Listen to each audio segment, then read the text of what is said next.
Another shock blast goes, but it's going to go wide this time. Keel goes for the fight on Adam, but Adam feels a little bit zealous there, going for the fight. Chaos Storm goes in. Shogo trying to chase down Dr. Calculus. Deep flashes for it, gets the kill.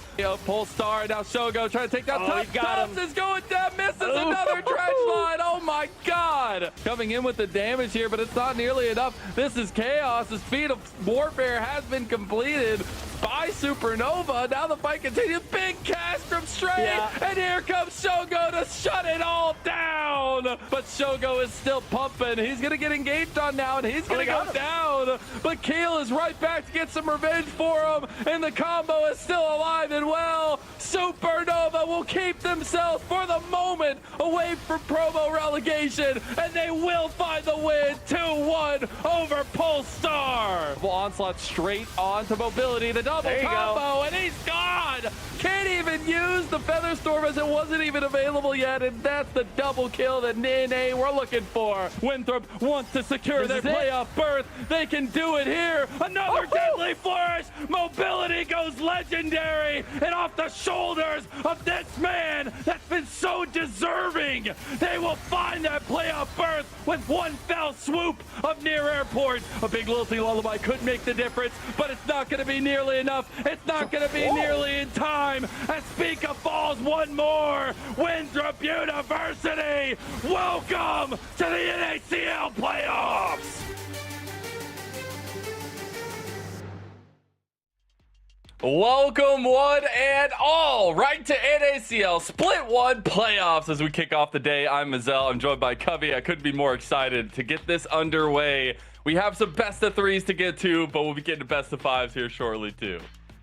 Yeah, excited. We got a couple of rematches to kick off our first round. Near Airport versus Winthrop and Conviction versus CCG from the past week. So kind of a rarity, I would say, when you have a single best of 3 round robin to have 2 of your playoff matches be rematches from the week before. We'll see what every team was able to learn and bring to the table as we have the bigger matches this week as we kick off our playoffs themselves. Yeah, we'll be kicking off that upper bracket here, which is going to be a lot of fun. Before we get on to that, though, if you haven't checked in, if you have missed any of the NACL regular season, make sure you go check out the socials. They'll be going on the top left of your screen there as well. But you can catch all the action, catch the playoff bracket as well going into the playoffs here that we'll be kicking off today. So should be a lot of fun to keep track of, and a pretty tight turnaround from some of those matchups that you were just alluding to, Cubby. Yeah, I mean, I'm excited, man. Our playoff format is fun. We've got some double elim. We have a couple of first-round buys in there, too, and a couple of best of threes to kick things off. And after that, all best of fives for Fearless. Fearless going to get rather chaotic, so yeah, it should be fun. Indeed. We're going to take a look one final time here at the standings from the end of the season. That regular season that was so fraught with action ended up petering out like this. Couple big names at that top 1 and 2 seed that will be getting that first bye, but still very contentious standings, Cubby. It was pretty close. I mean, we had some games that didn't matter in the last week, even if our playoff picture was relatively squared away in the last few matches of the year. I got to give a lot of kudos over to Winthrop University. I don't think anyone had them in the 6th spot except for them, probably back in that building. So the fact they were able to make it to the playoffs and did it in quite fancy fashion, taking down Near Airport, being the only team outside of the top 3 to score blood against our top 3. That makes for a pretty exciting first match myself. Yeah, apparently we will be doing the NA Winthrop University matchup first, which is interestingly enough now leading into the playoff bracket here, showing off a couple of those matchups that we'll be seeing today, 2 best of 3s. Yeah, and again, a couple of rematches from this past week. So was, of course, Winthrop scoring the upset against Near Airport, who did say that I didn't love their drafts in the latter series. I find it hard to disagree with them, frankly. I do think that they're going to come back to the drawing board with a couple different strats today. And then, of course, that Conviction CCG series, it was quite close. I think Conviction ended up winning on paper a lot more handily than what the series was. I actually felt like CCG should have and could have won that game 3, then just kind of decided to fight without their 7-2 Tristana for whatever reason. Led to a rather quick Conviction loss. So, again, I do think we're going to have a couple of first-round matchups that are rather close today, Michelle. Yeah, I think so, and it's a nice refresher on what we just saw and see if things change right down the line, especially for this first matchup near Airport versus Winthrop. I mean, we have to say it was the upset of the season. If not, maybe the year. I mean, we still have to play out the rest of the year, but it was an incredible series from Winthrop as well to kind of take down Near Airport in that way, and especially a Near Airport team who is on full force. They did have Double Lift and Biofrost back. But this matchup means a lot for Winthrop as well. I know having talked to the guys afterwards, the win itself meant a lot, but the fact that they knew that there was going to be a rematch right down the line also was in their eyes at least. And what a confidence builder, right? You take down this team to make it in the playoffs, get a rematch up against them where should have some more confidence. And I know that Winthrop CLOL run did come to an end, but a very respectable third-place finish after dropping in that lower bracket in the first round over in that tournament too. Made for a couple of decent weeks for Winthrop University, who have looked a lot better on the Rift here in both leagues. I gotta say, do you think they practiced against Nocturne? That's all. I'm gonna hold my hands up. I'm just gonna sit right here and we're just gonna wait. No. We'll see if they do indeed. We also have a new sponsor, if you didn't notice, which is awesome for the NACL community, but also for Liga Ace. We have ProDiff.gg, which houses a ton of our local pros to make sure they guide you straight to that LP. Make sure you get some one-on-one coaching from that. It's been really cool to see a lot of the influence that NACL players have had on the ProDiff.gg. I mean, shout out to Armeo, a former NACL and LCS player who is heading up this project. And if you go to the website, guys, check out their list of options. It is only pros that you can get coaching from. So if you want that true pro diff, head on over to prodiff.gg and check it out. Yeah, that's really cool. Also, just really cool to have a sponsor in NACL yet again. But that being said, let's go ahead and talk about this matchup. A very important one, I feel like, for both sides, obviously. You still have the lower bracket. You still got the run possible. But Near Airport faltering at the last moment. You know they wanted that bye. And I know coming off of that, they were pretty disappointed in a lot of their performances. But let's go ahead and take a look at this roster. This roster that knows no bounds in terms of experience and specifically a lot of the legacy that comes into this team. But needing to kind of pull that together here for this playoff run. Yeah, and again, for Near Airport, I know that loss to Winthrop was a bit of a bummer, but definitely cited draft and obviously not being able to practice quite as much as concerns. Have to believe that for playoffs, they've been able to really tune things up, tighten things up, and hopefully are able to play some strats that they feel like they can win on the Rift over a 3-game series. Because that wasn't the case against Winthrop, because that Denethor Camille that got through in Game 3 made pretty good work. It was good. I'm just going to say, getting caught like 8 times at the side lane by a Nocturne Camille, there might be other issues, all right? There might be other issues. But that's definitely something they could absolutely work through and expected to work through with all the experience on this team. And I'm very much looking forward to an angry Near Airport going against Winthrop after losing that series last week.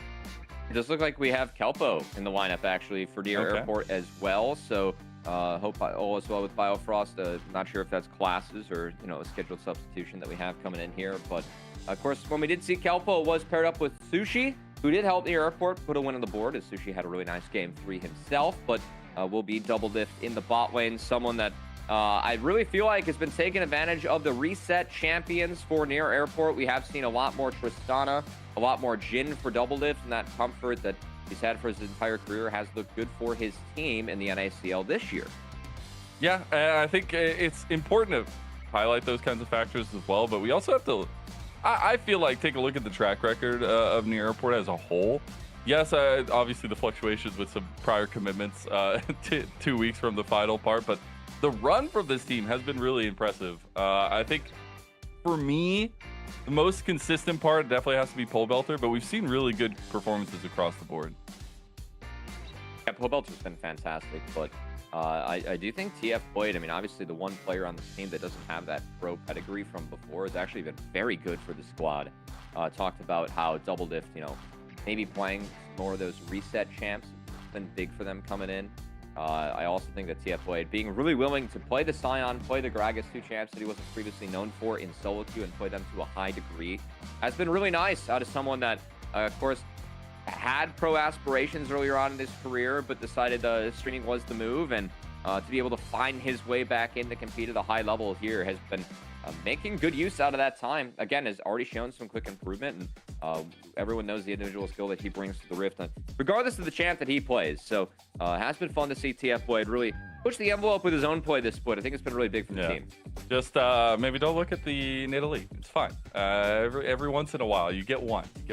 A lot of really good performances around that, though, and that's what I want to look into today. See what kind of consistency we're going to get out of TF Blade, because I do think there's some question marks in the drafts. I know Double Lift was extremely passionate about that. I was watching some of their scrims after their losses the couple days afterwards, and there was a very big focus on what they want to do in draft and the very specific way of how they want to find win conditions for themselves. So I want to see that more so today. I want to see them kind of focus in on that, because I do feel like that was a bit of an issue in their last series against Winthrop for sure. Oh yeah, I mean, I can't take away from Winthrop with the win, but if near Airport, I mean, they're like, hey, we didn't have the best drafts that we could have won the games with. I can't really disagree with them as they went in, but we'll see if they can at least fix things up today, and then we'll see if Winthrop can bring the same good drafts and good play that we saw them bring to the near Airport series just last week, where they did find that 2-1 upset as the only team outside of the top 3 to take a series out of any other team out of our top 3 in NACL. It was Winthrop University. It's actually insane. The growth from this squad. I know we talk about it all the time. We'll talk about it a bunch today. They were playing the most amount of games in North America, it feels like, and playing through CLOL, playing through LANs, playing through NACL. But this win against Near Airport last week was a defining moment for them. Not only for their personal growth, the feeling of their growth throughout all these games, throughout all this hard effort, but they secured playoffs with that win, and they got to beat some of the biggest stars that they've been following since they were kids. I know we talked to a lot of the players, and they felt really good about being able to take them down, and I know that confidence is going to be leaning into today. Oh yeah, I mean, like everyone else watching this league, we grew up watching some of the members in the airport play and compete for North America within the LCS. So I think if anyone's able to A, go up against them, or B, take them down, definitely been something that our NACL players have been looking forward to. And in Winthrop's case, taking advantage of in that series.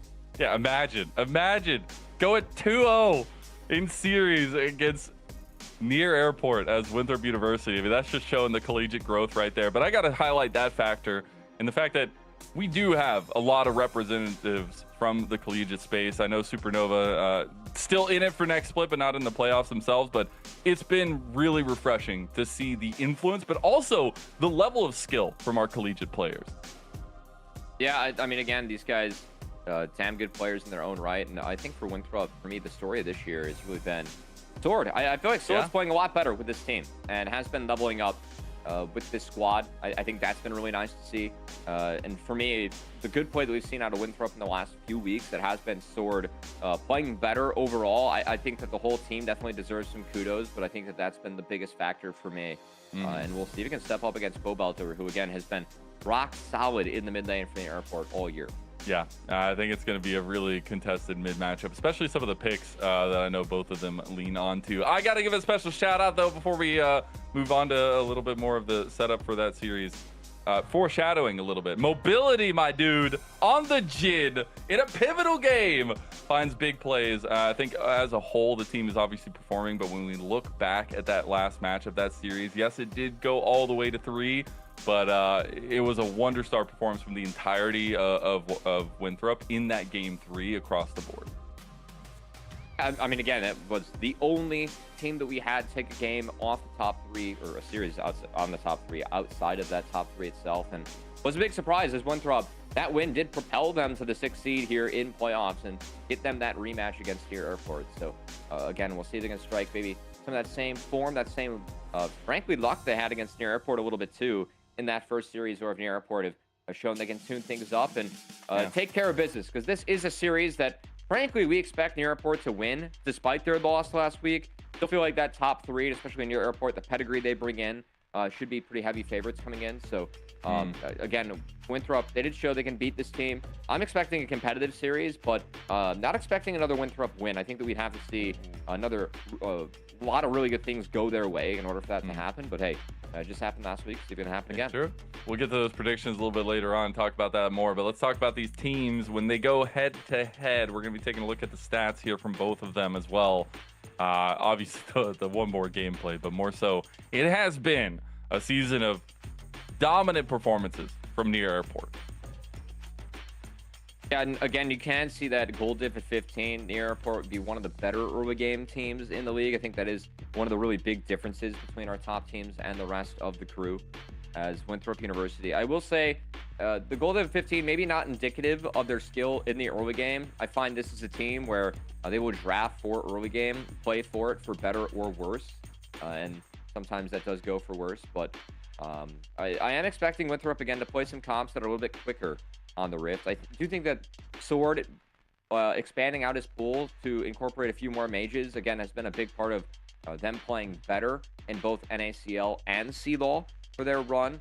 So I feel like they've really found a way to balance out the early game focus a lot of the ways around the map with Sword instead of being that facilitator on the rise. Galio, a lot of times those are taken away, so sometimes he's had to play the Victor or the Oriana, which has been good for this team. So we'll see. Definitely something to look out for today, because I know on the side of the Airport, Pobelter has pretty much been in exclusively that control mage territory. Yeah. So and it looks damn good. Yeah, he's been really good at it. So he'll have his hands full in the mid lane today. Yeah. I also think, the last time these two teams faced, which we'll go through the recap and look at some of those clips here soon as well. But Spico was finding a lot of success against Wilson on the aggressive picks, on the farming. Like he was consistently up like 40, 50 CS on Wilson in multiple games. That doesn't mean Wilson didn't have massive impact to counteract that, but maybe something that Winthrop need to watch out for going into the day, because Spica might be looking for a game-breaking at least moments here in this best of. And look, Spica's been really good this year. Really good. I'm really bummed we didn't get the Spica UG matchup, because I feel like that would have been the primo jungle matchup we have in NACL. But now I will say again, Wilson has been playing better the last few weeks with swords, so opportunity there for Winthrop University, but still. Spica, he was my first team All-Pro vote for jungle, and that wasn't a very hard one. I did not spend a lot of time on that one. So yeah, he was very, mine very as well. Yeah. Without Yuji here, Spica is the king of the jungle, absolutely. Which, again, has been the bread and butter for near Airport and how they've been finding wins. I know earlier in the split, it was a lot relying on double lift, finding a lot of success playing through that bot lane, but we have seen them adjust a little bit. So do you think there's going to be any adjustments from Winthrop's side on how they approach this? I know they went with a little bit more comfort picks last time around, but do you feel like that say, I know you said earlier you don't feel like Winthrop's going to come away, but do you think they can still approach with that same strategy? I mean, I think the story coming in is the fact that near Airport has to make changes, right? So for me, it's more so, how can Winthrop respond to that? Obviously, near Airport, they're the higher seed. They will get side select, so we're expecting them to take a blue side game early on. Winthrop's going to have opportunities to respond with red. Curious to see what kind of priority near Airport has, where they put their early picks in. Do we have a more solid draft identity by the end? And then how much does Winthrop change up in terms of their responses to that? Because for me coming in, I know that near Airport's going to play something different. They have to. They didn't like their drafts in the first series, and I didn't either, right? Yeah. So we're going to have to see how they switch things up on this new patch and how Winthrop can respond, because Winthrop, fair to them, they've been playing on split patches here. CLAW was still on the Demacia Rift, so now everyone focusing up on Spirit. We are on 10. We'll see what can happen. Mage changes abound. I can't believe it. Right going into playoffs, we're going to have a massive patch change, but we'll see. Isn't that just the tried and true nature of League of Legends these days? As we take a look back at this best of 3 that happened last week in the biggest upset of the season. Yeah, again, we are on 10 today, so we might see 11 later on. But yeah, the mage items very different. And again, this series was a bit of a surprise. I still think that double lift getting Tristana, that feels like a pretty undefeated scenario or team composition here for near Airport. As again, double lift with resets with frontline. This has been a really tried and true strategy for this crew. But after this, that's where chaos ensued, Mazel. Yeah, it absolutely is. And you could start off strong all you want, but ends up being a couple big setups in the earlier parts of the game here from Winthrop, getting the better of some of the early game decision making of Near Airport. I think it was pretty back and forth for a while, but I just have to give a special shout out to Sword and Mobility, the two big carries here. Obviously, the Lucian game definitely has some things to come back from, but as a whole, this team was just on it on the day, and that's when you know you can strike true against Near Airport. At Mobility, of course, oftentimes draws Lucian bans, was playing Lucian a lot without enchantresses in different metas too. Take Final Life and still proc for W on other supports with Lucian. So that's been something we've seen from him in the past, and Near Airport definitely got a taste of his Lucian in this series, as it was really that, and then the dive composition here in this final game that... This one was brutal. Fell the doom in Near Airport. Again, Near Airport didn't really have a way to pull the trigger. I think Lilia, Nidalee, Cinder topside is a little gross, and I think Near Airport felt the same way after this one was wrapped up. So again, oh my switch god, things up. the Jin dopamine right there. Just 2 shots to the dome on a Poe Belter, and then weaving that last shot around. Oh, feels so good. Made me feel good as a Jin connoisseur. Definitely can't make those plays, but thank you Mobility for representing. It was really, though, I mean, if we're going to talk about it, it was those side lane picks. You can talk about the team fights, everything like that, but the lane leads, or at least the game lead, was built on Denethor and Wilson finding TF play in the side lane, finding Biofrost in the side lane. When you look at the KDA, he's 0-8. 6 or 7 of those came within like the first 20-25 minutes of the game. So I think trying to figure out if they're going to just have to ban away the Nocturne, if they feel like they're able to deal with that now, that you have to be careful about the side lane picks. Yeah, I mean, obviously Nocturne is something you can use to own the side lane. I think it's a old pick or creative pick in the Lilia, a jungler that I think is very, very strong in the meta if paired up with tanks.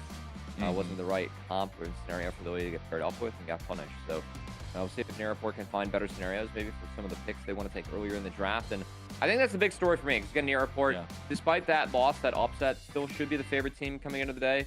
But they did talk a lot as a team about how they were not happy with their chances to win the game spawning onto the Rift. So want to see if they made those improvements before the game starts, and if we can continue to see some of the good play we've seen from them on the Rift.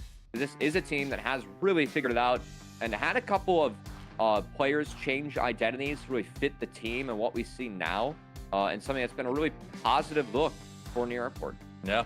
We're going to take a look at the bans that have been focused towards Near Airport here as well. Obviously, a lot of big meta ones going to be on the table there, but maybe some fluctuation as the Nefiri has to be permaban. I feel like we see the reason why it's banned all the time against Spica. He's a monster on that pick, but as well as a ton of those side laning champions in the Rise, the Jax, and the Gwen at least. Yeah, I mean, it's almost something where, like, Jax feels like the permaban, but again, going up against this team, you have to take away too many things from them in order to be really concerned about it. And now today's Soraka, because Kelpo's playing. Maybe, yeah. He said that if it's open, he will pick it no matter what, at least once in a series. That's what he said in the interview. All right. Well, we're going to have to see. I will say, like, even diving into this, like, Tristana isn't on this list. I feel like Tristana's been a huge pick for Double Lift Near Airport. So, or Azir for Poe Belter. We oftentimes see that pick get denied from him. So, you got to worry about a lot when you go up against this team. Very true. We're going to take a look at Winthrop's bans against as well. See if it fluctuates a little bit. It is towards those setup tools a little bit more, in that Sejuani being banned away as well. Still a lot of top lane, solo lane bans going through. Yeah, and of course, Winthrop, I mean, they've really shown that they can play a pretty wide range of stuff. Again, I think this is a team that mostly defaults to early game. They want to be able to play the game from minute 1 and go from there. So, but it definitely is a team where I think of Sword and his Rise being really good from years past, but doesn't feel like a pick that you have to deny. It feels like this is a team of 5. I think that some of the picks that you have to consider are, obviously, Gwen's been really strong throughout this series. I think Denethor, or the season, I think Denethor does play that well. Or also, like, the Jason, Gnar, and Camille are not on this list. Definitely things you have to think about when you go up against Denethor, but oftentimes we have seen top lane outside of Rumble Gwen, those bans get saved for later on. So less priority there. But yeah, curious to see what that matchup brings, as of course Denethor did good work in the TF play in that last series. Yeah. Maybe TF Blaze and work on some Camille counters. Honestly, though, Camille's just such a champion of the side lane. Is there ever really a counter, at least, in there? Let's go ahead and take a look at the predictions here that we have on the day. We are a little bit split, I will say. I think a little bit. Hawk is standing with his bird is people, there? You know? Yeah, you got to stay with the Hawks. Got to stay with the Eagles. Got to stay with the Birds of Prey. Hawk will be the only one rooting for Winthrop here on the day, but I will say there's always that possibility to upset. The last time we had this, it was all 6 of us as near airport, and we were all completely wrong. Well, yeah, I mean, usually the plains, or at least an airport in general, is a dangerous spot for birds. You know, I've seen plane versus bird, and bird only wins when the plane gets grounded. So sometimes maybe that's what happened. Did the plane get grounded last week? And now they got a bird strike. Yeah, they got to patch on up now. We'll see if Winthrop can throw anything else out. Nobody got hurt. Nope. A bird strike happened, but the birds didn't get hurt. I promise. I feel like near airport's confidence might have gotten hurt a little bit. They definitely did. That's all right. But that's where I really, and yes, you can say with the Kelpo edition, maybe things change a little bit. I feel like the vibes can much remain the same. You're going to be missing that veterancy calling from Biofrost, and I know listening to Biofrost in his interview in their last series of the regular season, you know, he's talking about how much camaraderie has been built up between these teams and how they can openly talk about issues. I hope that doesn't become a problem today. I know Biofrost is a big voice on it, but all of them are. So we'll see now getting into draft game number 1 of this first best of 3 of our playoffs here in Split 1. If Winthrop can make the upsets happen again. We have a new draft set up, so make sure you get your bearings straight. But the bans will be at the top right and bottom right, at least, for both teams. As we see already, the Camille ban, the respect being paid with that Varus as well from near airport. On the blue side, we do have the red side bans of the Jax and the Azir. Yeah, of course, looks at the moment some solo lane focus. I got to say the Camille and the Jace being taken away. Again, 2 champs that we highlighted may not be in that most banned list, but definitely things you have to worry about when you go in the Denethor. And curious, with the Gwen now taken away, Sion's been a really big pick for Near Airport and TF Blade. I'm really wondering how early in the draft we might be willing to play a Sion here. Yeah, I could see it. But you always have those answers from Denethor. Okay, wow. Okay, wow. They're just going to steal it away. We are taking your playbook for this series, as they're going to take that Lucian away from mobility.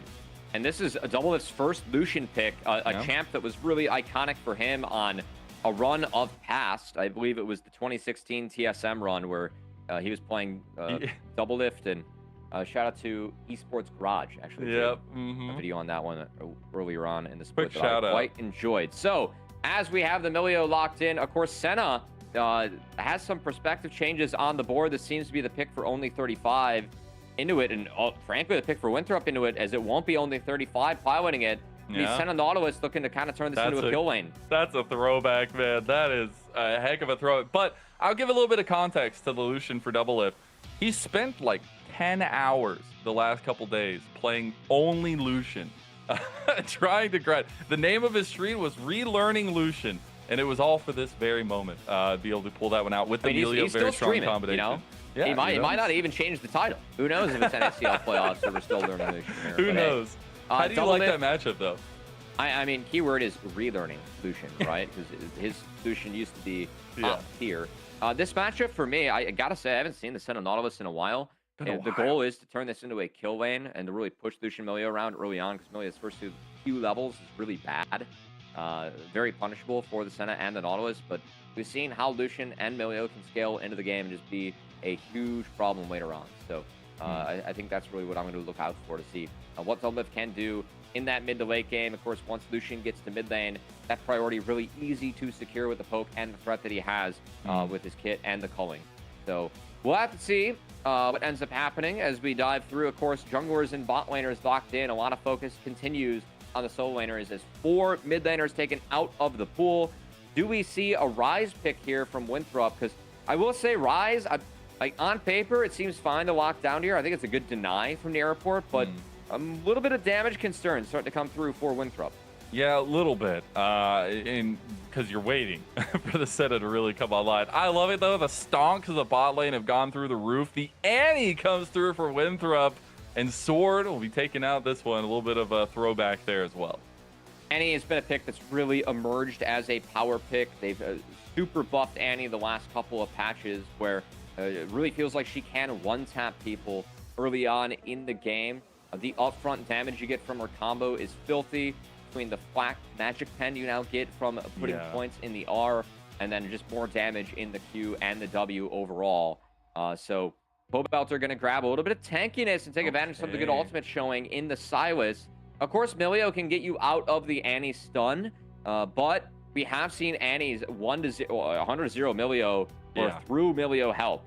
I know, thinking back to the LG series with Insanity getting really fun in this pick, that was a big feature, was able to one-shot. And man, I would love a Scion pick here for Near Airport. I feel like they just need to get tanky and survive they this. Need a front line, man. They need a wall. I like it. They outscale this really hard, so I think it's the right pick for right time for a Scion. Kind of surprised that this wasn't banned away, quite frankly, as Senador really struggles in the Scion.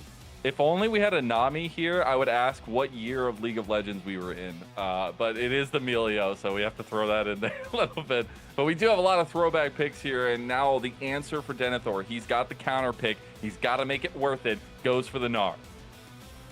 I think he had an option for Aatrox. Maybe concerned that he could get 100-0'd by the top side. I think that's a real concern. If you are Aatrox, Gnar are going to be able to play around that one a little bit better.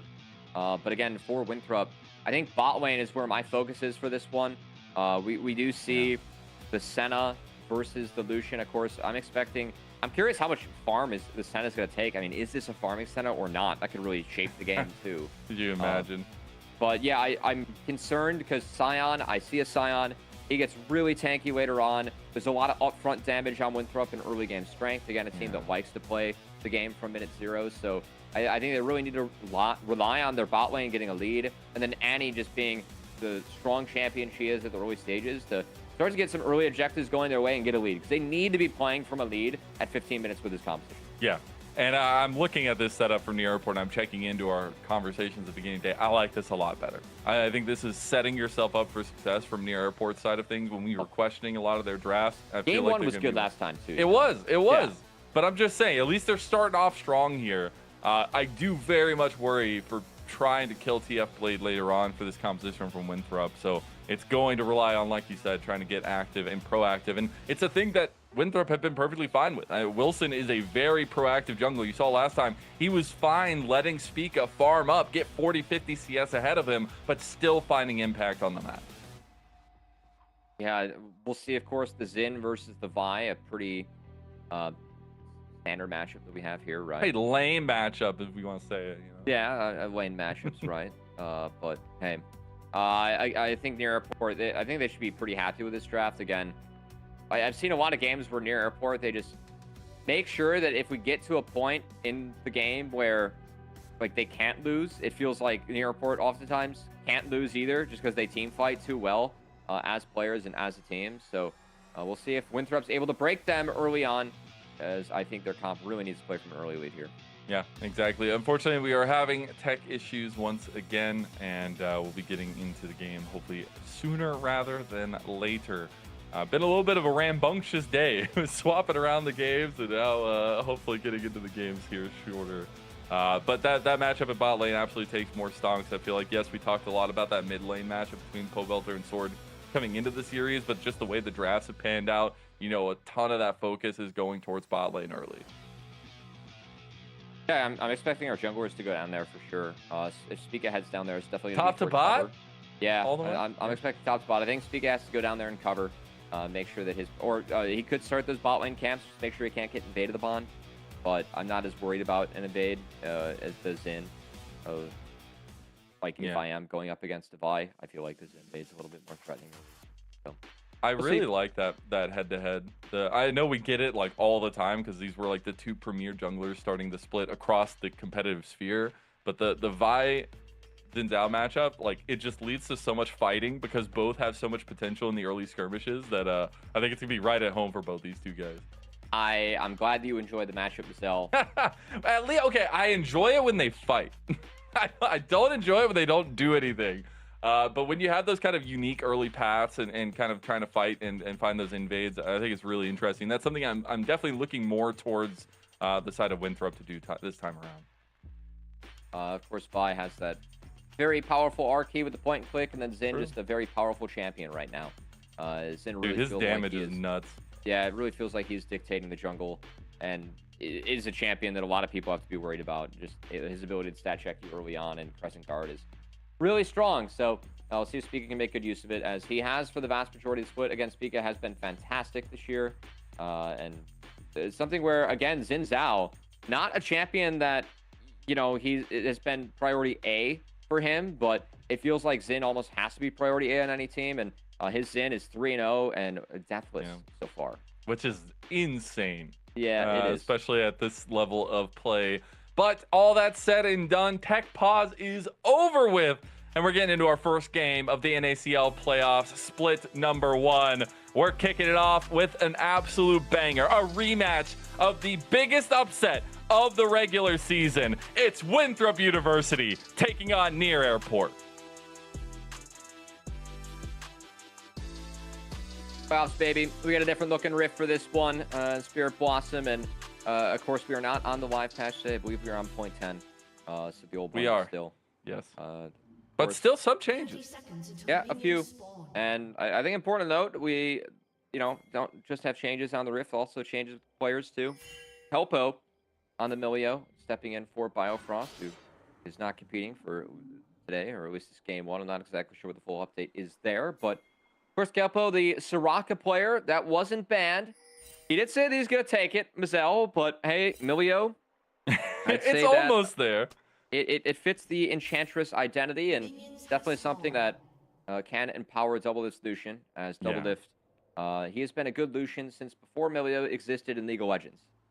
Yeah, he has been. And I think with the electric, he can be such a lane bully there as well. But I know this is going to be LPL pilled for sure, but Lucian to me is such a different champion when you look at the competitive level of tier 1 as well, and you can see those big influences. Like, his kit has changed so much where he's just like that concentrated giant burst damage in the late game.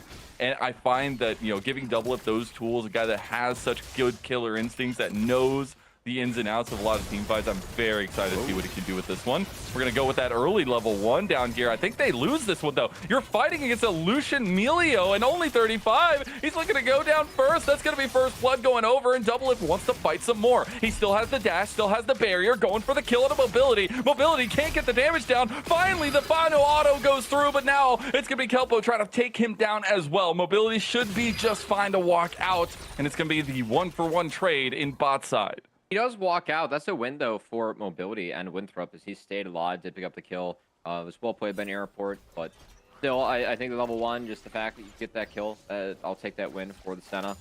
But yeah, this is going to be a farming Senna this game, not a fasting Senna, Mazel. As I gotta say, with the changes made to League, like, you have to actually opt in to play support in the TR realm. I wonder if in TR you're still getting auto pick smite and support items. Because if you want to play fasting Senna, you actually have to swap the support. That'll be interesting in solo too. Not that anyone actually plays fasting Senna there, but hey, if we get the replay. Also, only 35 started this one out with a flash and a line heal after. He was the focus of the Near Airport bot lane, but with Senna autoing the entire time and able to stay in range of Double Lift, it was Senna able to win out in the end. It was indeed. I think it was very tightly contested. I love that Mobility stuck in there, though. Being able to get that kill back. He knew. He had the barrier. You know, he had some tools. So just able to get on in, get that kill, and that was our first blood. So here's where we're at as we return to the Rift here. Of course, 3:30. Both junglers did go top to bot at that bottom crab, and currently priority in the hands of Near Airport will be that bottom crab scared Spica. The only time that we actually get to see a little bit of that 2v2 action going this way for Winthrop now, at least in the early parts of the game. I think from now on, it is going to be a lot more dicey for Doublelift to step up in these situations, though they will have the level 3. Kelpo tried to get a gank going in mid lane, do end up getting Sword out of lane, but they'll have TP to come right back. And we look back onto the map, it's just going to be the culminations of both jungle clears coming to a head. Actually, Spica stuck around. Usually by this point, I mean, you can see Wilson resetting the prep. I'll take his Krug. Spica has stuck around. Oh, he didn't stop it. He's gone. Yeah, I mean, that is a little bit of a scary way for Winthrop. But again, I don't think he's sticking around for a gank. You have Emilio support. You're sticking around in case Vi's down there with the wraparound. So ensuring that Lucian and Emilio survive this timer and continue to scale on up. The key in this game is Elf. Indeed, and this was a key matchup in the last time these two teams met merely a week ago. A little bit more than a week, or a little bit less than, no, more. A week and 2 days. There you go. As Spica did end up finding a consistent advantage over Wilson in terms of the clearing. I know we've talked about that multiple times, but Wilson's impact was in the lanes.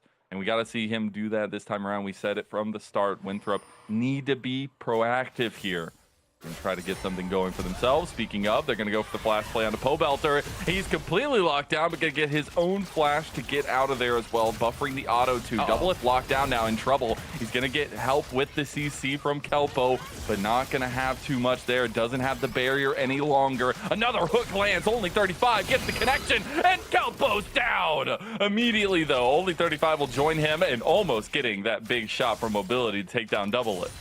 Mobility actually went for the flash W there. It did miss on Doublelift. I think if that connects, he has barrier up, Mobility does. So it would have forced a flash out of Doublelift and could have potentially been a kill for this Senna. But the aggression in the bot lane continues. It is only 35 helping. Cash in his TF Blades. TF Blades down. Feats of Warfare completed for Winthrop, and that is a mistake. Denethor's Gnar, man. Denethor has been really stepping up, I think, in the back half of the split, along with the rest of his team. Feels like he has been a little, like, taking more of his counter picks and the picks we're used to seeing from Denethor, what he plays in solo queue. And he's turning those solo queue picks into solo kills in top lane. And against TF Blade, too. Feels really good to get that outplay on the Gnar. You know, you have that counter pick. You said you got to make it pay off. He made his picks pay off in that last series, but now trying to get that side lane advantage here. I usually actually don't love that match for Gnar. I think Sion just kind of gets to play out of it, scale, and then, you know, beat Sion later on in team fights. But it's Denethor's Gnar, man. He's making good use of that one and has Sion pressured yet again, as we do have the bot lane pressure and potential look coming in here. Spica's in the topside jungle of Wilson, so I think we're going to give up this dragon in order to take some camps away from the Vi.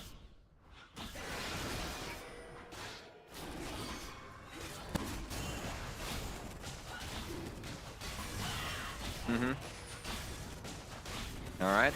Well, see if I can get the ball back here. Yeah, I am back here. It is really interesting to see kind of that setup between the two. This was kind of that early fluctuation of jungle pathing that I wanted to see, a little bit of the trades going. But I like this for Wilson, getting that early stacking going for yourself for a team that you said needed to be ahead by 15 minutes. We don't really see that in the gold lead yet. I think one dragon being taken now is okay. It is early enough where we could see rotations come out now for this grub spawn, of course, at 8 minutes on this new patch. The Grubby Tubbies?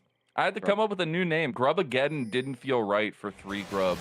So we came up with, like, I think downside it was like mini Grubageddon. I don't know. Do you have any thoughts? What is 3 grubs now? I'm gonna think about this one. Right? I mean, my head goes towards, like, Care Bears right off the bat. But that doesn't fit the grub brand. Oh, Kelpo. Oh, Kelpo. Oh, Kelpo. You wanted to stop the backs, but he's in trouble now. Dawning Shadows not going to hit. They will end up getting the pressure onto Kelpo. Get both summoner spells down, too.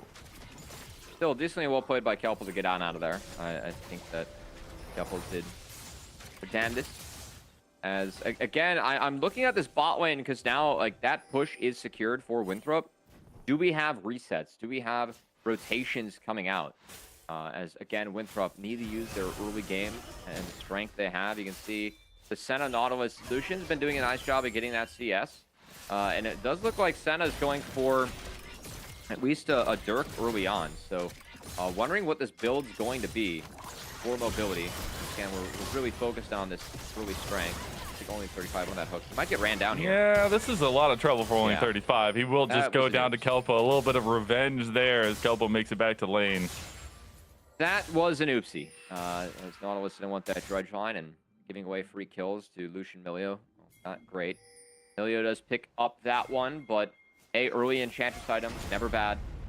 So obviously you want that on your damage dealer in the long haul, but I think getting echoes or making sure you have that Spirit early on is actually not a bad thing whatsoever. And that was an expensive death. Just look at mobility.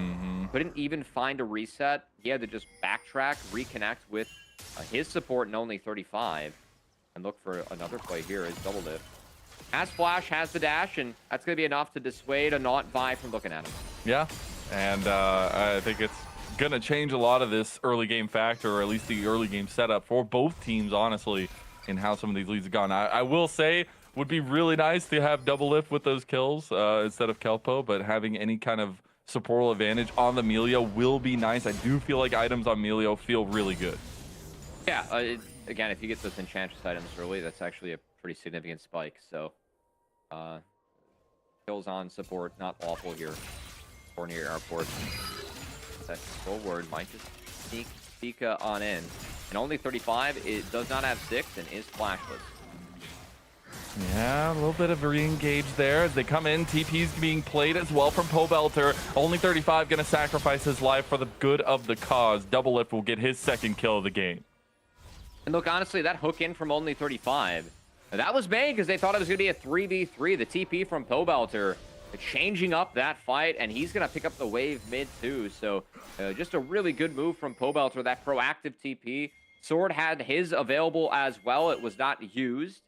So it just ends up being the man advantage in the kill going over. As Giftblade was looking to proxy a bonus wave, and given that bot lane died, that was probably unwarranted as well. So he's gonna go down. He burned the flash too. I guess not gonna be missing that one too long. He's taking a long time to go down. Gonna pop those refillable pods too. Finally going down. Gonna proxy the wave with the zombie form. At least try to. And that will be all she wrote there. Spica will answer the wave state there to get his own. Could be worse here. Could be worse. At least you're able to run some people around for a little bit. That said, Pobelter was a reset for him after he got that wave in. Sword going to respond, as it is going to be the Malignance for the Annie, and it's a completed Youmu's for mobility on this bot lane Lucian, or bot lane Senna into the Lucian. Again, Senna not a matchup that when Milio was really popular, this was a popular lane. Playing fasting Senna at the time. Definitely something where it really enables you to make early plays into Milio, who needs levels in order to really be effective as a champion. But we haven't seen this in a long time, Bazell. And again, when we saw this, it was a very different iteration, as it was the tank Nautilus.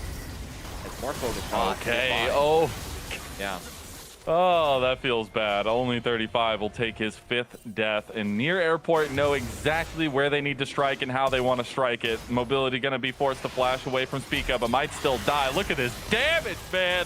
Spica finds the kill, his first of the game, and they are just running rampant on this bot lane. Pobelter looking for the combo onto Sword, has his own Tibbers.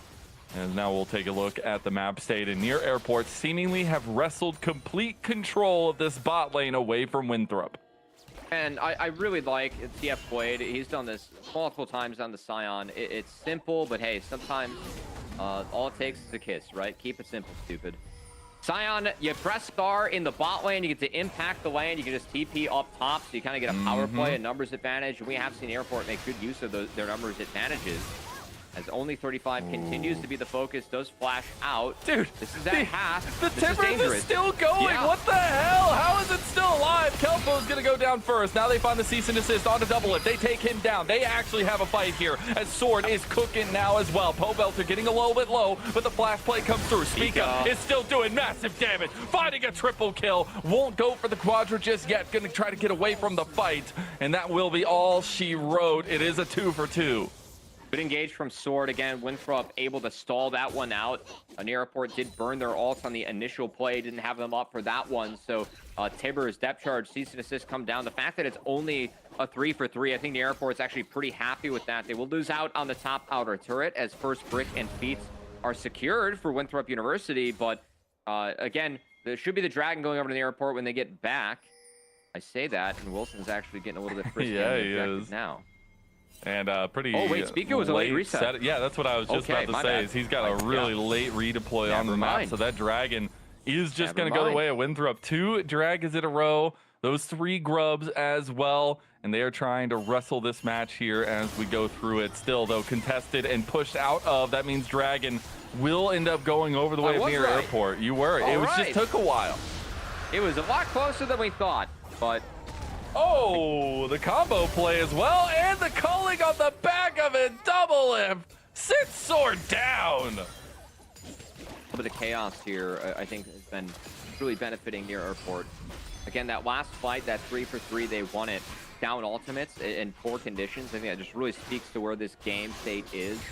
I don't see this lead in the bot lane even close to being big enough going up against Lucian Milio, who, with the help of Pobelter and Spica, and DF Blade for that matter as well, they've really taken off in this bot lane. I respect the counterpick, the idea from Mobility and only 35, but again, not connecting as Double Dip takes away one of Mobility's big champions, a champ that he used to beat Near Airport in their last series, and making good use of it in this one.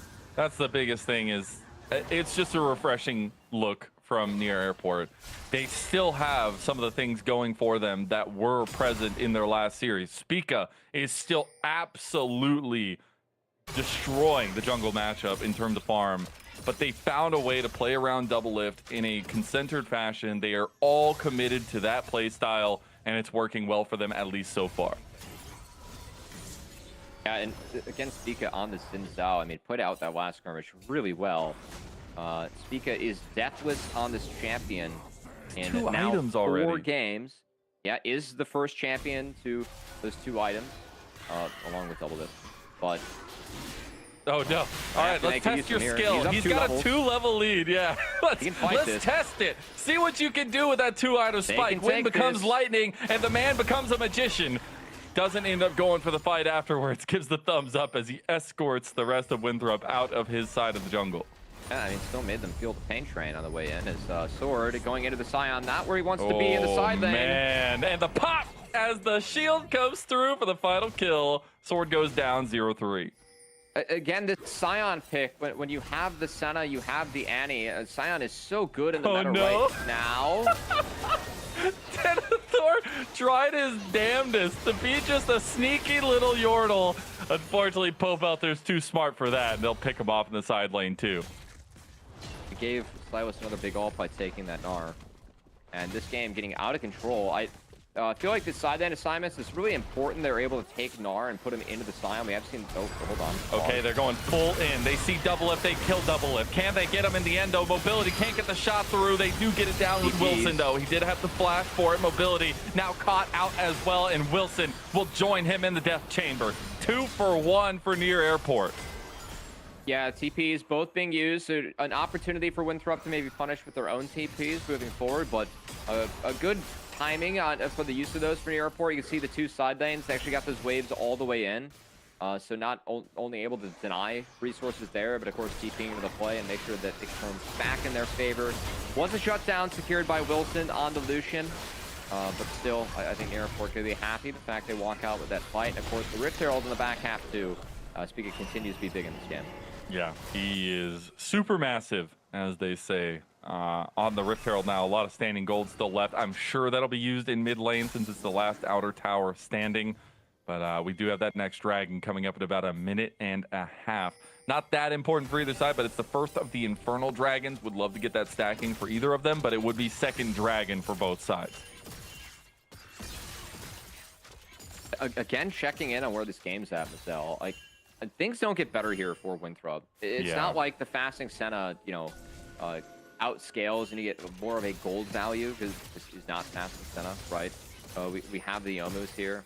Senna's gonna fall off to turn to the Milio. It needs to like go late game for the Senna to really make her mark. And of course, going into a Scion with no pen yet. Yeah. Outside of a Black Cleaver is going to be a concern as well.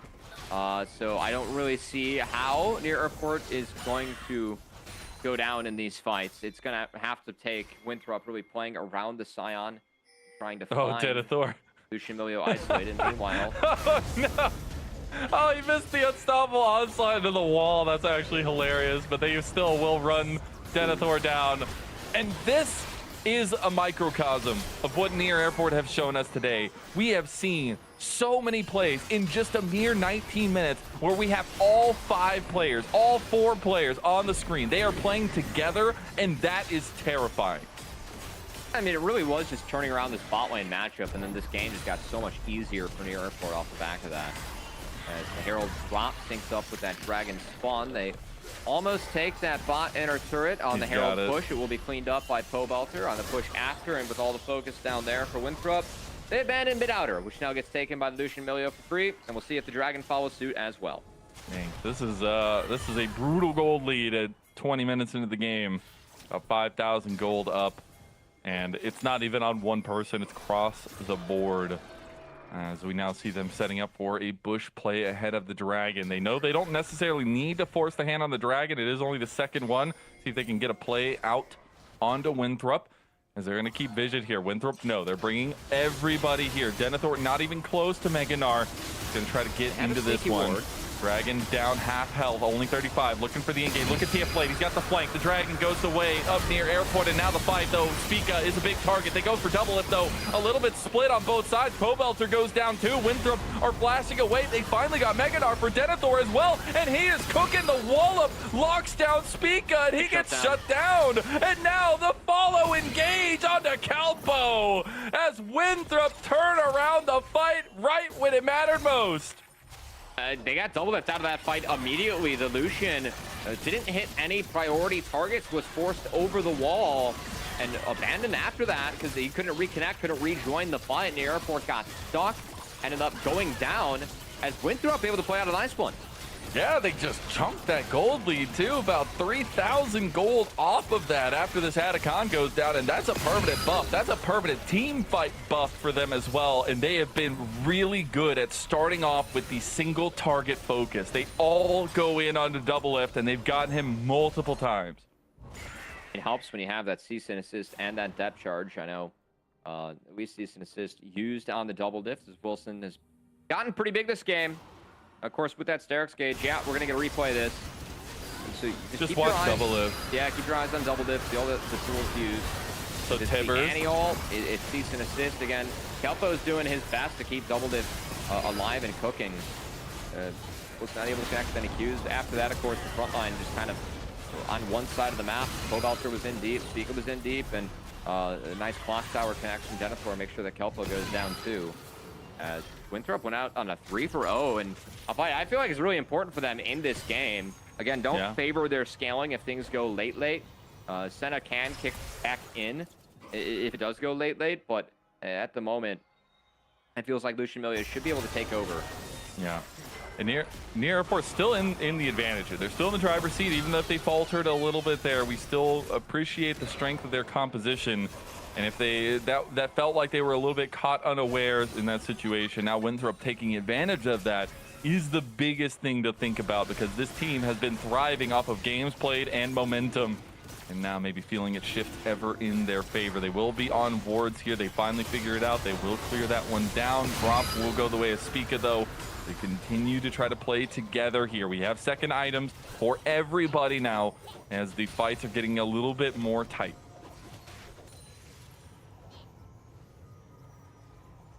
Still don't know how we're dealing with the Scion, so that's to be determined. I think the avoid Scion strategy, or just deal with Lucian and pray that Scion, disrupt things enough. That was a good one in the last fight, right? But we'll see how many more fights are going to be able to pull that one off. As of course, double lift is flashless, but as he gets bigger, maybe able to get in a luxury item or a little bit more help from Kelpo on the Milio. I think it's just going to be more and more difficult as the levels and items come into this game for Winthrop's comp to make it happen. I mean, we're just watching Sword. Get ran down. He's under turn. The Pobelter. No! Oh, goodness gracious. And the faux tibbers will not be the real thing. Sword gets the solo bolo on a Pobelter. Bit of a reach there from Pobelter and some nice sidesteps by Sword. I feel like Pobelter has that if he's able to connect with the abscond abduct, but of course that goes to the wayside. He gets stunned under turret and taken down.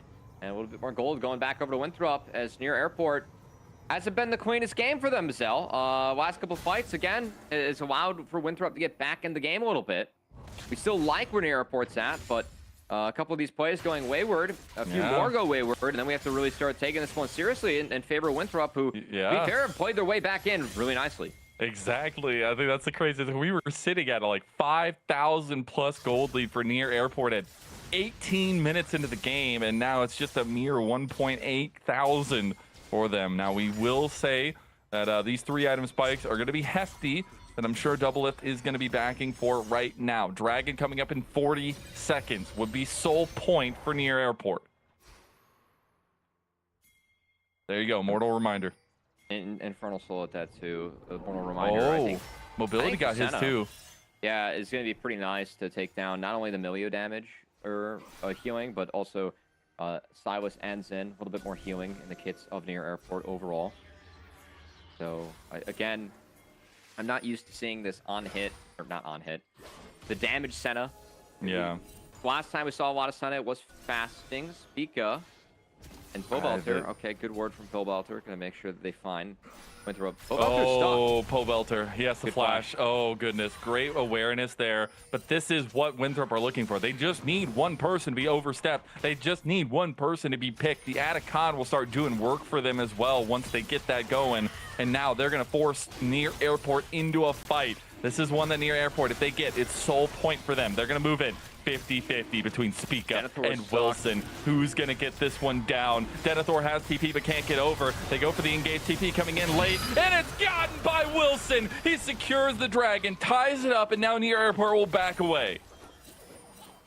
Can retreat to that mid lane where they do have push and first say on the wave. That does look to be the case. It's a good yoink here from Wilson.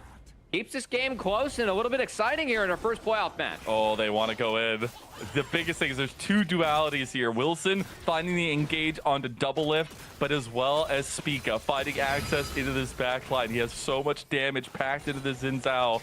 And that third item, Double Lift, if he can stay alive, will be massive here. You can see that's what Winthrop are constantly looking for. If they can just all in with the Tibber stun, with the depth charge, with the cease and desist, with the Mega Gnar. Here they go. The Tibbers has been unleashed, but he misses. And now that tees up near airport to knock them down. As Pobelter was thinking about that next engage, but they do just get the one pick on the sword, get his flash, and back away. I mean, yes, the Tibbers missed, but he threw the flash Q into a minion, not into Double Lift. That was the big oops. As now Winthrop University, they're going to struggle to at least maintain control over these next couple of waves. Ooh. You get Kelpo's ultimate, but now Spica can go in. Spica wants it. Mobility getting that shroud going, but only 35 will go down next. A couple quick decisions from near airport have gotten the better of Winthrop. It really just is sword throwing a Q into the minion. I think that if he throws it in the Double Lift, at least you get the Milio ult out, and maybe you can play from there. Maybe the next time you charge up, sword, you're able to actually find a big Tibber stun, not just a single target one. As now Baron being the focus, and of course, tough to get in for them. Wilson can't even really find an entrance, and you got two bodyguards standing right there, and that Baron will go the way of near airport. Man, it's kind of a bummer to see Winthrop, who were fighting their way back in decently well, go down to a flash anti-Q into a creep. Obviously, that's one that Sword wants back. I would like to see them go down because, the other team had a really nice fight. Played out something well, but felt like that was the start where Annie was missing a lot of tools and the airport were able to punish. So a good pickup by them. They get the Baron, and we'll see if they can play this one out cleanly. At the moment, TF Blade. Oh, he's a little bit caught here. That tanky health bar is not going to be there for long. 600 smackaroos out. Denethor, Mega Gnar, the wallop, triple wallop, and now Wilson following it up. Double Lift is down. I repeat, President is down. Now Winthrop are trying to take down the rest of it. Now Pobelter taking up a storm here. It'll be traded right back and forth, but that's already 4 down for near airport, and Winthrop strike again. That deploy from near airport, it was not clean. I was going to say the bot outer or bot inner is down with Baron. You want to play out 2 lanes and try and push for 1 inhibitor turret on the first deploy. TF Blade was not connected with his team on the reset. He gets caught out and isolated. They're playing in this bot lane where I think if they just played mid-top with where the waves were at, would have been much better for them. Could have dodged out in this scenario. Not the case, though, and Winthrop taking a fight convincingly, taking down near airport and denying that Baron power play. Huge play from Winthrop, who are really clutching up in the back half of this game. Yeah, they are. And we're starting to hit a point, Mazel, where, you know, Senna, we're going late, baby. Yeah, if it goes late, you have a lot of range to actually play on lean with, and it has seemed to be pretty good as they've done a good job of ignoring Sion, whether it's isolating him and take him down before the rest of the fight really breaks out, or just walking past him to find double lift in the backline. It's literally a dead even game. I know it says 1,000 gold for near airport. That is not nearly the lead that you want. And that is such a banger to kick off our playoffs here with this rematch. The biggest upset of the regular season, where Winthrop took down near airport just last week, 2-1. And now they're getting them a fight like hell in game 1 that near airport had a massive advantage over. Can they regain confidence? Can they regain a lead? Massive play. They're on to double lift, and he's already down. He overextended, and Denethor is now coming over. Kelpo's down too. Meganar is not nearly going to be enough from Pobelter as he's got to try to run away. Spica is heading for the hills too, but they've got him down, and Pobelter gets slowed. TP into the mid lane from TF Blade, but he is not going to be able to save his team whatsoever. And slowly but surely, Winthrop, the Throps are out, and a 1K lead for the first time in the game, 30 minutes in. I mean, it feels like Home Alone here is near airport. They're trying to take off on the Rift, leaving TF Blade behind. He was in the death chamber, couldn't join the rest of the team. Had a TP to mid to try and get an in or down. But again, when double lift goes down and it hits the gray screen, that's where TF Blade was getting out of the gray screen. So it feels like near airport just keep on trying to take off with the child left behind. God, that feels really bad for near airport, because now they'll get tied. At least the setup for Winthrop, that tie of the Dragons last time with the steal from Wilson, now gets them soul point on an Infernal Soul. Can you imagine all of that concentred damage with an Infernal Toll on top of it onto double lift? There ain't no way he's surviving. I just appreciate Winthrop again. They know what their comp has to do. What is that? It's R from Vi, R from Nautilus, R from Annie, R from Senna over the top, and make sure that double lift can't play the game. And even here, the engage comes down on the sword, but it's double lift out of position. Great Zanya's from sword to get out. Look at TF Blade. He's just respawned. Like, the fact that Nearport is here on this side of the map, that is a huge mistake, being very disrespectful of Winthrop, a team that just 2-1 them last week. So I think showing this disrespect on the map again. It has been a Baron secured by Nearport in the 2 very grim plays where I really favor Winthrop on the setup. But Nearport were the ones that had the Baron, and then were coming out of a fight that was bad for them. But 2 mistakes in a row has Winthrop back in control of this game with a gold lead and a dragon lead now. Which is just so insane to think about where we came from in this game specifically and how it all started off, because it was a very, very heavy lead from near airport, a team that has so much experience, that has so much skill, and unfortunately faltering a little bit, and now giving Winthrop that opening, that setup that we said, if we get there, you know, Winthrop, oh yeah, if we get there. But we are there. We're 32 minutes in. We're getting to that crest. We're on 4 items plus here for multiple carries as well. I mean, IE's big, again, for everyone except for Senna. Or I think Nara's all right with items later on too, but Senna's the one that can really be dangerous if she gets big, because again, that unlimited range. I'm not sure what the soul count is on the Senna, but I'm going to guess that she's well over 100 in that 120 to 140 range with how much fighting that we have had in this game. That means that we're starting to be able to auto people, you know, off screen almost, right? Yep. With an RFC in the inventory too. So we'll be big for mobility. I'm curious to see if he outranges any turrets. As Winthrop grouped up on the push and need to continue to try their best to hunt double lift, who does have an Infinity Edge and both sums available. Ooh. As Kelpo sneaks his way out of that one. Good dredge line from only 35. Not able to connect with the Seaweed. Dude, and that's if there was like a most improved player for just this game, it's got to be only 35. Going from 0-5 to now having massive engages, and Spica getting caught out, has to burn the Crescent Guard, and now he's just left out there. Meganar from Pobelter, can he be enough? No, only 35, gonna flash out, tries to go for the re-engage now. TF Blade is the tank, but Sword goes for the flash. Timbers play. Breath of Life is not gonna be nearly enough. Kelpo used it way too late, and Winthrop wipes the floor with Near Airport. Man, and again, going into this series, we felt like Near Airport, they talked about their draft, needing to have a better setup. This is a better setup for them. They're getting straight up beat by Winthrop on the map, as Near Airport getting isolated and picked off one by one in multiple fights here. Since that Baron was taken and Airport got that 5K gold lead, it's been Winthrop finding 3 winning fights, a Baron for themselves, sole point, and they flipped this from a 5K gold deficit to a 5K gold lead as Winthrop, the college team, banding strong against Near Airport, a team that has been very split and disconnected in the last few minutes, need to pull things together before this next Dragon fight. And I hate to pull it out, but I gotta wonder how much they're missing that leadership from Biofrost right about now. That big game decision-making in the mid-game, late game, and now TF Blade just completely caught. Tries to go into his red side, and it is down. Mobility goes on a killing spree, and we have about a minute and 20 seconds until that dragon spawns. Would be a soul for Winthrop. I mean, how about this? Kelpo's about to die. Oh my god. Denethor tried to get the flash play, but the Ultra Mega Fire Kick stopped him. Yeah, well, a really good Q there by Kelpo. That's a good catch, Mazel. Could be big as Denethor misses that flash. Man, how about mobility going up against Double Diff again? Yeah. Beats this guy with Lucian. Double Diff denies it, plays his iconic Lucian. Again, like his Lucian, very renowned back in the day. Takes a Senna, a pick that no one has played in this role all year for NACL, and beats him with it. Or is about to beat him with it. That's crazy. Oh, look at this flank. Sword goes straight for Double Lift. They knew exactly what they wanted. President is down again, and it's looking like a coup from the inside.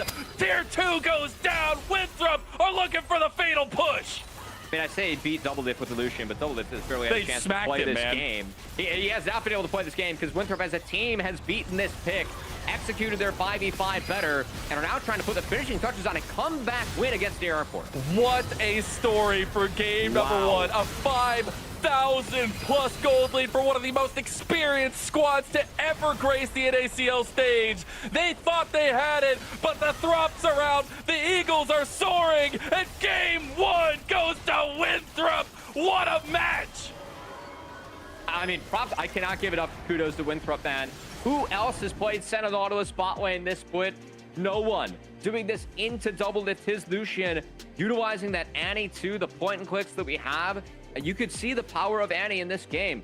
Lucian Milio just getting utterly deleted every single time they were trying to get back onto the map. And then from Near Airport, they didn't respond well to that. They were very split up with some of these engages coming in. We're not able to peel Double Lift well enough.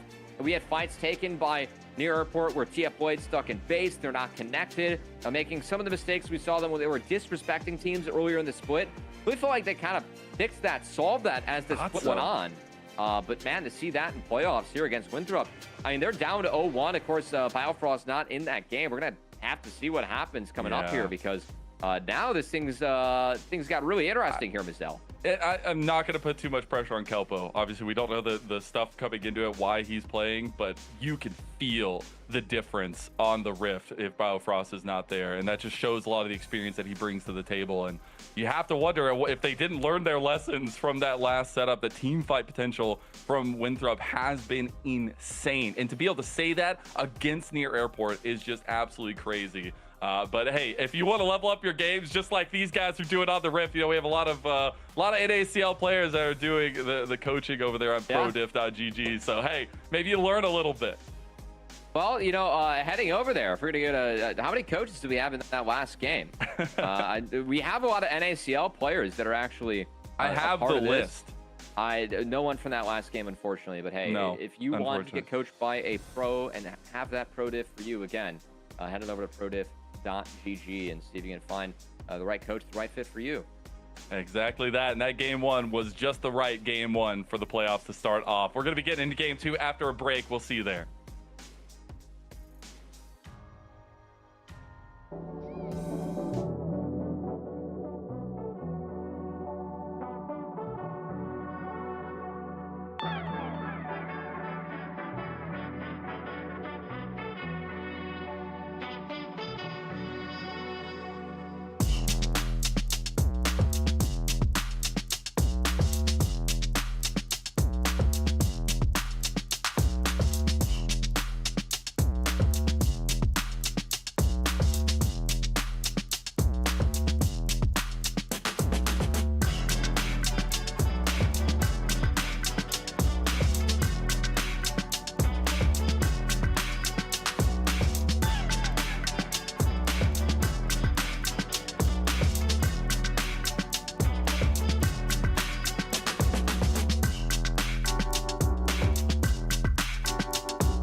Welcome back, everyone, to the NACL playoffs. We're split number 1, where the upset continues to deliver. I'm Mazel. I'm joined by Cubby, and Winthrop University take a thriller of a game number 1 over near Airport.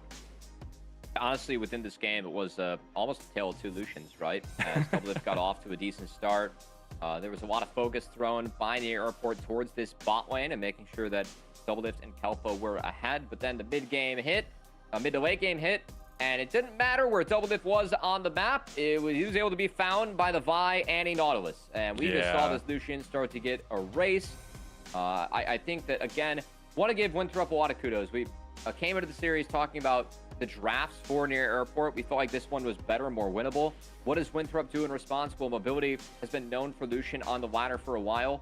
His chosen response, the Senna Nautilus bot lane with the damaged Senna, right? Taking the gold. We haven't seen that in a bit. He played it out really well with his team, and all this over-the-top point-and-click damage to connect with the Lucian. Lucian Million didn't matter. They were able to race Doublelift from the map and make sure they were able to find these wins. And I don't know if I can, explain it enough, but everybody needs to realize how Winthrop changed or played their draft strategy out, right? They went for more utilitarian items for mobility, but he went with that RFC. He went with that long distance damage as well. The follow through to a lot of this CC chaining was so beautiful time and time again. The way that Denethor was finding catches with his big walls, with his big mega darts, there was always something for Doublelift to be worried about. And when he thought he was done, there was another one coming on top of it. So Winthrop just really knew how they wanted to play their composition. And this is what some of that, playing a ton of games, having all that experience together, those synergies that are built up after playing the most amount of games out of any team in the NACL in such a short amount of time. I mean, these are the fruits of the labor here, Cubby.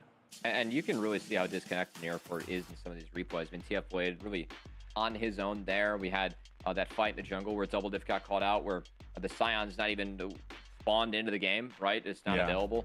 And that, you cannot make those mistakes against a team like Winthrop. Winthrop has definitely proven that they deserve more respect than that.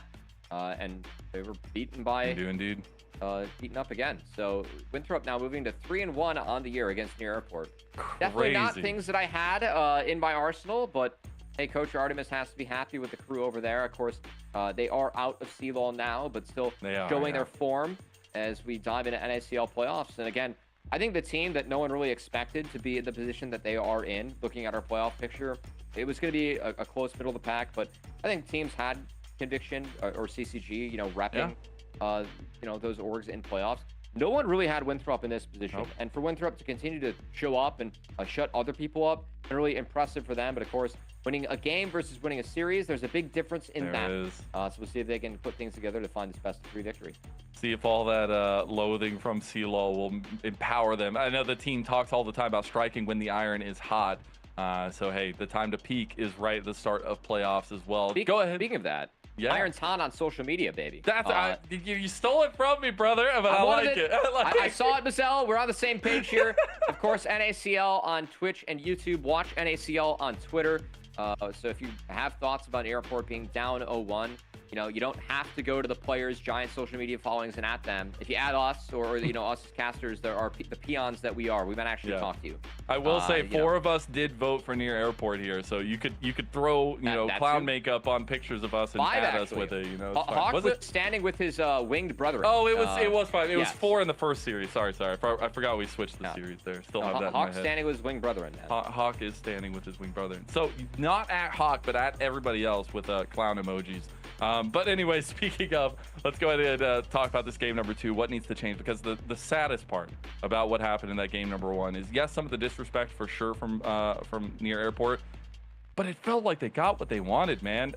We were talking so highly about this composition. Finally, they get a draft that looks just as good as that draft in game number 1 of their last series against Winthrop looked like, but they weren't able to turn it around. I will say that as I see every game I've seen Annie in, I'm like, oh my god, this champion's overtuned. So, and it continues to impress me more and more, and I just think that she is more and more overtuned. I think that is my one surprise from the last one. But no, you're right, Mazel. I mean, we see a Lucian Emilio with a Scion, a Silas in, we're like, okay, this is a winnable game, right? Yeah. We have a big front line. We should be able to play into this, snowball Lucian forward. But man, Lucian never got to play the game with all the focus that was coming in from Winthrop to take down that pick. So it's going to be different, of course, in the next one. We are in Fearless, but just curious how, like, what kind of stylistic switch we have. And if Near Airport can, again, have a draft where they can put a few more things together, because that is something that, with Kelpo being in, is a little bit of a limiting factor, just with him being more of that Enchantress player. That is something else that you have to consider or deal with some of the moving parts the Near Airport have had in their roster, too. Yeah, and I think it's difficult when, you know, you can obviously see some of the failings in the shot calling later on as well, but I don't want to put too much weight on that. Obviously, they have to deal with what they've got, and I think it really is about those individual mistakes that we're seeing. But also, I have to, like, I thought the damage profile was pretty good from Near Airport, but you saw once Double Lift went down, I mean, it didn't feel like Pobelter was really able to do anything, and that's been the 1-2 punch of Near Airport. Pobelter has been a massive factor to how they win games. I think that's a great shout, too. Again, Pobelter not on a mage there. We've seen him be really successful on Azir, on Orianna. The rise. And we've seen Double Dip be really successful on the Jinx and the Tristana, just playing these traditional front-to-back comps. I will say Scion, actually a big pick that's really helped the airport out with some of those. Yeah. We're not able to find it in that last game because they were denying Lucian Emilio. Well, we're getting into game number 2 now. The decision has to come from Near Airport here, or they will drop to the lower bracket. They still have a second life, but goodness gracious, could you imagine a double repeat upset from Winthrop over Near Airport? They might just be their kryptonite. But we're getting into this one now. Near Airport back on that blue side yet again, and Winthrop on that red side. We do end up seeing those Fearless bands to the right of your screen now with this new draft. You have to rebase yourself, but it is going to be that Camille respect yet again for 2 games in a row. Okay. Well, looks like we are going to have Near Airport still taking away that Camille from Denethor, so he's definitely earned that one. And Denethor continues to earn a lot of respect in this matchup and in this series. Again, Denethor, I think, has been I got to give kudos to everyone over on Winthrop, but Denethor is a player that I think out of everyone on the team, definitely someone we've been a little bit more excited about. He is the one person actually played in this team on this slot for NACL last summer as well. I didn't really see him have that rookie split that we were hoping for, given what we've seen out of him in collegiate and solo queue, but really feel like he has been having a really nice secondary split. I feel like both rookie year and sophomore year might have been outshined by Crimson a bit, who also had a rookie and sophomore year at the same time. And of course, those guys coming up at the same time, we had our eyes on each. But I feel like Denethor has been really stepping into his own in this league the last couple of weeks. And again, getting some focus in the picks and bans and carrying on the Rift too. Kobe, this is a change. Near Airport from blue side are the ones that ban away the Nefiri, so they don't want to go with that first pick, even though Spica has been a monster on that pick. They're going to try to target something else. They're going to try to go something a little bit more for TF Blade and get that Gwen. Got to take the Gwen. If not, Denethor gets it, and Denethor will get his choice of counter into it. Likely to be Jace or Ambessa, as Denethor has, I think, played the Jace pretty damn well. I will say that there is a sneaky backdoor Sejuani that could come in for Winthrop. Stop it. No, we're not feeding the rumors. What, the Sejuani top? Yeah, we're not. It's back, we're baby. not feeding it. Nope. We're not in touch Shout with out that. to OQs that will be this weekend. I cannot co-stream it, unfortunately. I'm at a wedding, but Lorem, he's going to be drawing some bans for that Sejuani top build for sure. He had a ridiculous win rate. I'm not expecting to see Sejuani top here. It does have a really big win rate, but it is something that Denethor has played in the past and has played quite well. So do want to highlight that. The Varus I do really like, though. Again, leaning to what's been working. I mean, mobility has had Double Lift's number in almost every game. Even in that game number 1, it was a little bit contested between the two of them in that last series that they played. Now giving him the Varus, giving a lot of tools, can be flexible with what build he wants to go with, but the Lilia will be the response for Spica, and the Yone on top of it for Pobelter. All right, well, Gwen Yone solo ends, you are really strong as the game goes on, and these picks can also play out a lot of winning matchups or find ways to win matchups and then scale astronomically. So a little bit of a lack of CC so far. Of course, oftentimes see this paired up with a Sejuani, not exactly with a Lilia. Will be a carry pick for Spica, and we'll have to see if some of the crowd control picks that Double Lift from the airport might like could be denied here. I really want to see a Jhin ban against Double Lift. I think he plays that champion really, really well. as the MF taken away, likely to see a Jhin ban on the second round too. We saw that get the better of him last time around as well, or at least go either way. Now the MF ban as well, taking some of that team fight tool, but the pairing with the Lilia that is so nice and nasty. Still seeing that focus on that Jhin, like you said, towards the setup, potential the utility from the bot lane that Doublelift could be bringing, but maybe trying to focus down only 35 champ pool here a little bit more supports taken out the table. You still have mid lane as well. Okay. All right. Well, I will say, is this the Soraka moment? We have seen a lot of Nico sneak on through. So I'm a little bit surprised we haven't seen Nico focus a little bit earlier in the draft, but do I see the focus now? I think it's going to be an Akali moment. You have Sejuani. Nah, I like the Syndra way better. I like the Syndra way better. I mean, it's nice to try and pick Lilia. I like Akali, Sejuani, and both the Gwen and the Yone, but maybe another way to pick Lilia, or to try and combo, try and synergize here, as I think any peel for Lilia is going to be good. Ashe has seen a lot of buffs. Yeah, and she's really good. Has been a little bit missing in the meta, but that will bring some crowd control. I think Kelpo needs to bring more with his pick too. I mean, right now, that's literally their only hard engage. So, I mean, you have like the sealed fate, but typically that wants to be layered up on the back of things. So try to find a way to get a big wombo combo off now for near airport will be the choice. They're going to go for the Alistar. Alistar, of course, packs a ton of CC. Ooh. I would like the Renata here a lot. I think an hostile takeover actually has a lot of value. Of course, Braum has a lot of value too. Going into the Alistar, paired up with Sejuani can be quite nice. Man, I really like the Renata.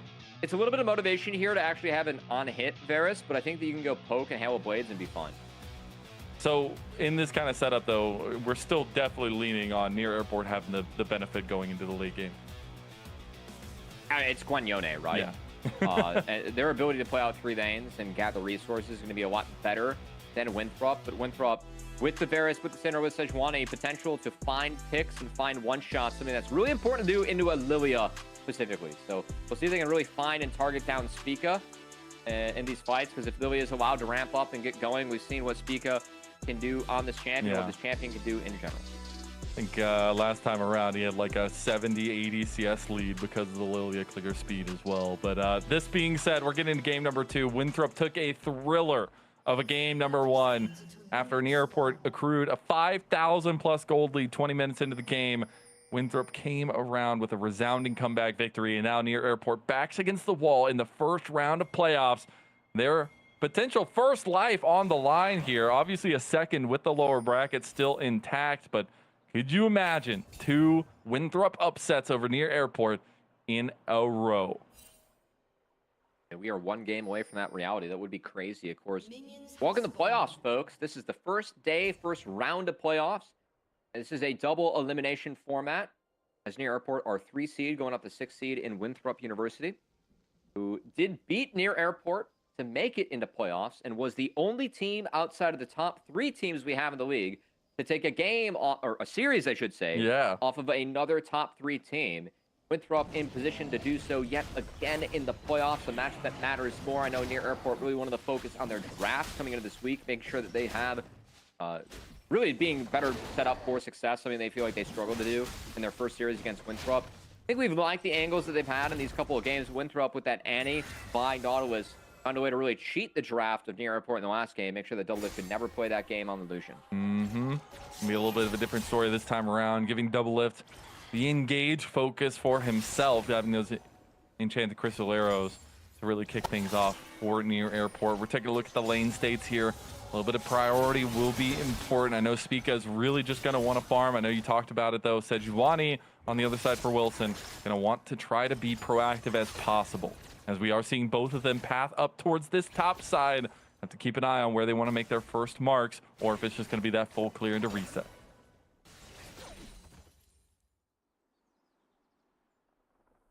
Well, looks like it's going to be full clears for now. It's Lilia. That's likely to be the case as both of our junglers work up towards the top side. I will say the 2v2 should be winning for the Sejuani at the level 3 or 4 mark if it is played correctly, or Wilson can get a jump on either the Lilia or the Gwen. So we'll have to see if that ends up being important. Clear speed going to be extremely important. Again, even in the last game. Oh, we skipping the red. He wants to go up He top. wants the They're gonna level try and get him. 2, level 3 in the top. Tia Blade doesn't They're gonna expect get a thing. Denethor going to play in the bush, but Tia Blade realizes the bad news. He's going to save his flash now as the Arctic Assault has already been used. Wilson will force that.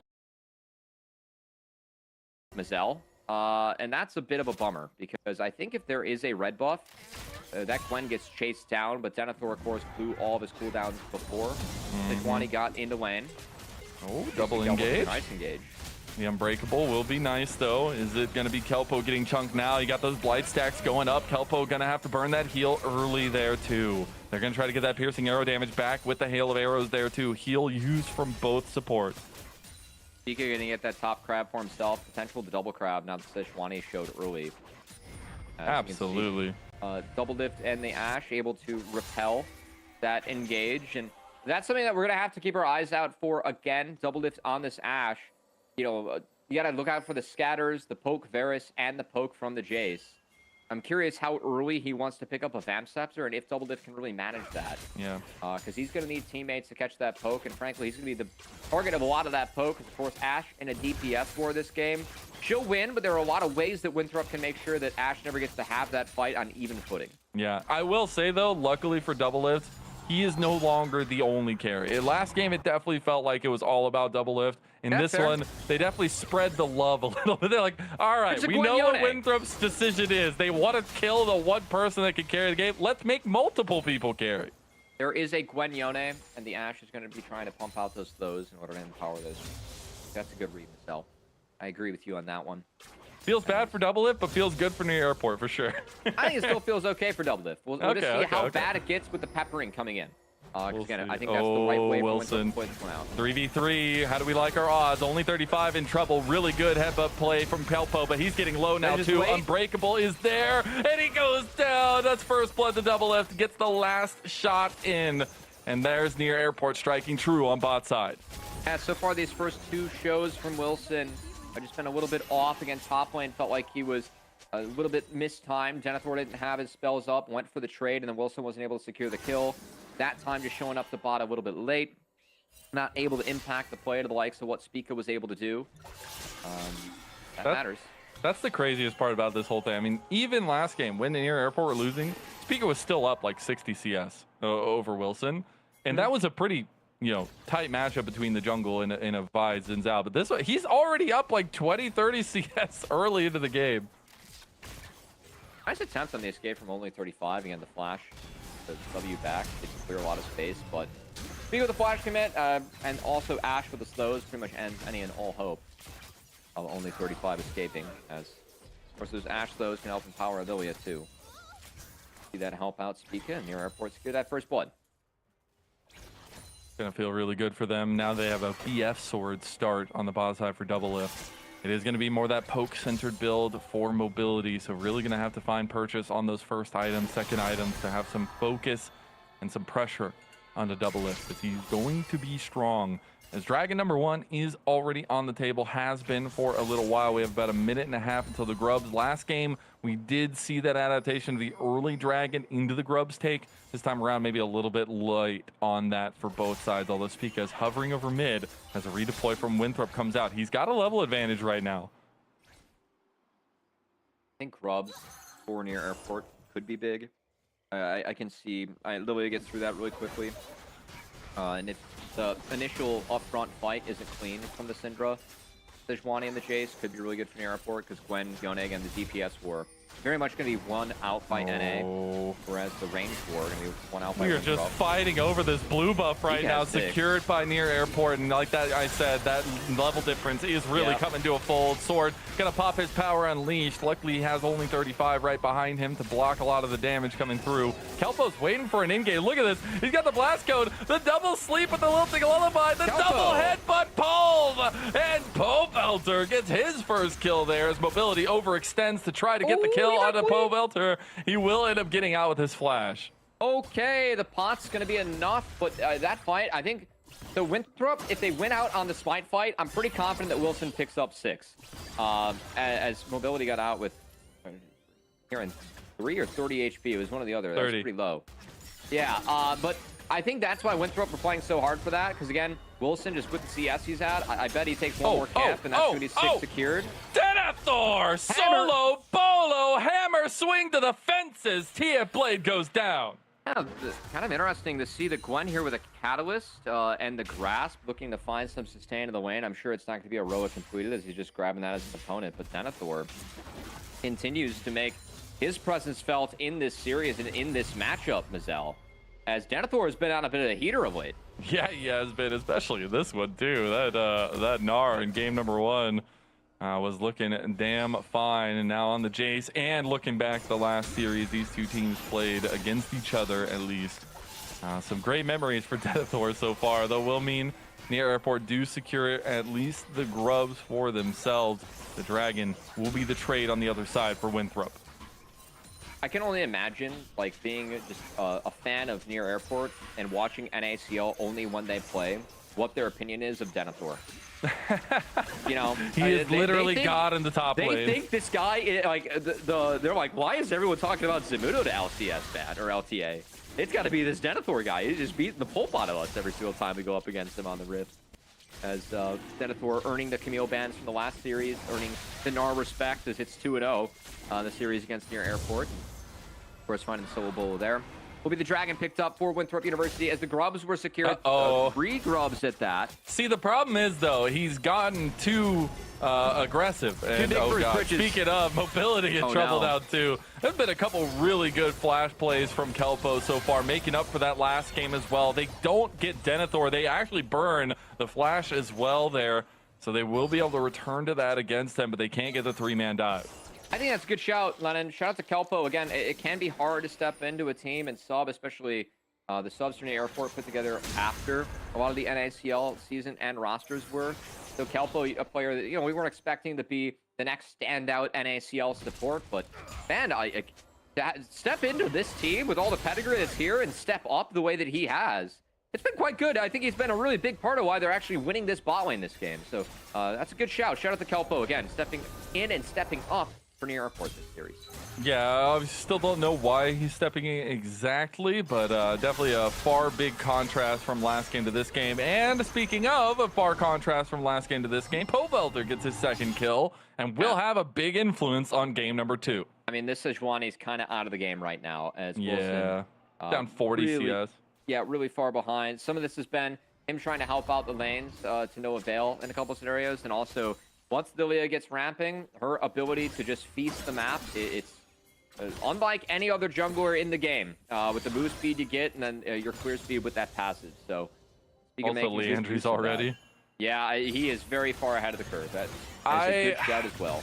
And it's just like the situation with Kelpo last game. I don't want to harp on it too much, but this has been the theme of this matchup. Wilson consistently gets down like 30, 40, way more than that as well. I'm just starting off at the minimums, but Spica has had his number in every game at least, but the biggest difference maker has been Wilson's impact on the game and the lanes, but this time around a lot more difficult to do. I mean, some of that for sure, stylistic difference. Another part of that, you know, maybe just a player and focus difference. Again, Spica has been a standout jungler in this league. Someone that I know has still been very vocal about wanting to go pro. Spica for me was an easy first team all-pro vote. Absolutely. So I think he's been really, really good this split. Had some moments where, again, he gets a little bit ahead of his own britches, I like to say. A little bit too far down the tracks.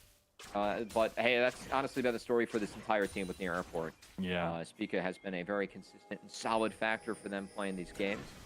And, again, going to have to be that solid factor if they want to push this one to a Game 3. As if you miss Game 1, you miss quite the banger. As it went from a Near Airport Baron secure and a 5,000 gold lead to them. By the time the next Baron spawned, it was Winthrop securing that and taking a 5,000 gold lead for themselves. Yeah, absolutely insane. Yeah, pretty crazy back and forth game. It didn't start much like this, but kind of in some way. It was like that 5,000 gold lead developed at like 19, 20 minutes into the game. This time around, it's about 2,000 gold, 12 minutes into the game. So we're on pace. That's a decent shout, Mazel, because I think that with the drafts and just how this game is different, it should lead to be very different. Again, Annie's OP, guys. Like let's be honest. Whenever we see this champion hit the Rift, it's being first picked in LCK where they have the best mids in the world, man. They're putting them on Annie duty. That says something. If we're picking Game 1 in Fearless Draft, Chovy Blind Nanny, all right? That's something. That tells me something about this champion. It really does. It definitely does. Oh, he completed it. He has the Rod of Ages for TF Blade on the Gwen. All right, he's cooking. Got first items coming across the board, though. Yeah, I don't know the science of the logic behind that one. I'm going to be honest. I'm familiar with the Catalyst grab and sit on that. But of course, Roa did see some nerfs 2 patches ago now. We are on point 10, so we aren't on the live patch, by the way, guys, where the mage items are a little bit different. That doesn't matter. Some of these inventories do go up. Oh, they're going to try to get Denethor again. He does not have flash. Remember, they just burned it this time. He's going to hammer swing back, lilting Lullaby, but he's under turret. Are they going to have enough damage? The watch out Eep is not enough, but TF Blade will snip him down. And in bot side, got a pick from Pobelter going on a killing spree against Sword. Looks like an Enchanted Crystal arrow did connect. I don't see Double Lift on my screen, and I see him participating in the kill feed. But now Double Lift gonna fall himself. Doesn't burn the summoner spell, so good shut down and pick up by mobility, but it still is near airport winning out across the map. Do feel like Denethor played that one well on the top side, but of course no flash too far up in the lane. Yeah, and you just can't really do much against that. And that also means that a lot of gold in the plates are gonna go down to both solo laners for near airport. So propelling them up a little bit, propping them up a little bit. We're going to take a look at that arrow across the map onto a backing Sword. Yeah, channeling recall. Kelpo able to walk up, finds another headbutt backwards, as those cowbells have been ringing rather true for him and the team here. Nothing of taking the tower shot there in the end too. Winthrop not going to be sitting on their haunches here. Going to go ahead and go with this dragon, get a second dragon for themselves too. They're starting to stack themselves up with that, but as you said, as time goes on, if this lead stays in the favor of near airport, things are looking dicey for Winthrop, though Pobelter might be the next pick off. He's going to fate sealed his way out to safety. We well played there by Pobelter. I will say objective-wise, I feel like both teams are on schedule, right? Like you're telling me the Poke Varus team got the first 2 dragons before 15 minutes. That's okay. But just kills and the rest of the map-wise, being down 3k gold like this as the first brick does get secured by TF Blade is not where Winthrop wants to be. They do get outscaled in this game. That Gwen, Lilia, Yone topside, I mean, that scales into Oblivion, right? One might even say Oblivion remastered. There you go. Nice throwback. I still haven't gotten to play it yet. Throwback, that's a current event, Zal. Well, I guess, yes. But I mean, like a couple of weeks ago now. Come on, you're old news, Cubby. Old news. No, I'm just joking. You should play it though. Anyways, that Rift Herald did get taken. I'm gonna lose some gamer credibility here. But we're doing this for content, Mazel. I've never completed a Skyrim game. Oh my god, you're the worst. Yep, never. You're literally the worst. I was late to get an Xbox as a kid. Oh my god. The amount of times I've completed that game is sad. I know. It's so very sad. I've started it multiple times. I've just never completed it.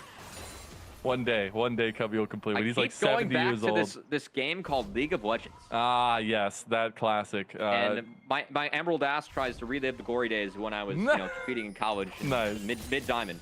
Nice. Speaking of glory days, I actually had one of the most embarrassing moments beating Pobelter for the first time earlier this year. Nice. One of the cooler moments I had for myself in my playing career was I solo killed Pobelter in the Azir versus Vel'Koz matchup as Azir. Nice. Which way back when Vel'Koz was the counter being played, it was like season 5.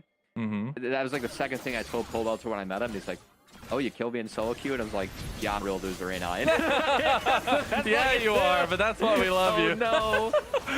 It's fine. Wilson, maybe not finding Pobelter there, but finding the back end of a fight against near airport. Now Kelpo caught out, has to pop the Unbreakable Will. The Storm Surge will also get used there. No solo kills coming through yet. But it is actually some good fight back from Winthrop so far, and starting to I know we talked so heavily about this near airport compositional strength. Man, there's just something going on. There's something in the water for the Eagles. There is. I just don't think that water is sustainable long term, Michelle. They need to invest in environmental safety. Better well technology here this game. Because again, I see Yone and Gwen with 3 grubs in the side lane. Again, I think that taking the 2 dragons and getting away the 3 grubs is, again, kind of on schedule for what this game looks like draft-wise. But near airport are far ahead of schedule of where they should be in terms of gold this game. Yeah, you can't see a QSS already for Pobelter's Yone, who is up a little bit. That's going to be really nice early luxury item. Of course, Oh, Tia Blade, he's in trouble. He's gonna get the flash out now, and the tanking coming through. There's the Glacial Fissure also used. Somebody take him down. All right, the Shock Blast comes through. Finally, and then they take him, but they will get a counterplay on the other side from near airport as they pop the Rift Herald. He bought a lot of time. As Sword flashes, he's still gonna get bumped back. Oh yeah, he's in trouble. Kelpo going for another nice play to set up the cause. Another turret shot, not gonna go through on a pole belter. Almost dies in the end as the Storm Surge came through at the last second, but the turret does fall. This lead will continue to be propelled. A little bit of an answer by Denethor in the side lane with an outer turret. And that QSS Magic is actually saving pole belter there too. Again, he has to get out of a lot of tools, a lot of stuns, some of which he cannot avoid looking at that winner's bite if he does choose to go in. I like that being picked up that early. Helps him survive that dive as near airport do trade up across the map, taking the inner turret. And now we have another dragon coming up around the corner here. And that's going to be an interesting conversation because it feels like maybe at this point, near airport could contest over that as we see, gotta feed the kittens. I mean, Kelpo is like telling his team, is like, you think that I'm the kitten as a sub coming in? It's you guys. Hey, he's on a redemption game too, all right? he is allowing Kelpo is allowing himself to be milked by his teammates. Whoa! That's it. Okay. You can't, it. Yeah, that's it. Gotta milk the flash, as you say. Exactly. Yep. He's been milking all the summoner spells out of the other team, too. Yep, and then feeding the kittens with it. Yeah. So we do have a lot of prio on this mid lane. I don't know who's going to be getting the milk this time around, but it seems like it might be the audience getting fed here because the dragon starting up could mean that NA want to fight this one. They've got to be here early, and Winthrop has to play this fight. Again, it's a gold deficit, but I don't think things get better for Winthrop as this game goes on. They need to be bursty in this fight. You saw the Storm Surge from Sword being completed. I think it's all about finding the one shot. If a DPS fight is allowed for near airport, they will smash. Well, looks like we might get that here. Spica was looking for a Swirl Seed, but the Dragon is now the focus for Winthrop. Poe coming down on Spica. He's about a quarter down. They engage from Poe Belter. Going in. Only gets one, but it might just be enough. Glacial Fissure used back, and it gets popped! Shutdown goes away to Wilson. Winthrop splitting the difference and splitting the seas of near airport. Betha booked them a ticket right back home and right back into that lower bracket. Dragon goes down to Winthrop, and they're on Soul Point. I'm watching a collegiate team out objective setup LCS Legends in near airport. Champions. No one would check that Tribros. Denethor was on the push, and near airport got cold feet in terms of pushing through that objective. It was really good by Winthrop. Again, they need to get there early. They need to connect and lay down their poke. And near airport, they didn't really find any sort of angle with the Gwen or the Yone. They ended up walking in. Of course, Pobelter did go down early, trying to create some space for Spica to get in. But once Denethor was spotted off to the side, that zoned out Spica in the bot lane in the airport as there was no fight for them that they wanted. And the airport ends up looking split. They fall again, and that's Soul Point. Dude, what is happening? We're 20 minutes in. This is exactly what happened in game number 1. They literally had a 5,000 gold lead going into 20 minutes, and now it's cut down to 2.6. It's a massive fight from Winthrop, and now a 5-minute timer, less now, for near airport to stop that Chemtech Soul from Winthrop. They still have a lot of fighting training. The biggest difference between game 1 and game 2 is they have that super scaling late game. Yeah, I mean, again, Gwen, Lilia, Yone, this will be a problem later on. It's just Winthrop, again, they need to continue to play fast and secure these objectives. And even being down in gold, playing the map better. Like that objective setup they had for the Chase and the Varus. That's a really good scenario that Winthrop was able to create by getting into the river early, something that this comp needs to do to be successful. And then cutting off near airport and forcing a fight. As Spica, good This is trouble. Yeah, now they're in a lot of trouble now, though. They have overextended. Flash has to come through from only 35. Denethor right behind them, though. Kelpo uses about half his health. TP coming in. That'll be TF Blade joining the fight. And he will be spotted out in the end. Some good poke coming through on a double lift from mobility right now. Double summoner spells down burned from only 35. Should be thought of. I would love to see double dip just get a Vamp Scepter after this. Because I think that, again, you're going up against a Syndra, a Varus, a Jace, just having good conditions on the map, making sure that the poke isn't, like, permanent, right? As he does base and picks up a, little needler, dagger. Little something. Little attack speed. Oh! The flash play. I think he's still dead. They're going to TP. They want this play. Sword is trying to buy as much time as he possibly humanly can, but it's not going to be nearly enough. Now play coming in onto Wilson as Denethor is here. They also brought mobility, but they went the long way. And Denethor finds Pobelter going on a killing spree. Watch this man stunt on the entirety of Near Airport all series long. I thought the ult was a little bit late there from Spica, but maybe he was waiting for mana. I know he's kind of low on the mana right now. It's Near Airport, of course. A lot of resources were put up top by both teams. It was more invested by Winthrop than Near Airport. This on the is bot dicey. side. That's not a play. They're tickling the Otacon, but no smite there. They don't want to stick it. Still a little bit early for a trio to get it. And, again, a decent answer by Winthrop. I think losing out on Sword's Flash is definitely something where Near Airport can continue to hunt the Syndra in the side lane. So it's a loss overall for Winthrop, but hey, at least able to fight back a little bit. And is a little bit more gold secured as they, again, since that last dragon, have cut into that deficit more. Yeah. Only down 2k gold now, as we are getting closer and closer to this soul being on the table for Winthrop University. Second items completed for majority members. That Abyssal Mask for Wilson. Look at this from Winthrop. They are just hunting. They have the improved blast cones trying to get over onto Spica. Glacial Fisher used flash out. Glacial Prison also used. Now Near Airport. They want the fight. TP play coming on the back. That's Pobelter. That's the big hammer swing. Is it going to be enough? Denethor sitting right there, but only 35 is going to be the first one brought down to the dust. Now Near Airport will be able to take this dragon and stop the stacking from Winthrop. Yeah, it still is a while until it spawns, but the fact that Airport have gotten in here and have at least denied the setup is good. But you can see the poke from Winthrop again. Near Airport, if they take a fight straight up, they are going to win out on the DPS war. But if there's time, and this Otacon start is a bit risky because you're going to get taken a lot lower here before this dragon. It's going down pretty quickly now, those two items. Wilson not going to go for it. It is a permanent buff. If Wilson wants to steal it, he's going to get it! Wilson upsets Spica! But now we got to get out with their lives as Wilson will fall. Fate Sealed used onto the CC. Denethor. Denethor going to flash out. He should be just fine. Oh, Kelpo. Power unleashed indeed. As now Spica going to try to heal up as Mobility is looking for him. He's not going to find the... Oh, Mobility. Mobility? He's going deep. Oh, change the corruption. They denied the dragon because of that, maybe. Mobility willing to fall. He gets a massive shutdown, at least, or a big amount of gold over to Pobelter.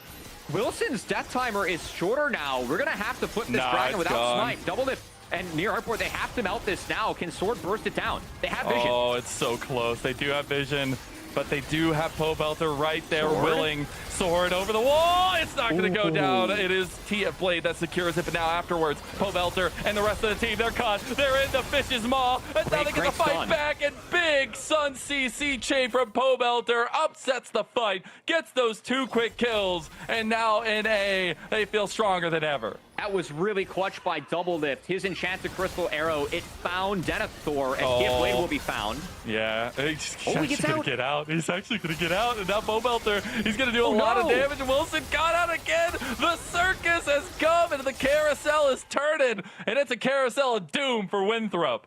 Yeah, the circus has not been kind to the college kids. As their wallets, they're getting snatched left and right by Near Airport.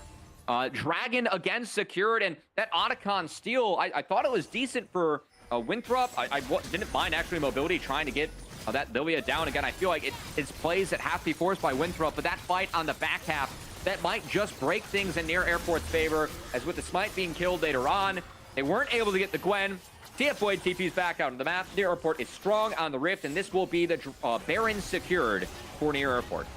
Yeah, and that's a big secure as well, as nobody will be able to get in, and they eliminate Sword. Beautiful. And Pobelter able to get a really good follow through. Glacial Fisher used, but a flash play from Kelpo gets him out with the improved blast cone now.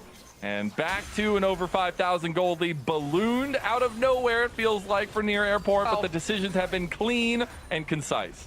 It was a little bit chaotic. Again, I do think that Winthrop are on a clock this game, so I can somewhat respect them pushing what they have. But for me, the big difference, Pobelter, we saw him that earlier dragon fight. He went down early. This time around, Pobelter was able to stay alive. He played a couple of really nice skirmishes with Spica, just able to connect, buy space, continue to stay alive. and wait till his next round of cooldowns came up. Felt like the angles and the looks from Pobelter were really, really sound throughout that last set of plays, especially taking Sword down to the back half as he secured a level lead for himself. And again, a gold lead back in favor of Near Airport, who continue to at least further solidify their way into this game. It was a little bit bumpy, but it feels like some of that turbulence has been, reassured. It has indeed. You know what they're going for? They're going for the reverse of the last series to make it sting even more. Get the reverse sweep 2-1 over Winthrop to start off the playoffs. What a banger. But this was a much better solidified draft. I do still really like the draft from game number 1 from Near Airport. But again, we go back to that factor of they gave multiple carry options this time around. And luckily for them, they're all paying off at this point.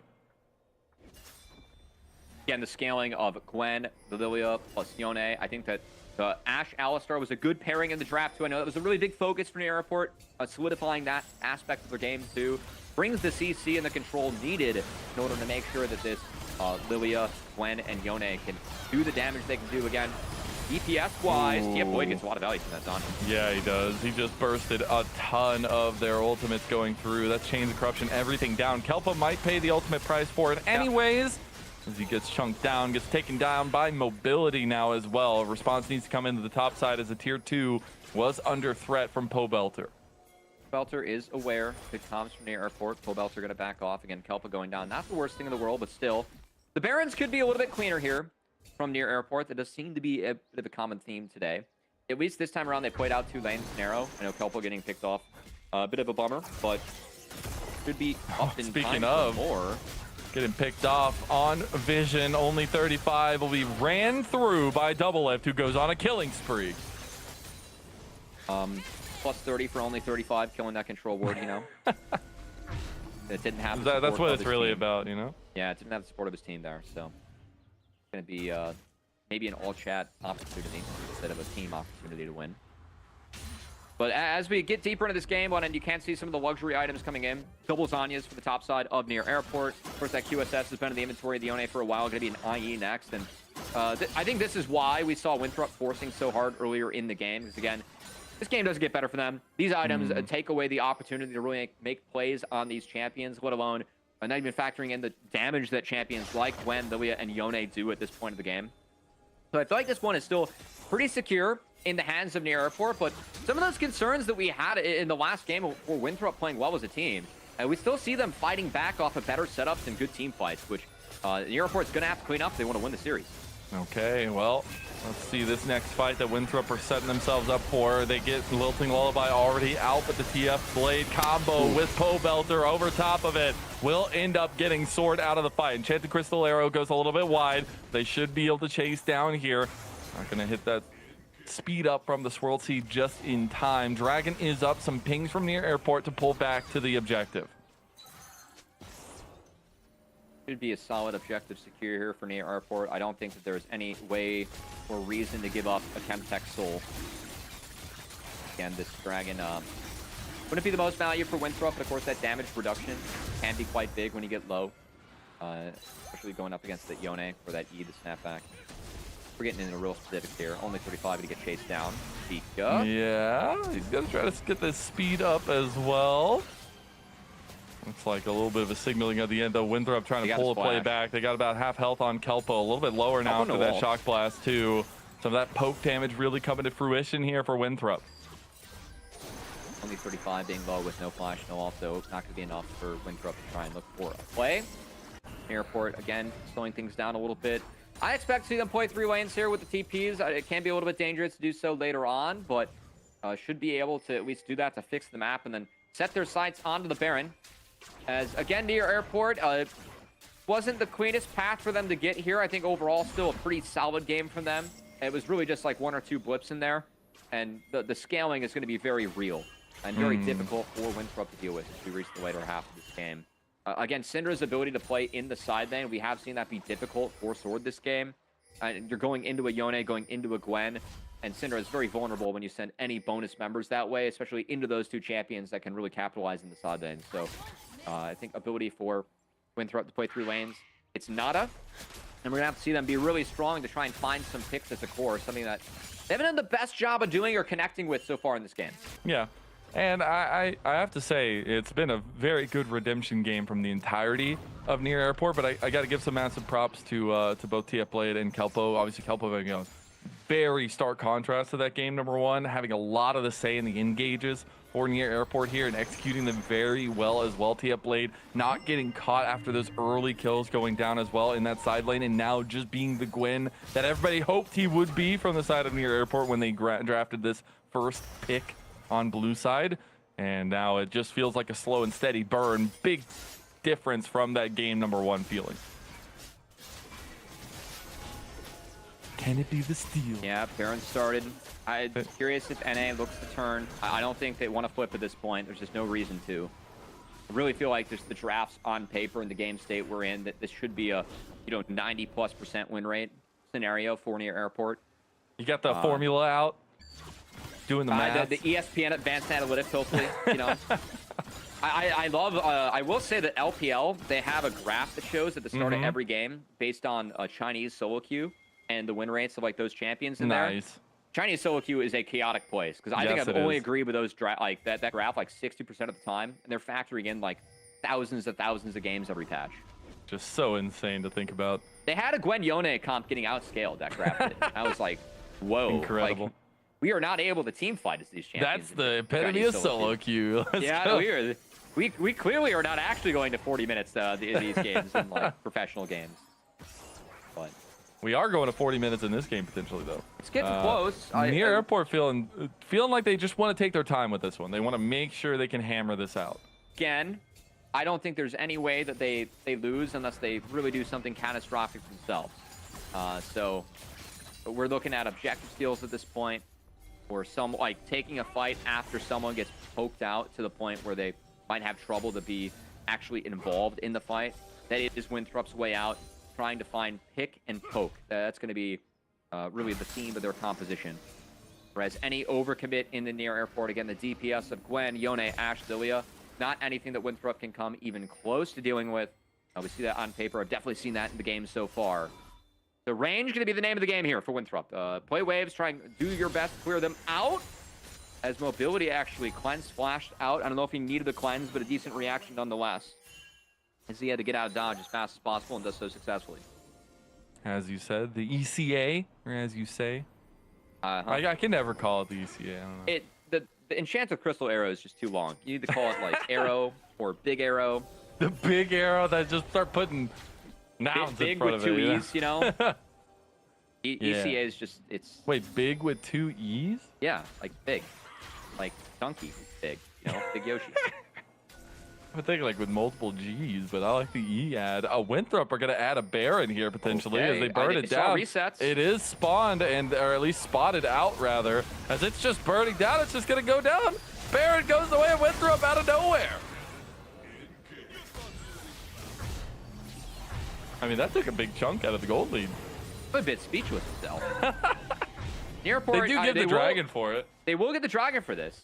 But hey, the props of getting the dragon stacked up early, you can actually threaten real plays like this.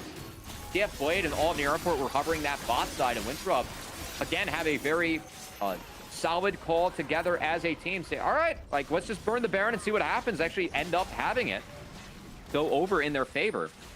I think that has been a big part of the game or the series so far with Winthrop. I mean, this is a team that has played together for a long time outside of this CLAW split, or NACL split, right? Looking back at CLAW and the fact that this team, outside of only 35, the core of this team has been playing together for 2 years now.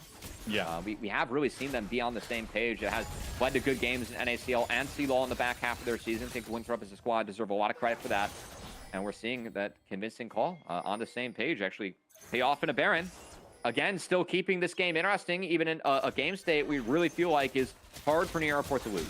Yeah, I mean, Speaker's almost on 4 items now as well. You already got 4 items for TF Blade, and Double Lift getting closer and closer for Po Belter as well, as he had that stop off for the Quicksilver Sash.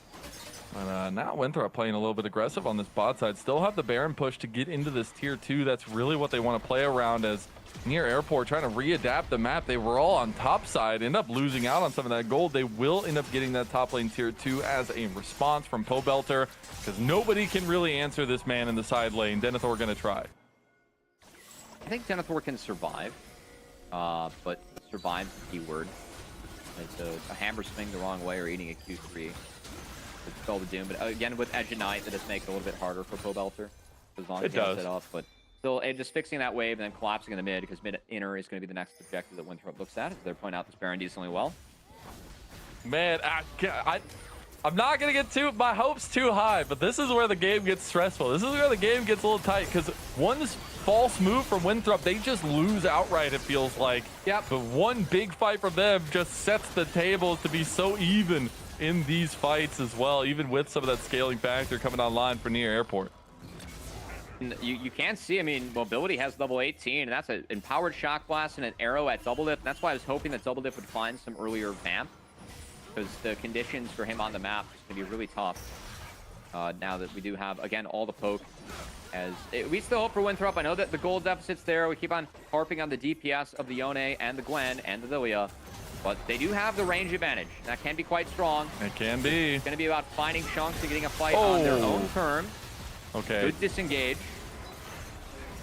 That was a little bit close from both sides. Oh, that's juicy.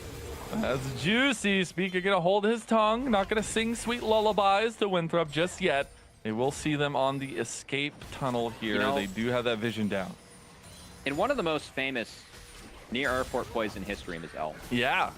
It was a speak of 5-man sleep at an international event that did help encourage his team to be closer to the airport afterwards. It did indeed.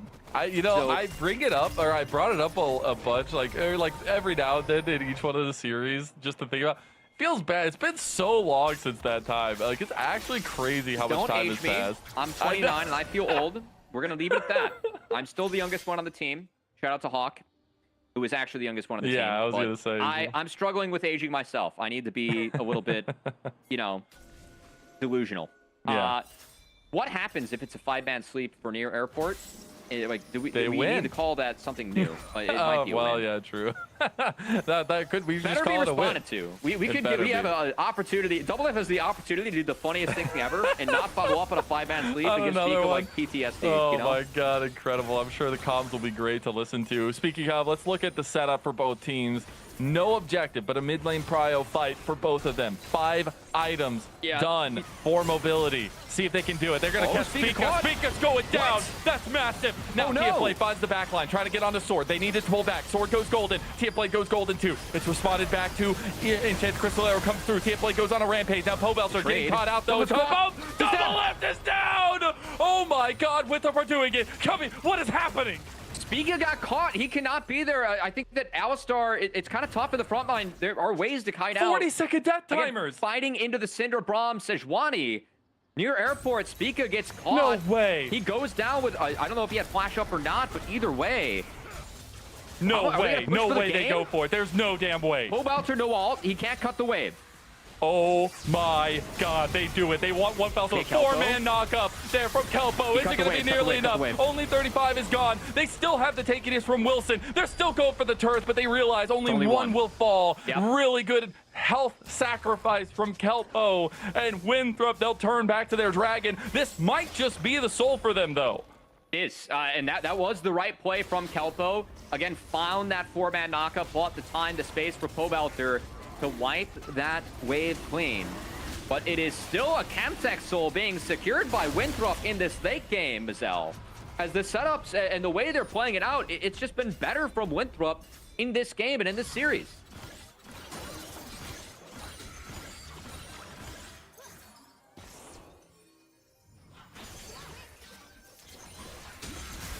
They had a 7,000 gold lead before, Cubby. They literally had such a hold on this game, and we are dead even now. As Spica, a second round will end up flashing away, almost gets caught in the end. But that does mean that Winthrop and Wilson, they have the better hand here. They could just pull this Baron again. TFLay is there. And T. Peter came through, and it's just completely caught. The rest of Near Airport going to try to save his life, but he goes down to a piercing arrow from mobility. And now a 4v5. Chains of Corruption goes wide, but that might just be the Baron start from Winthrop here. Doublelift does have lifesteal in his runes, hitting the wave, trying to get that one back. Also has the red pot. Oh, only 35? A good poke from him. This Baron does take a little bit with the poke Varus. Is at half. Povelter, I mean, can he be the saving grace Good here? flash. Enchanted Crystalero goes through. They still have the smite in the pit. 50-50. It's going to go the way of Wilson. It gets the Baron. Denethor's going to fall. But near airport, they're feeling feisty. They want to take this fight here. Only 35 going to make it out slinking away. They only lose 2, but they get the Baron buff. Only losing 2. I think Winthrop's okay with that. Pobelter had a great entrance into the fight. I honestly can't believe that Wilson got that smite off to secure it, as that was really close. Pobelter very well timed, fate sealed to get in there and try and change things around. But Winthrop with 3 with Baron and 40 minutes, like this late into the game, Mazel. A sneaky banger in this game. Sneaky banger, man. The goal lead's even now. This is going to be really tough here. Again, I feel like Double Dip with that Bloodthirster is going to be able to sustain through this poke. But it's really tough to find the right conditions for near airport because, again, they're so outranged and they really only have Enchanted Crystal to find engages. It's been really tough for Kelpo to find angles, but we are seeing him get some deep vision in now and maybe get behind Winthrop. Oh, they're going to try to go for a play on the mobility here as well. They don't end up getting the swirl seed on the other side of it as well. They try to potentially use that blast cone to get over. All the members of Near Airport have been trying to play around together. They're trying to play off this Enchanted Crystal Arrow from Double Lift to get the long distance engage too. It is not going to be there just yet. Of course, shout out to ProDiff. One-on-one coaching from the pros. Guys, if you go onto their website, you will only see professionals able to help you try and play like a professional at home. So find that ProDiff, go over to prodiff.gg.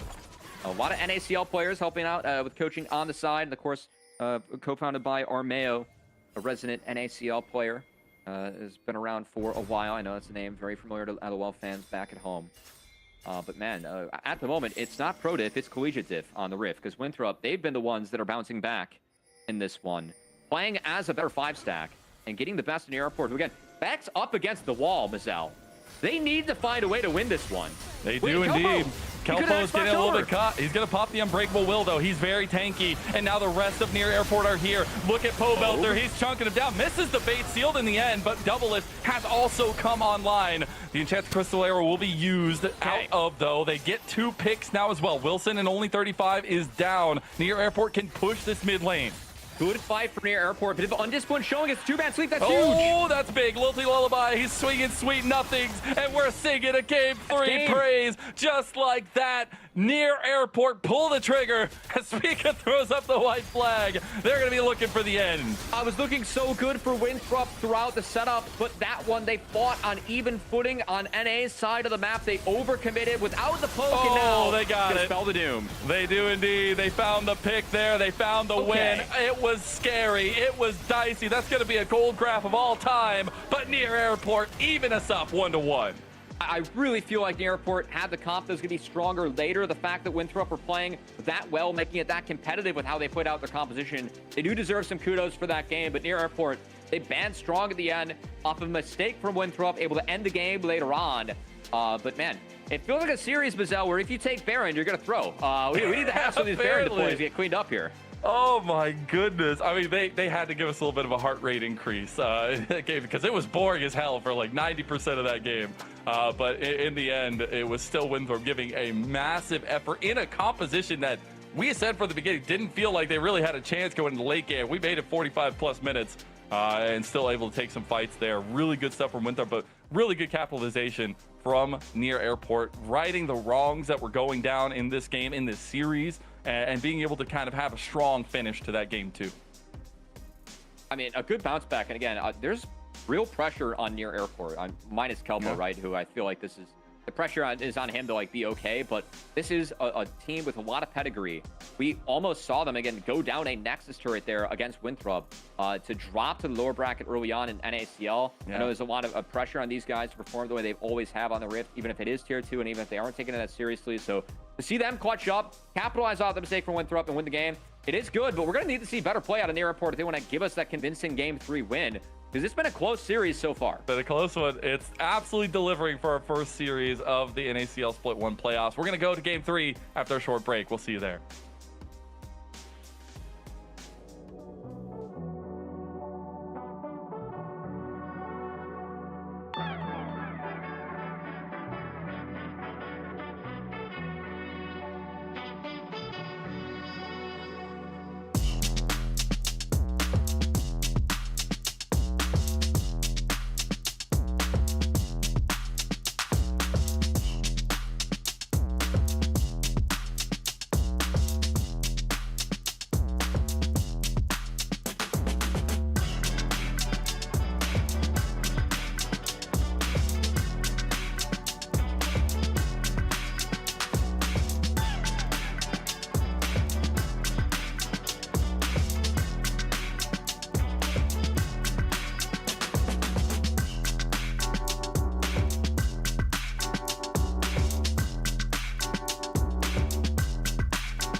Welcome back, everyone, to NACL Split 1 playoffs as we have an absolute giga banger to kick off the playoffs here in round number 1. Near Airport, even the odds go 1-1 against Winthrop University in our first best of 3. I'm Mazel, I'm joined by Cubby, and man, I wouldn't ride it any other way.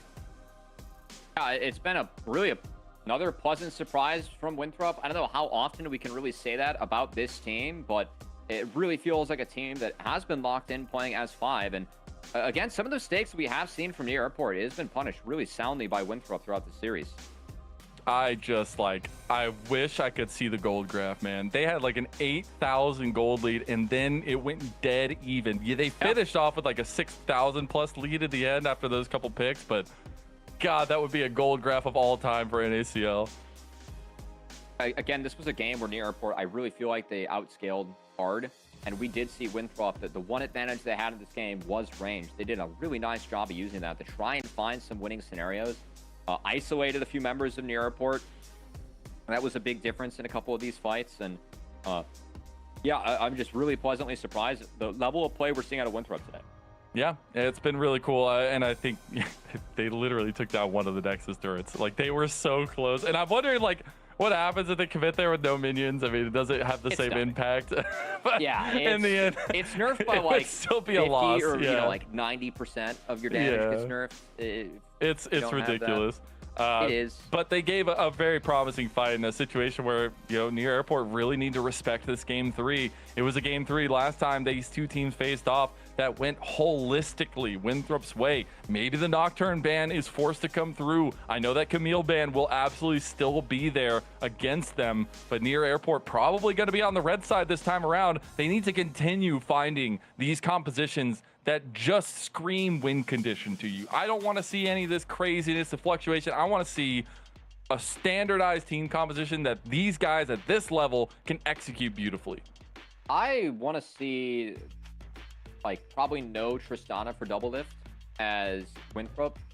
I think that Near Airport, again, for me, they've looked at their best when they do have a little bit of scaling. I think that their players, like their ability to team fight, it's really sound. I've been a little bit bummed that their objective setup hasn't been the same that we have seen from them this split, because I think that's been a decent aspect of their play, actually. But of course, with Kelpo instead of Biofrost, we do see some differences. And I do want to shout out Kelpo, who I think was really big in that last game on the Alistar. Again, stepping up as a sub for a playoff match with a team of this pedigree, that can be pretty tough for Kelpo to do, or any player to do. And I feel like Kelpo in that last game was actually a big part of why they ended up winning. Dude, the plays in the early games, right? Like the fact that we had those flash headbutt plays into the pulverizes, like that kind of stuff is so huge, and it's such a big contrast to feel like some of the weaknesses we saw from him in game number 1. It's a really big cleanup in that regard, at least moving forward. If you missed that game number 1 or game number 2, go watch them again. Go catch them highlights on our socials, be in the top left of your screen, because they were absolutely thrilling. And now moving forward, we get to think about this game number 3. I know I talked about kind of what I wanted to see in sort of a standardized composition for Near Airport. What do you want to see from Winthrop's side of things? You want to see them just ult into full comfort here? I think Trigger Pull is good. We haven't seen a lot of Pantheon make an appearance yet. I'd be curious to see if that ends up getting picked up in this series.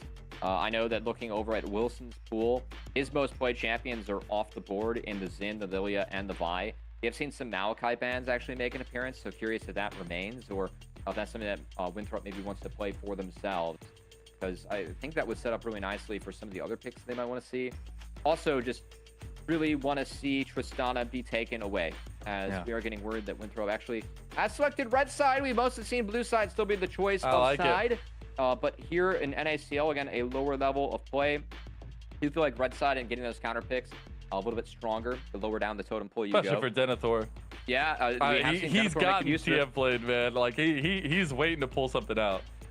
We'll see. I'm kind of curious. We have seen him, I think, a lot of the time in these games just default to an Ornn or a Cassante, something that he's willing to pull out. And kind of curious to see where TF Blade's going to go too, because I think his Gragas has been quite good, but Bess has still been missing in this series.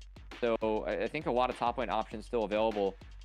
As again, Fearless best of 3 will be fun. A lot of curious to see what the first pick is for Near Airport and where Tristana ends up, because Tristana has slinked her way through the first few drafts, but for me that's been a really stylistic defining pick for near airport, and then of course just double the teams in the past, right? Yeah, and honestly, just gives him so much carry power through him. I know in that first game, we talked a lot about how it was really only double lift in a lot of situations that was that damage dealer and why the Winthrop comp works so well into it here.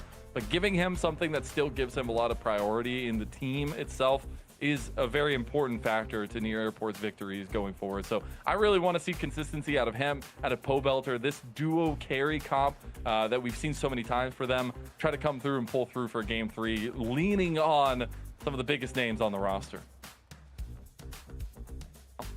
Well, game number 3. Yeah, diving on in. Winthrop game number 3. Going to be on the red side for this game. You see a little bit of a different look. Your Fearless band's going to be on the right side there.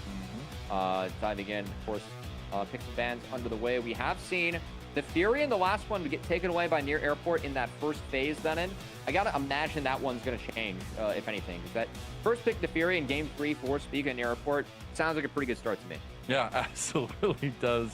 Some respect still being paid to both sides of things. Obviously, the big bands are going to probably remain a lot the same, not wanting to let any of that stuff through, but this series, Zir band here. The Zai is different. Taking away some Zai Recon from ability only 35.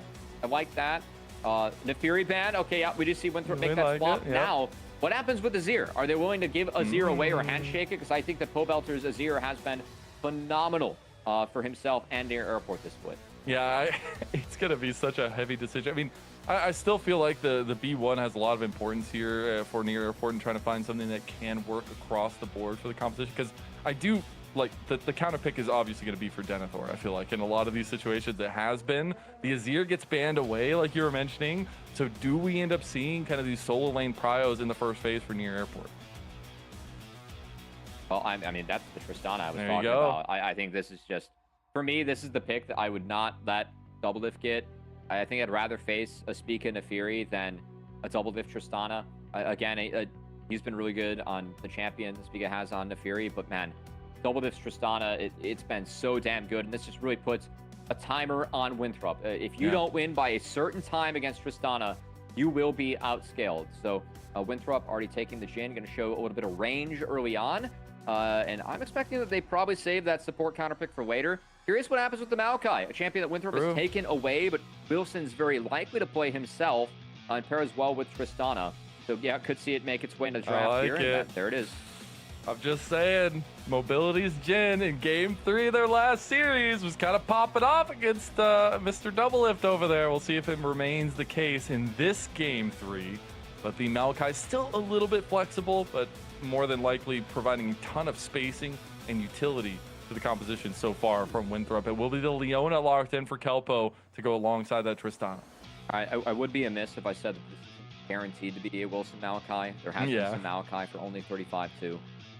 Which Maokai's not a lane dominant pick and support, so I think it's a little bit less likely here. That said, Poppy, value of Poppy against a Tristana and a Leona, you might be cooking pretty high.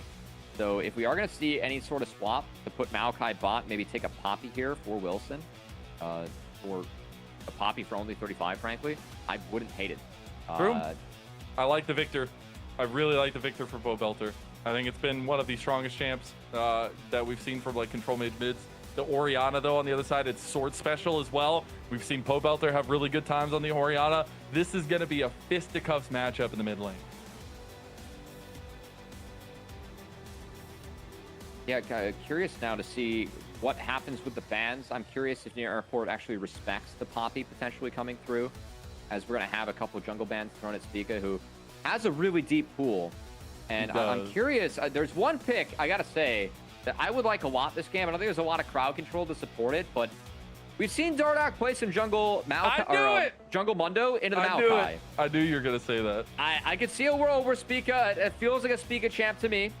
As okay, they're saying that this is going to be a flexible Maokai. They're a little bit scared of the other combos. They see that Orianna being selected. They are at least going to take away the Nocturne. As Pantheon and Gragas taken away from TF Blade, I like the Gragas ban a lot. Yeah, good remembrance from that last series to ban that Nocturne just in case. But yeah, taking away some of those big power picks as well in those solo lanes. See what the final focus is going to be from Near Airport on their bans. I'll see if they want to focus in on that jungle pool a little bit more. It will end up being the Rel just covering their bases if this Maokai is going to be flexed. I might even say hedging their bets, as of course that. And it's not going to go to Denethor.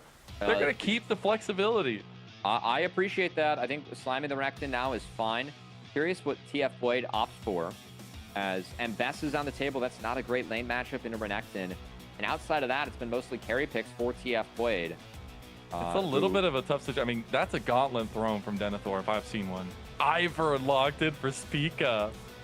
Really dissuades the Poppy. As I kind of like that pick for Spica, actually. Takes a lot less onus on M, though, and I gotta say he's been one of the stronger performers.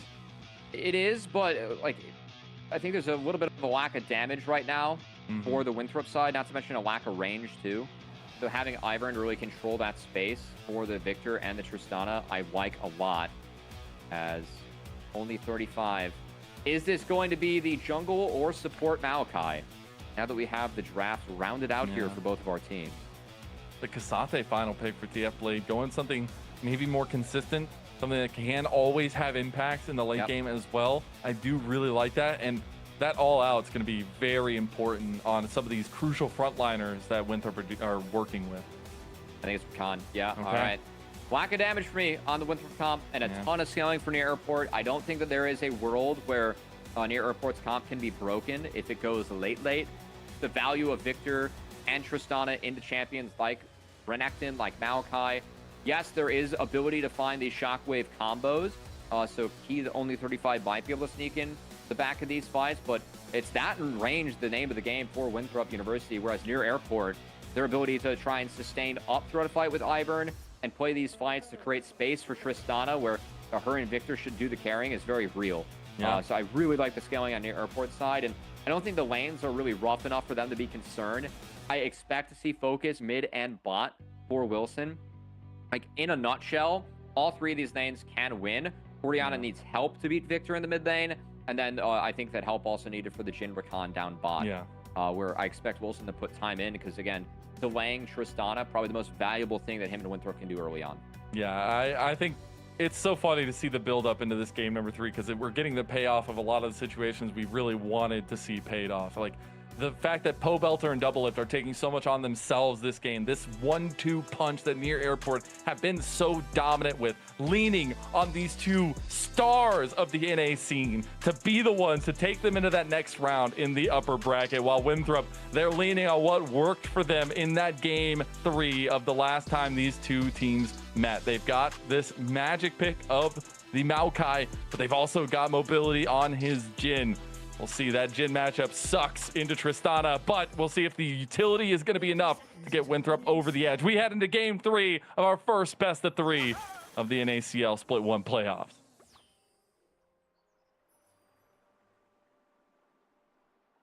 And for me, really all eyes on Winthrop University early on in this game. I think that, again, scaling, very real here for Near Airport, just across the board. Think of Tristana, you think of Victor, think of an Ivern, even Cassante in that top side. So many ways for Near Airport to scale into this game and find advantages later on against Winthrop. But it's going to be about winning early, or at least holding on early, as you can be creative with Ivern paths, but Renekton should win this lane up top, and I expect it to be left to its own devices, because the bot lane is probably where the action is going to be at. Really important that Pobelter holds on to his flash into this Orianna matchup. If not, then he will be a target when level 6 comes around. So I think that's what Near Airport has to deal with early on to survive, and it's going to be about surviving and thriving later on, because if they do get to the later stages undeterred, then Winthrop's going to have a lot of issues. It will indeed. Now, a lot of the same similar story setup that we set up in the last game, whereas Winthrop, that definitely needed a bit of an advantage. They were still able to fight against all odds in that one, and nothing's ever written as it seems, it feels like, with this series and between these two teams, which honestly has become my favorite matchup of the NACL so far. You would think it would be like one of the top 2 teams against each other, all that fun. I mean, obviously, I think if we got the Near Airport and the original Dark Zero Dragonsteel, yes, that one probably takes the cake. But this one in particular, after that big upset in the final week of the regular season, and now coming into this series, paying off as well, it is one of my favorites. Has been a fun one for sure. As Winthrop, the collegiate squad that Again, might be our 6th seed, but currently are 3-2 against New Airport on the year. Which is pretty wild to think about. Gonna have to see if they can step up. So pull off with, again, big difference between a game and a series win. As Pobelter gonna look to have his flash lost here, but is able to buy enough space away from Wilson, and Pobelter slinks that out. That is important. Again, I really think that Pobelter needs to hold on to those early flashes. He's got fourth shot onto Kelpo. The flash going to come out immediately. Now you got the rocket jump from Double Lift. Gets the reset as well from that explosive charge kick. We'll be able to get back over to Kelpo. Kelpo's going to heal up. Spica is right around the corner. Can this be a gank? Really well played by Double Lift. That W slow really helped Kelpo get out now. Spica Root might caller. And they get him. They don't end up getting the distance there. No flash is burned. Did get the exhaust in that initial fight as well onto Kelpo. Cannon denied from Kelpo as he body blocks the W with his body. And it will just be Iburn looking at that bot crab to take on time. Of course, Spica has that fight available. Should be a freebie as Sword, the first TP back in the mid. So slight advantage for Pobelter there. I feel like there's a little bit of a difference in how fast these trees clear. Oh, here comes the hurt. Double Lift gonna flash out as well. They got Spica right back down. Another reset, and they're trying to get mobility down here early. And that's the problem, taking the Jin into Tristana, or at least having the Tristana into the Jin. You find the lane advantage, and Double Lift finds himself a double kill. How calculated was that from Double Lift and Near Airport? Double Lift played that wonderfully. The rocket jumps to find us those, force out the early flash, and that barrier versus cleanse advantage in the bot lane helps him take down mobility too. Really well played by Near Airport and Double Lift, as that initial visit from Spica might not have found anything, but it did open up some space and at least potential to take down more health bars for Near Airport to find that advantage later on. And again, Double Lift's Tristana starting out with a BF sword in inventory at 2-0. That is damn scary for Winthrop to deal with. Because Double Lift is on the Tristana in this game, Winthrop is on the clock. Yeah, and Double Lift is angry. You can just tell. He wanted to take this lane in his own hands. He said, give me the sticks, brothers, and I will carry us to victory.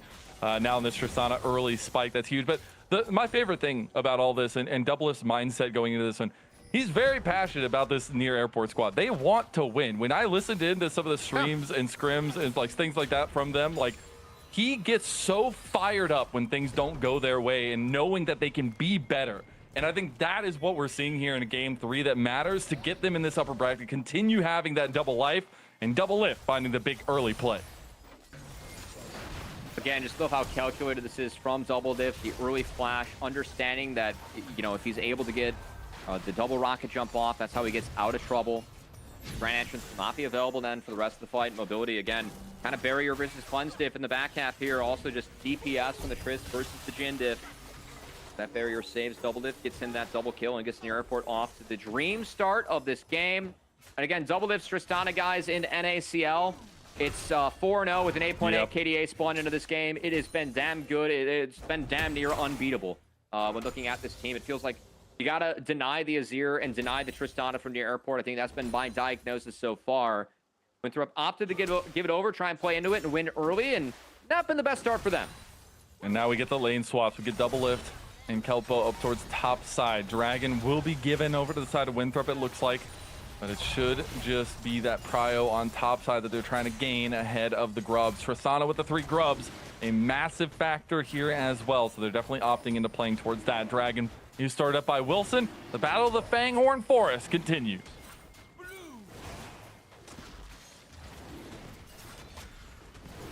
See, just like good trees, they're just going to stand around. It's a friendlier dragon than the one we saw in that series. It's because we got 2 Ents on the Rift, you know? Yeah, and we have a little bit more water to help fuel up those Ents and everyone else as the Ocean Dragon secured. Shout out to the missing health you get. Who's your favorite Ent?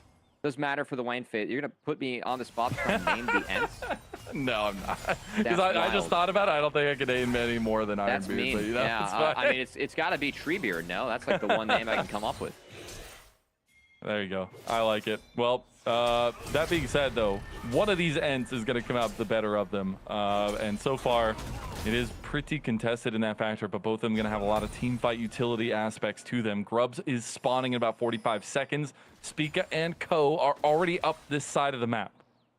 We want to give a shout out to TF Boyd. I know we haven't seen him a lot on our screens, but he's keeping up in that match against Renekton. Definitely ahead of schedule. in terms of where you're supposed to be. Renekton, chance for him to push around the K'Sante a little bit with Phage into the Bramble Vest. But K'Sante holding on is nice. Spiga able to snag away a red buff. And now maybe continue that focus onto the bot lane and helping out this Tristana.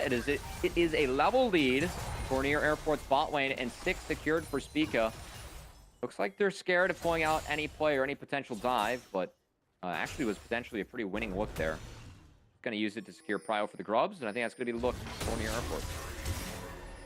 Again, the grubs for their comp is so ridiculously strong. Winthrop are going to try to make a play on bot side on the TF Blade. He does have the all-out, does have the flash. It's just going to be the invade from Wilson for now.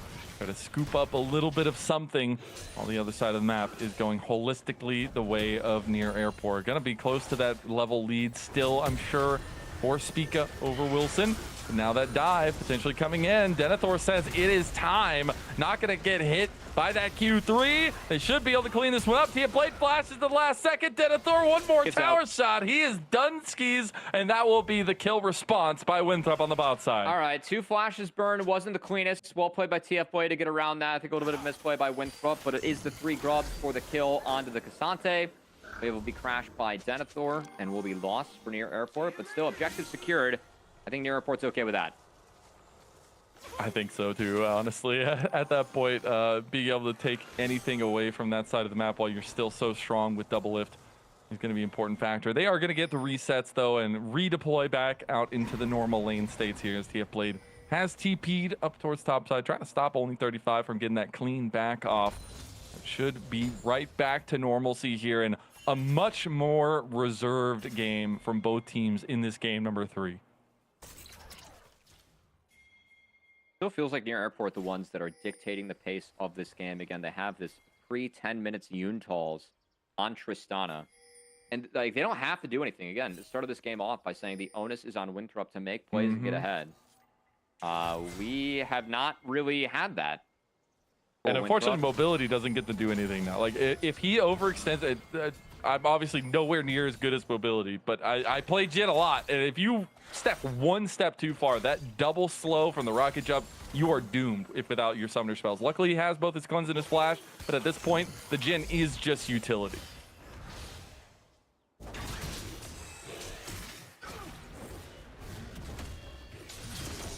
And still have a, I guess the war in the top lane. This one doesn't interest me that much. It's just gonna be next. Yeah, it's just gonna be, you know, Renekton heals more than K'Sante, but K'Sante gets to hang on, then you press ult, and that's when you have your chance. Okay, then if you're bored about it right now, then what do they do later? K'Sante wins later. Oh, well, easy as that. You just get to be K'Sante later. That's big. But Denethor can kill double lift. And speaking of killing double lift, he is going to get the rocket jump reset out.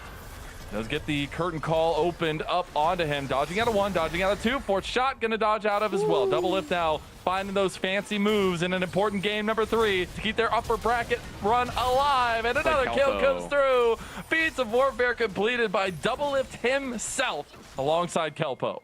Great moves by Double Lift. He moves to 3-0, and a good follow-up by Kelpo as he connects with the Zenith Blade. I'm going to connect with a second kill on the mobility here. Not exactly sure how the Jin's going to live this. Unfortunately, he does have a little bit of an outplay there. With that, he overextended. And the TP play did not go through as the cancel went out. Mobility gets a 2-for-1 in the end. And that's the Jhin play you dream of under turret. We'll take the shutdown there as Near Airport. That's a bit of an oopsie.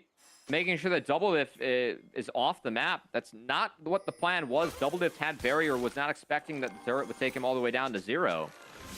And mobility gets a little bit of a gift. That leads to Collector and somewhat keeping up on this Tristana that's still very far ahead. But Winthrop needs a few more gifts if they want to have a chance in this game. And that's a good start. That is a really good start.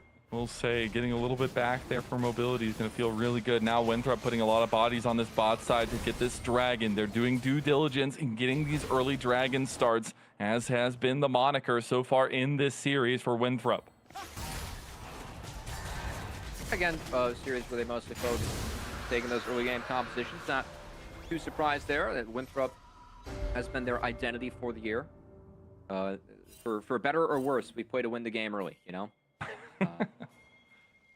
All's fair in love and war. I don't know how that has anything to do with it, but it's like the same.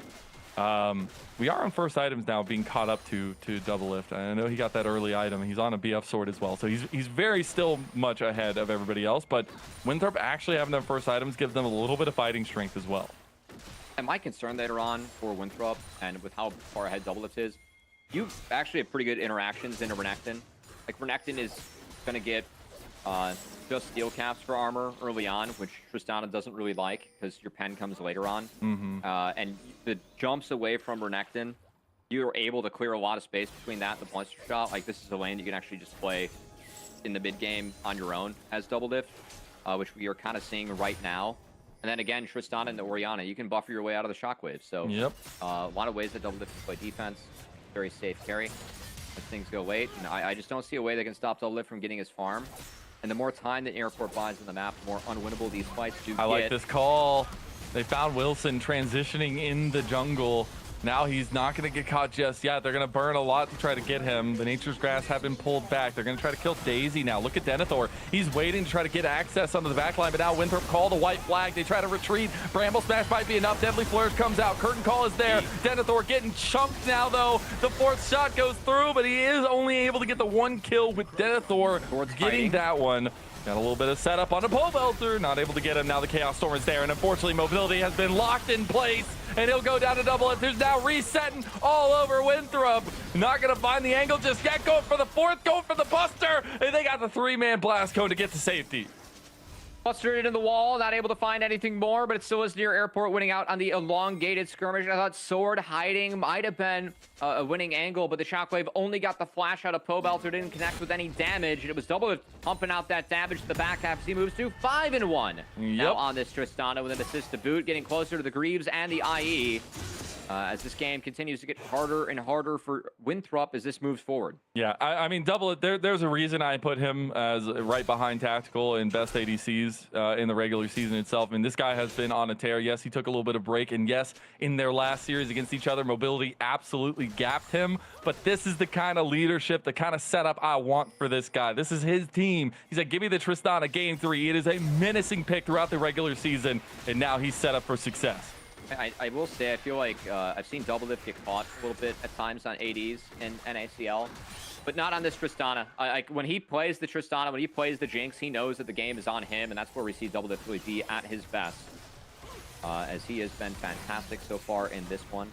Continues to be very strong in this league, and we'll see what he can do as really the one at the helm of his team. They're trying to get out onto Wilson. They got all the CC onto him now. Chaos Storm is cooking. Wilson needs an exit strategy. He's going to try to heal up, but there ain't no exit here. The exit's been closed off, and now only 35. He's in trouble now. Double Lift not going to go for it there. He does have the Buster Shot coming back, but the Rift Herald should just be the focus for near Airport. Double Lift still positioning so well. I love these jumps at the angles. You can see Winthrop, they can't even get into the river to contest this objective. This is the kind of gameplay you'd expect to have, 10 minutes from now, but given the lead that Near Airport has currently, able to make sure that they cannot contest anything earlier in the game as they pick that Rift Herald up for themselves. They do indeed, and that'll be some standing gold given over to Near Airport as well. Yeah. Like, first brick secures feet pretty much. As the 3 kills were secured by Near Airport, so they get first brick, that's it. So I think pretty significant they got the Rift Herald feats for sure. A little bit stronger this patch for the cheaper boots, for some sure. of them being really high value. Yeah, they are actually worth purchasing now. It's in most situations at least. But trying to get some gold back on the map for themselves as Winthrop. They find themselves at 3,000 gold down against the composition that it does not get any easier. We did say this last game, and they were able to bring things back. So give me the little bit of a bright end. Give me the glass half full here for Winthrop. How do they make these fights work? Pray to God, Double Lift messes up. He's got no barrier, no cleanse, no QSS, right? I think it has to be pick him and pray. It's 2 items now, though, and IE completed like 16 minutes in his second item. That's insane. As now Sword, unfortunately, no longer of this plane of existence. He will be down and out. Turret will go down. First turret goes the way of Near Airport now as Denethor engaged on in mid. There's the curtain call opening up, but the all-out comes through to get Denethor out from safety. Maybe he can get him here as the Nature's Grasp and connects at the end, and TF Blade has to be a little bit careful. Kelpo's just running at him. Misses everything there, and now is in a lot of trouble. Denethor healing through, kills TF Blade. Doublelift can't find the kill on the head, can't get that reset. Now finally does. Here comes the rocket jump, and here comes Doublelift leading from the front. Take it down, Wilson, and that'll be Pobelter at his side, the right-hand man, finding that 2-kill streak for himself, and now they're on the mid lane turret. Mid likely to fall here to the triple grub Tristana, as Near Airport again continue to put the finishing touches on a series that was pretty close. Looking at Winthrop, I mean, they killed the Nexus turret in game 2. I don't think that their comp scaled better than Near Airport's, but Winthrop managed to look pretty competitive in the first 2 games. This third game, though, again, Doublelift got his Tristana, got off to a hot start. It doesn't feel like it's going to be competitive for this game 3. 7-1 on the Tristana. 5,000 gold lead there as Near Airport will stop the Dragon stacking on another Chemtech Soul in this series. We'll end up getting their first one of the game, though, as well. And I do still think feats are on the table here. Near Airport, 1 neutral objective away from getting that as well. Or no, they actually got it because they had the feats of warfare completed by Doublelift. So there you go. A little bit of setup there. But now we got second items really coming through. That Moonstone also there for Spica. He's really starting to come online with the supportive build. Yeah, Ivern at this point is really, really tough to deal with.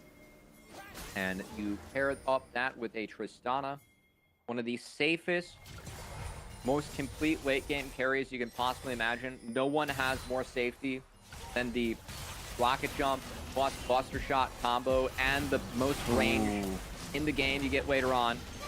Of course, every level bonus range is could be a pick. They That's got a good him. pick. That is a good pick. It's a lot invested. There's no Baron or Otacon on the Rift. They are going to lose top wave, but at least the flash comes over from Wilson and connects on the Spica, who does go down.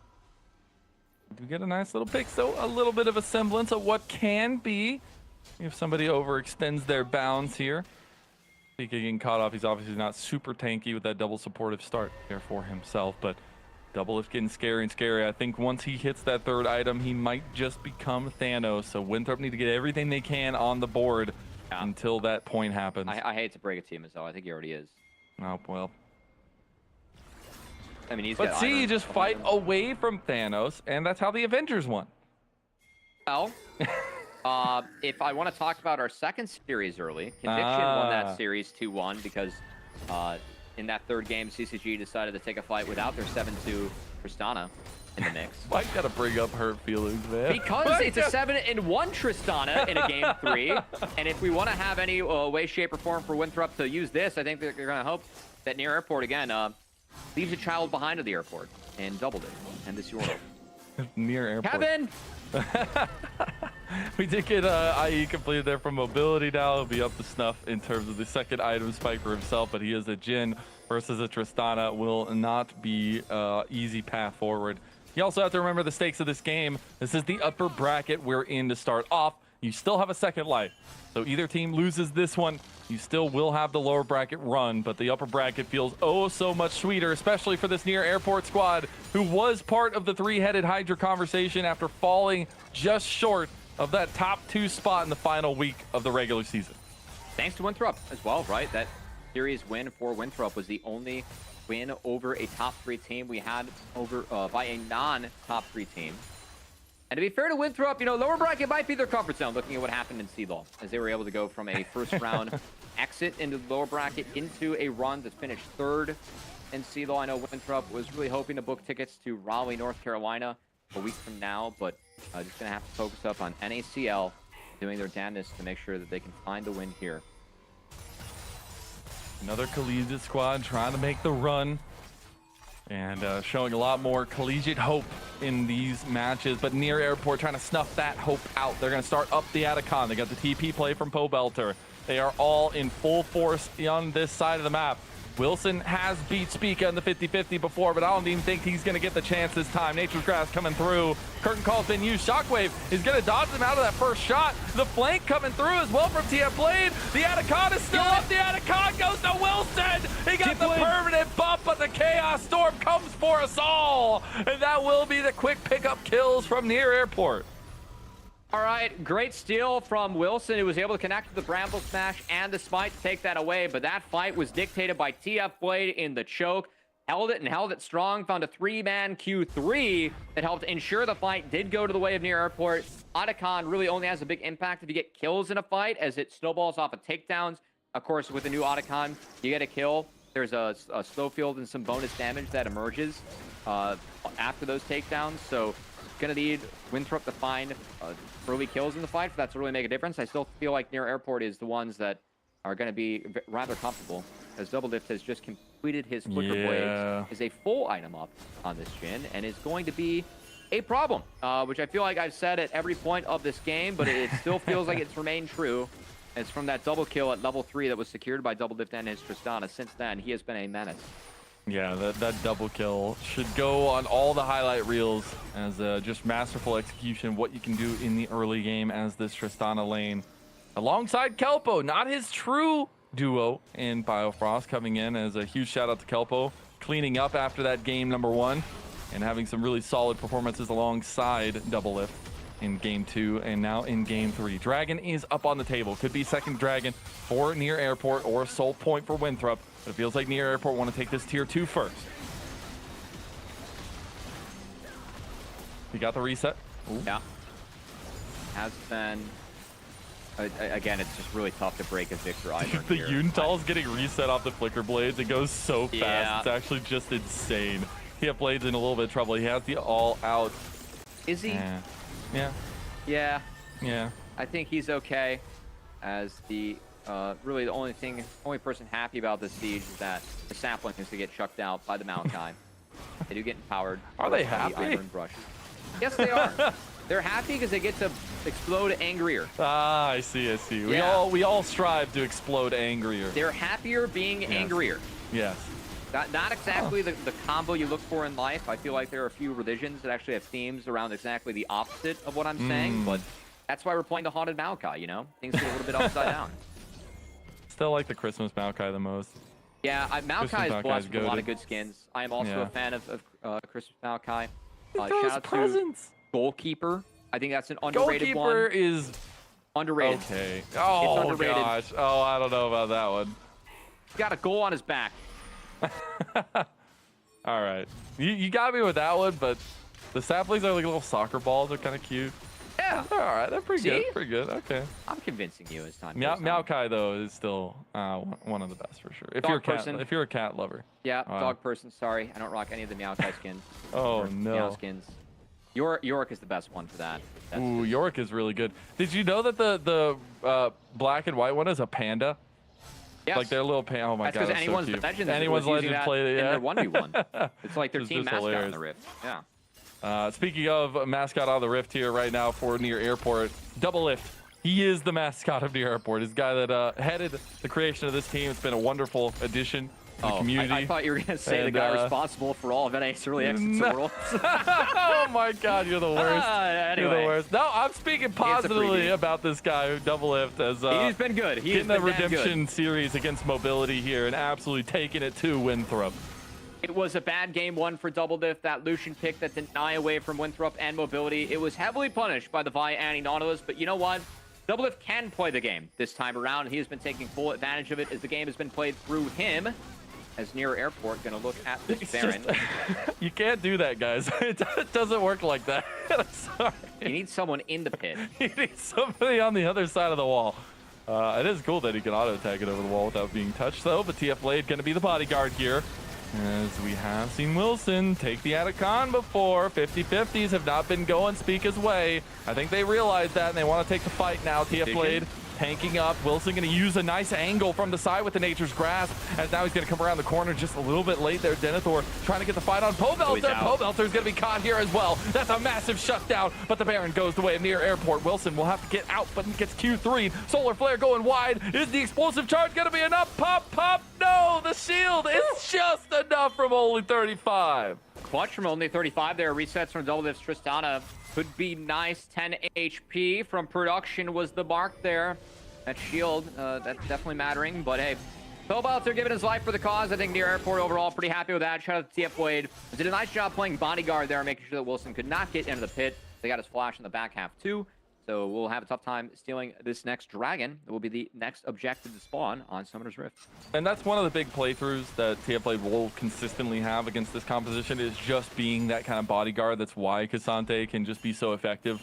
And why, honestly, I like the consistent pick from TF Blade, not going with anything too wacky, just going with something that can really affect the team fights here to make sure they're building around Pobelter and Doublelift. I think that's been the big shift and the big change of this near airport squad as we've gone throughout the split is TF Blade, again, a player that pretty much exclusively was playing carries throughout many of his solo queue climbs, has been shifting on into a role player, into a tank role, and has actually looked really good doing it. I think that he deserves a ton of credit. I know that sometimes we don't talk about near airport like, you know, a team of young, developing NACL players. TF Blade technically is the only player that falls into that category. He's a rookie! He's done a great job of it. Double knock up there. Oh, the shockwave! That's dirty! Doublelift finally goes down. 1,000 smackaroos goes to Wilson, but the Chaos Storm, it's cooking. It's building, and we've all seen Arcade isn't going to be nearly enough. It goes down. Now Spica is going to be caught out a little bit, though, and TF Blade goes down. A shutdown goes over to Mobility at 2. That's a lot of gold being sunk back into Winthrop. I mean, props to Winthrop, man. Backs up against the wall. You're getting outscaled. They are able to find an engage on the Doublelift where he burns both of his sums and goes down. That's significant. Really good engage from only 35 and Sword as they sync up to find the Shockwave combo. Take down that big carry for near airport and delay that Baron push on the buff, which is pretty much gone to the wayside now. Yeah, we're going to take a look back at this one. The double knock of Shockwave as well. Again, Doublelift at Redemption, just late trying to save his life. Enough damage from Wilson, who does pick up that shutdown. Will be some decent gold out of the Maokai. But that's what it's going to take for Winthrop to win fights. They got to deal with this Tristana early on. It will take that Shockwave combo. That's just going to be hard to find later on, now that only 35 is missing that flash. But hey, good time for them to make that play, and they at least cash in on that shutdown on the Doublelift. And now we have to recenter, because Dragon is up. This will be third Dragon for either side. Tristana has LDR, and that makes a big difference at this point, because we have seen with the Yuntals in that queue how many auto attacks Tristana can't pull off. No summoner spells, though. Maybe makes a difference. Winthrop are going to get the Dragon down. Solar Flare gets utilized, and now Doublelift looking for his entrance. Only 35, finding the backline. Denethor trying to get over there as well. Kelpo goes down to Mobility. This is a split fight, but now Doublelift waiting for his moment, waiting to see his window, waiting to see the whites in their eyes. He finds a big auto there, but TF Blade is also going to go down. Winthrop are fighting this one beautifully, but Doublelift has been in wait this entire time. Can he pull it by the bootstraps and get this one in their favor? He's going to get flashed on. There's curtain call down. Doublelift now look for the resets. He wants the penta. I can feel it. He sees them all corralling into the alcove. He sees the angle. Mobility. The double lock up. And Doublelift is down. Winthrop find the pick. They are in trouble now, though. They get the play on a Pobelter. Pobelter's down too. Mobility is evening up the odds. He's evening up the score. And he's evening up Winthrop with near airport. I mean, Doublelift just walked into the brush and got smacked. He didn't have flash, didn't have barrier. I think that if he waits for vision from a Pobelter laser or anything else, they win out on that fight. They had Winthrop corralled, but with him going down early, it allowed for Mobility to be the one who has been set behind all game, but he actually ended up running that fight in the back half. As a mistake from Doublelift, that's sole point to Winthrop. They're within 4K gold, and this series isn't over yet, Mazel. My God, this guy's Jin just coming in clutch. He's even up on kills with Doublelift now. And to be fair, I like how Winthrop played out this fight. I think, that, again, you have to buy space. You got to try and kite away from near airport if you're going into the Tristana and Victor. I think that's a really tough time. So by kiting down, they isolate TF Blade. They isolated, you know, Leona early on in the fight, too. And then Denethor is trying to buy some space. Yes, he goes down.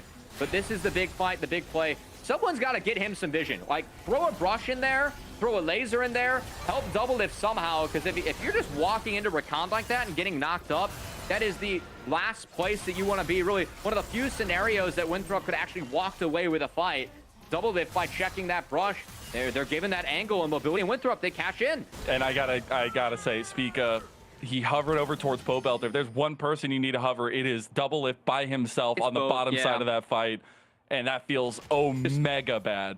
There are so many ways to check that brush, like with vision between the laser and the brushes for Ivern. The fact they did neither and double lift walked in.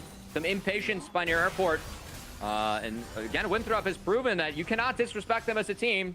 As it sits right now, Winthrop 3-2 record against Near Airport across the last 2 weeks, right? So definitely have to pay some respect on that.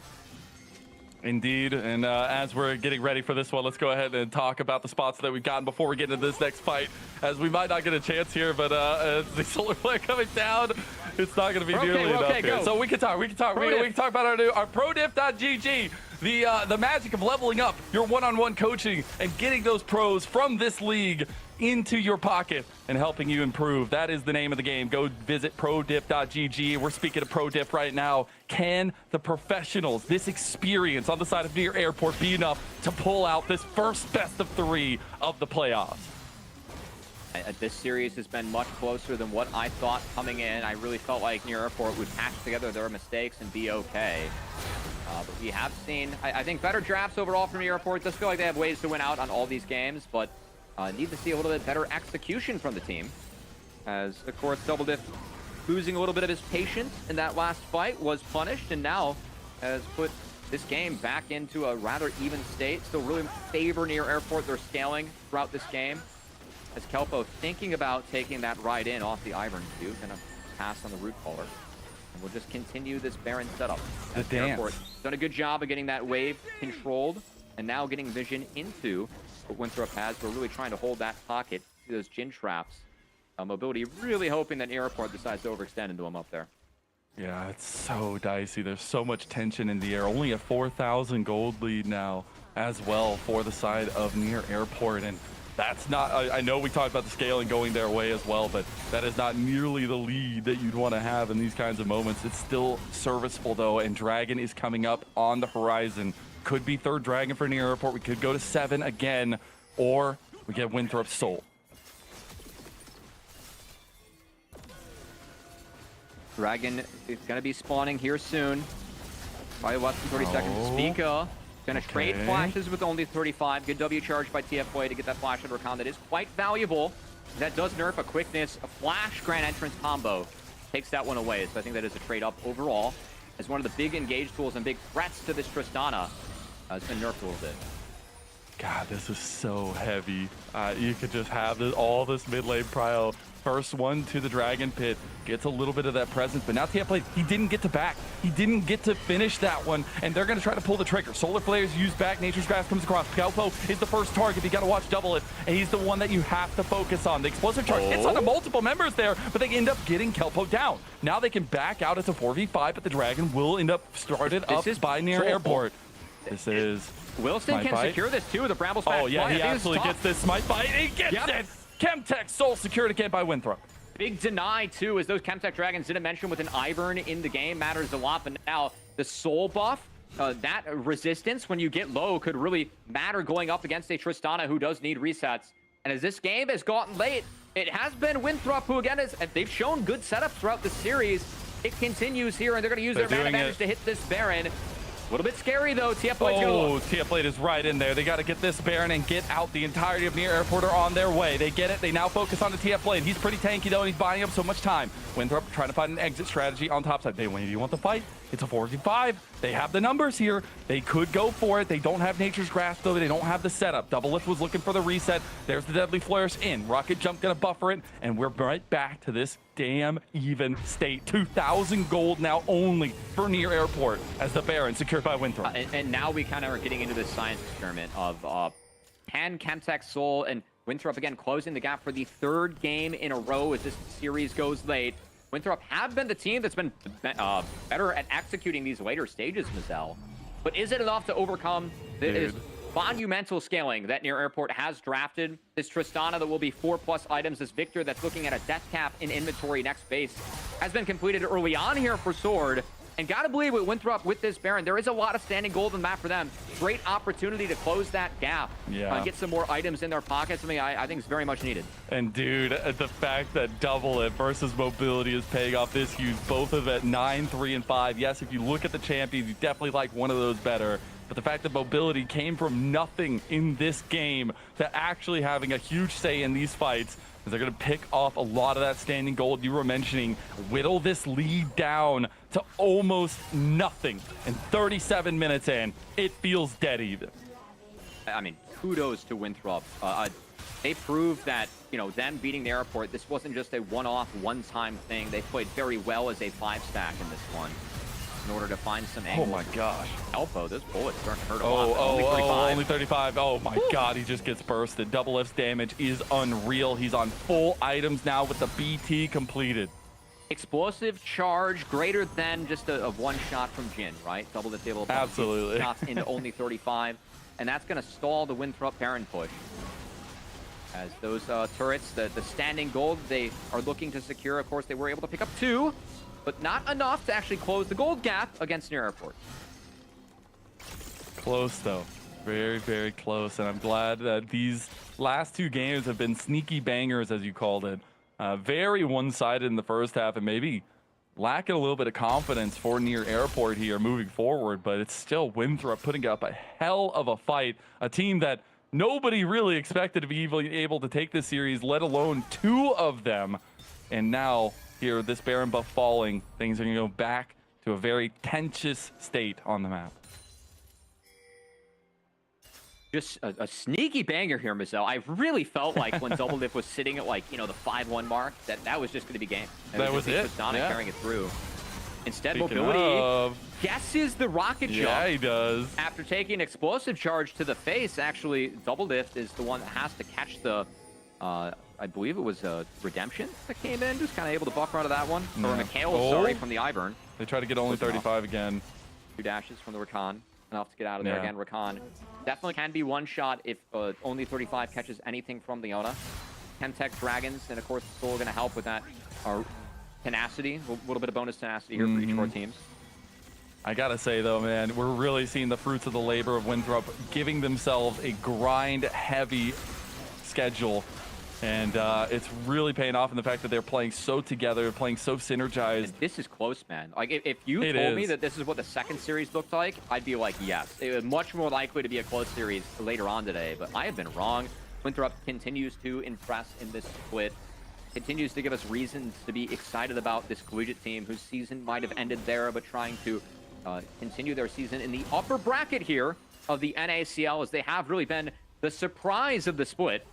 Sneaking into playoffs and continue to surprise and impress with the play that we've seen. Again, really have liked the objective setups we have seen out of this team, and that's going to need to be big and important, as of course Elder Dragon going to be spawning out of the map next with that Chemtech Soul secured. So these saplings and the Orianna just holding the line, and also you see these Jin traps. Mobility praying they walk through that line there. That's a hell of a line of traps. I like it. It's for that transition from mid lane push into the Dragon Pit. As we aren't even close to that setup just yet, but the traps stay up for a long time. Mobility looking for a pop shot on a Pobelter. You saw what one auto did to Kelpo. See what that does to Pobelter as well. Both ADCs pumping. Jin at this point, again, DPS for Tristana wins, but Jin can be very powerful, very valuable. The RFC to try and help set up some of these deadly flourishes. As Near Airport actually playing very hard through the bot lane, of course. Interesting. Is yet to spawn. We're going to have a trade here of pressuring inners as Double Lift looking to pressure the inhibitor turret with his team. Response coming out from Winthrop. Winthrop can join with a TP. Speaker's pretty far behind. We're going to force a fight here. This is tough from Winthrop, but maybe it's the moment. Maybe they see it. They are going to be aggressed on, though, as they move in. Nature's Grasp can be used. It does hit on the Double Lift. He buffers. He's in the fight, though. Double knockup. Double Lift is down. That's all the damage you need. And now they find 2 kills. Winthrop, they find a miracle again. And TF Blade will be not nearly enough to get anything back for them. Right to the Dragon Pit they go. And that could be Elder. I'm just shocked at how split Near Airport is. Again, I understand wanting to push up there to try and pull Winthrop away and off the objective, but you don't want to push up for a fight You're giving away angles into a Tristana. Yes, the rocket jump was buffered, but the quickness was still enough to charm Doublelift, force him to walk into the chain CC and that shockwave of sword. And Winthrop University trying to find a comeback. They've come back in all 3 games. Found a comeback victory in game 1. Now trying to wrap up this series to find a comeback victory in this game 3 up against Doublelift's Tristana, a pick that is undefeated in NACL because, quite frankly, looked like Thanos in this league. Winthrop now with the Elder and a likely Baron going to be double monster buffed up to try and end the airport's upper bracket hope. Oh my God, this is insane! I was not expecting this. Burning up on fire to start the playoffs. The end of the regular season was just the start, it feels like. And with the comp that we said was doomed, is turning it all around. It's the individual skills matched up with this team play that has been so consistent from Winthrop. They're making good decisions around the map. They're making good pick calls. And now we get the culmination here. Double giant buffs coming to this top lane. Can they make the fatal push? Again, for Winthrop, this is a team that has no fear of what they're going into, trusting in their the fact they played together for 2+ years as a core, only 35, of course, joining them this year with this roster. Their plays, they've all plays with conviction. Again, there have been no freezes in terms of trying to go for these objectives, the setups, the fights too. That was an angle that was gifted by Near Airport that Winthrop cashed in on. Did not make those types of mistakes against this team. They've really proven that against Near Airport. Again, they beat them to secure their spot in the playoffs. Now going to try and beat them in the rematch to secure their spot in the upper bracket of playoffs.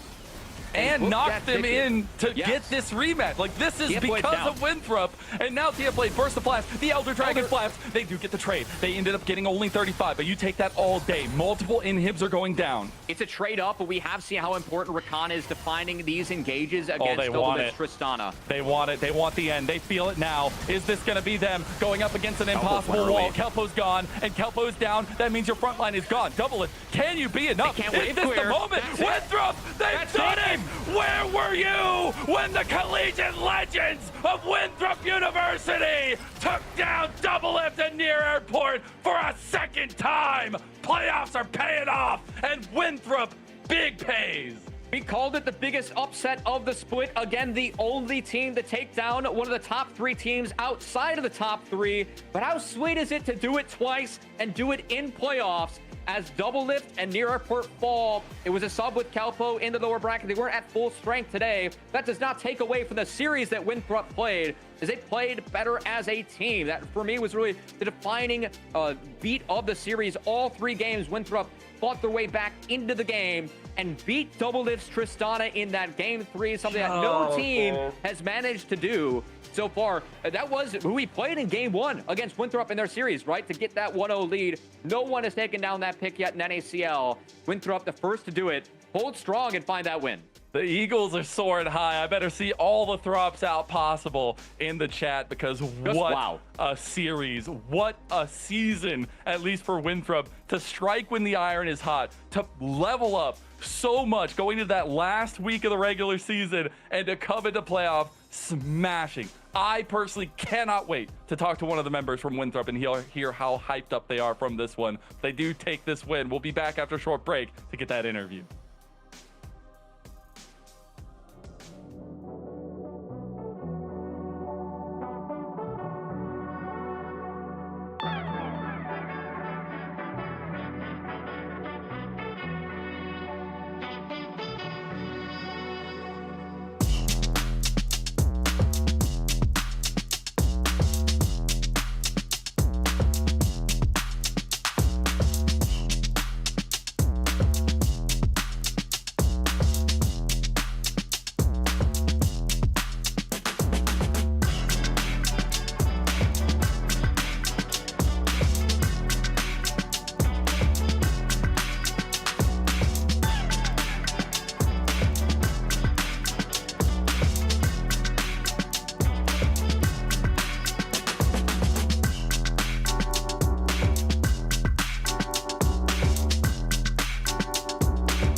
Welcome back, everyone, to NACL. The bangers never quit. We have a Game 3 victory from Winthrop to take the first series of the playoffs 2-1 in glorious fashion, repeating the upset victory from the regular season, and now coming in clutch. I'm Mazal, I'm joined by Cubby, and what a game, what a series. It wasn't just a blip on the radar for Winthrop University going up against Near Airport. The control tower didn't see them twice, as Near Airport definitely have to go back to the drawing board. I mean, it was 3 games in a row where they were able to secure 5K gold leads, and 3 games in a row where they were not able to convert 5K gold leads. Yeah. As Winthrop, even though they dropped game 2, were able to bounce back in that one. Much better objective setups for Winthrop going up against Near Airport. Near Airport, they're going to have to band together strong. Cannot afford to lose another series here as they drop to the lower bracket, and Winthrop surprises us for the 2nd week in a row with a victory over Near Airport. That's just the craziest part, is now they have to make the lower bracket run, but the other shocking thing is I don't feel like this was a problem that Near Airport were dealing with for 90% of the split. It was just that last week where Winthrop did this in their last series too, had miracle comeback wins as well, not as pronounced, but there was a serious failing in the camp of Near Airport here in this series, not able to clear those wins out in compositions that we felt so heavily favored for them. Yeah, and I mean, seeing Double Diff walk into a brush too when he shouldn't and throw, like, these are mistakes that we really hadn't seen from Near Airport, who, again, I really feel like they've had a scaling identity with TF Blade playing some more tanks in the top lane, and that's been really good for them. As Double Diff and Pobelt are just as carries, sometimes too good, too safe to deal with. But, man, we saw multiple comps taken by Winthrop where their goal was to make sure that Double Diff could not get auto attacks down. Yeah. Game 1, that was definitely the story of that one, as the Lucian Milio couldn't function into the Annie. And game 3 for me, it was Double Diff again, just having, like, that rocket jump is not a good angle. Yeah. Needs to go back to the brush with Spica, buy some more space, kind of quicken his own demise. We saw him check a brush. The lead was on him and his team, playing his Tristana that has yet to drop a game in NACL, but that changed in this one, as the first loss to Double Diff's Tristana was handed over by Winthrop, who, again, just played better as a 5-stack throughout this series. I think that they deserve so much credit for how they played as a team. They absolutely do. I mean, there's a reason why we lauded this team so much. They've been playing so many games together between CLOL, between NACL, between the LAN they went to. There are so many games, and not only that, they've been playing with each other for 2+ years. So it's been really nice to see that come to a head. Again, we believe in striking when the iron is hot. The team believes that too. The last time we got to talk to them after beating Near Airport, and it just seems like they're thriving at the perfect moment. Again, like, nothing but impressive and pleasant surprise when it comes to Winthrop University, who I'm crazy to think that they've taken the Airport down 2 weeks in a row and couldn't make top 2 in CLOL 2. I think it really speaks to the strength we have with some of our collegiate teams. Of course, that final's going to be Maryville versus Supernova, and also the strength of Winthrop who have really shown up in the back half of the season when push comes to shove. No, it's not exactly the result they wanted to find in CLOL, even though I believe it's their 3rd or 4th year in a row making top 3 or top 4. Really impressed with how they played in this series the last 2 weeks, going up against Near Airport and booked their ticket, I believe, going up against Dark Zero, as I think they face the lowest seed. I'm not exactly sure how the bracket works there. I'm not sure if it's you face the lowest seed if you are the 1 seed, or face the whoever's supposed to win this bracket, which would have been Near Airport if you're the Luminosity Gaming. I'll have to see what the next matchup is here for Winthrop University here. But still, crazy win for them, and excited to sit down and talk with them. It's very deserved. I'm so excited. I'm so excited. We get to talk with Denethor from Winthrop University, one of the staples here in the NACL, and finally getting joined by the rest of his team coming to this one. Let's go ahead and bring him on and get these thoughts. Hopefully, not too crazy energy coming into it, but it is Denethor joining us. He and absolutely deserves it. My man, you come out with not only 1, but 2 massive upsets over Near Airport, and this time in the playoffs, where it really matters. Is this upper bracket run just getting started for you guys? Absolutely. I think coming into it, I think we, after the loss to Ole Miss, I think we had to bounce back a little bit. And I think my team did that really well. So I think the playoff series today was really hard. I think tomorrow will be even stronger. Yeah, Denethor, I got to say, 3 games in a row, you guys were down. I know you can't see it as a player on the screen, but you were down 5K gold in all 3 of those games, especially that last game.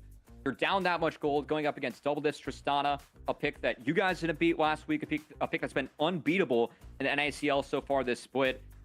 What do you guys as a team rely on when you have your backs up against the wall and have to dig deep to come back and win games backs up against the wall in a playoff series that are not in your favor moving forward? Like, what do you guys kind of rely on when it comes to digging deep and digging out those wins? I think there's a lot of like teams and a lot of players that will just like back down and just like fall into reactive gameplay and just start like defending over and over again.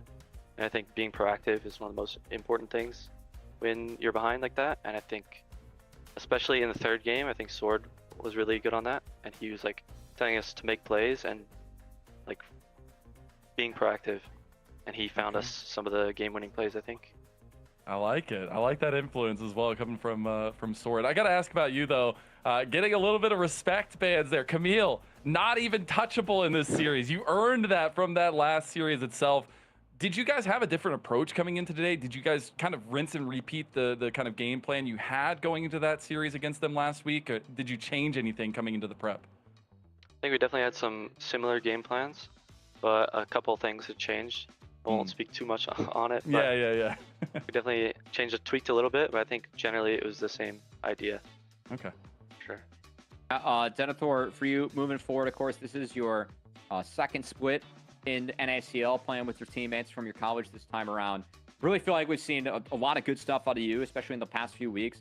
Has anything changed for you behind the scenes? Obviously, it feels like after that early drop in the lower bracket in CLOL, you guys have really turned things around, and you kind of spoken of that as a team perspective. What about you as an individual? What do you feel like has been going better for you in the last few weeks in that process to get those better results on stage? I know I touched on it in the last interview I had. I can't remember exactly when that was, a couple weeks ago or a week ago, but getting to play those matches at the LAN and just like the weird setup, the NACL match on LAN with 32-inch monitor, and back-to-back matches Maryville on stage, I think it really gave me a lot of like just steel nerves that I can just play my game now, and I'm not too worried about the pressure as much, and I think that really helps me, just getting the repetitions. Yeah, it's good, man. It's definitely look good in the Rift. So kudos to you and your team. Before we say goodbye, I just want to give you the floor. Any thank you? No, I gotta ask you another question. No, Cubby, no. What? No, I gotta ask. What was the reaction to winning the series? Did the room explode? What happened? Probably should have started with that. Yeah. The room definitely exploded. I think even more than normal because we were down so much every single game, and we just like, there's so much pressure build up, especially in the 3rd game, that once we finally won, the room kind of erupted. Couldn't really hear anything for like 20 seconds. Nice. Pretty fun. Tell somebody to release the comms, man. I want to hear it. That was absolutely incredible. Now we'll give you a chance to give some shout outs here. Who do you want to talk about? Shout out to my parents because they're always supporting me, always in the chat. Hillscar, especially. So Shout out to them. Appreciate you so much, Denethor. I'm sure this is not the last time we get to speak of you. You guys are red hot. Thank you so much. Thank you. A pleasure to get to hear from Denethor and Cubby. What a series.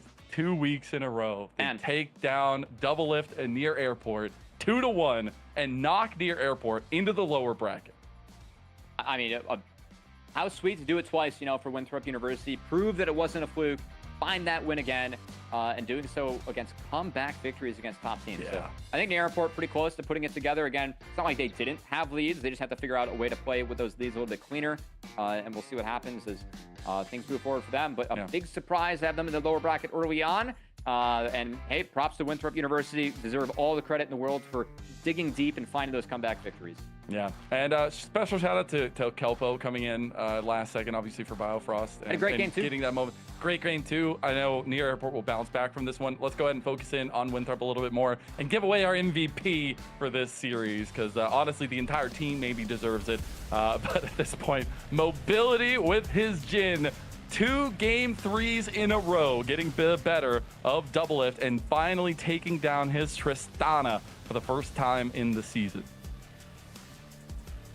Yeah, and, I mean, for Mobility, this game didn't get started off the way that he wanted to have it start off, but did manage to find a way to come back in this one. I think the team comp identities for Winthrop were pretty strong.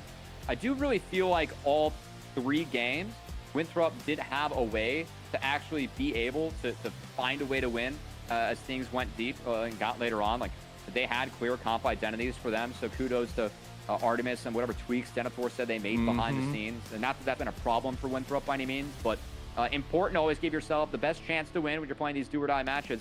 Mobility did just that in this do-or-die match and was able to bounce back and be our MVP for the series. Just holding that 4th shot until Double Lift walks right into the bush there. I love it. Incredible cohesion from the side of Winthrop. An incredible series win for them as well. Great stuff from Mobility. But I gotta say, it's an incredible season so far. The latter half for Winthrop as a whole, and it's a bright spot in the playoffs already to see this team thriving.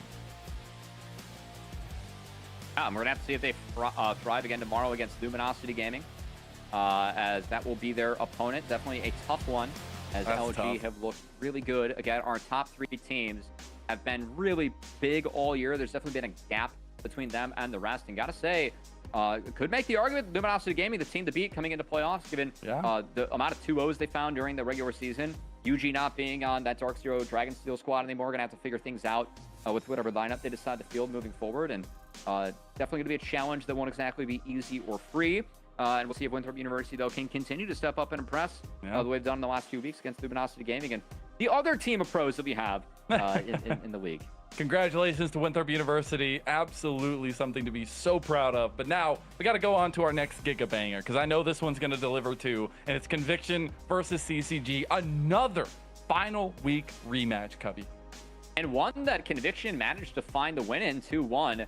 I think the game 3 was really close. For me, CCG threw that game. Array was 7-2 on a Tristana. And they ended up taking a fight without him that led to a wipe and led to a Conviction win. It was a pretty good series, though, as both teams managed to play a really clean map for games 1 and 2 to find those wins. And it was really competitive. I feel like we did see some good map play out of these 2 teams that have been the 2 strongest teams outside of our top 3. They beat everyone below them in the standings throughout the year and lost to everyone above them.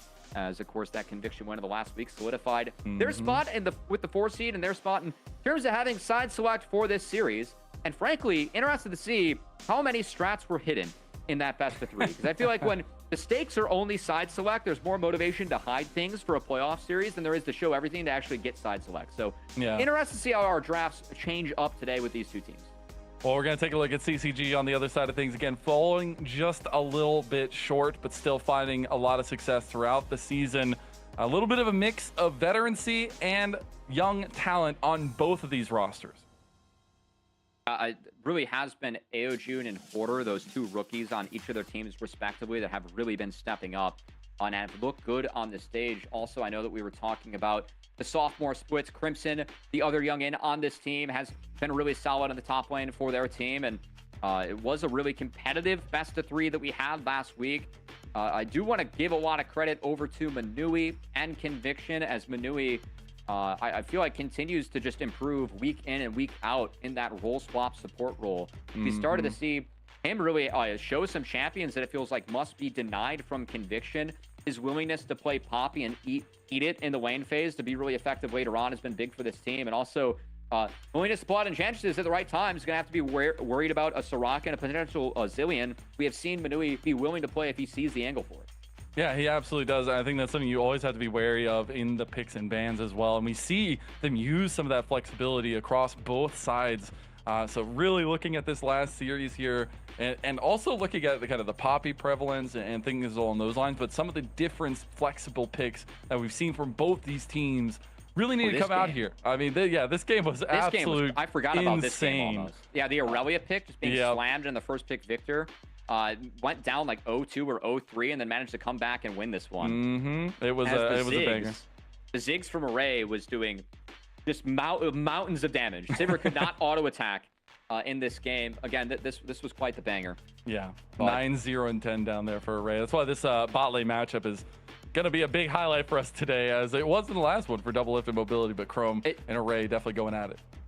It definitely was one that I felt like Array and Breezy got the better of in terms of lane in our last matchup, but also I think that is versus Dark Wings, who really got the better of Aojun in that mid lane matchup. I feel like if I had to name the 2 trends of the last series, that would be it.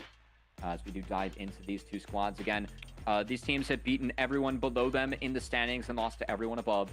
Really feels like they deserve to really be in this rubber match, and a series that I felt like last week again, CCG got the better of Conviction overall, but CCG kind of chucked that game 3. So was a really close best of 3, and frankly, we're expecting another close one today.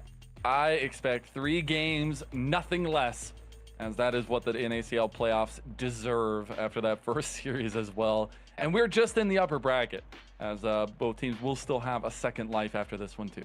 Zell and wanting to work as much as possible for the entertainment of people at home. That's absolutely something iconic I can always count on. Zell. Good to see. We'll see if these teams, though, can always count on the few consistent factors that we did have for them throughout the season. Again, really feel like Breezy and Darnock were a really solid jungle support duo.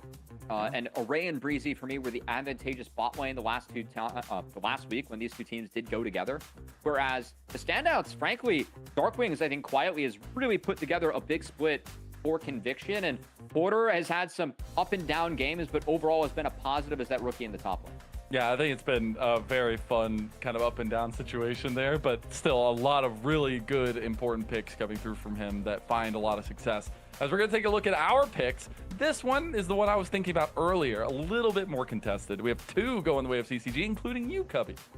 Yeah, I think that CCG, they should have won that series last week and feel like they are the advantage team coming in, just from what I've seen on the tape. That said, I expect this to be a really close matchup. I think that really does say in terms of our prediction being split across the board, and we'll see if Hawk can find that Conviction win, as he was the one with the magic sauce and the only win-throw prediction in the last week. Well, hey, we'll see if that continues here, as well as I'm just going to say Hawk is making us all look like fools for that first series prediction. Gotta give some massive props to Hawk. Anyways, let's go ahead and get into the second series of the day. It is Conviction versus CCG. Conviction will be on the blue side, like you had mentioned earlier. Gonna ban away that Yone from Aojun, as has been a big crucial pick for him. The Azir is the other side of things against Darkwing.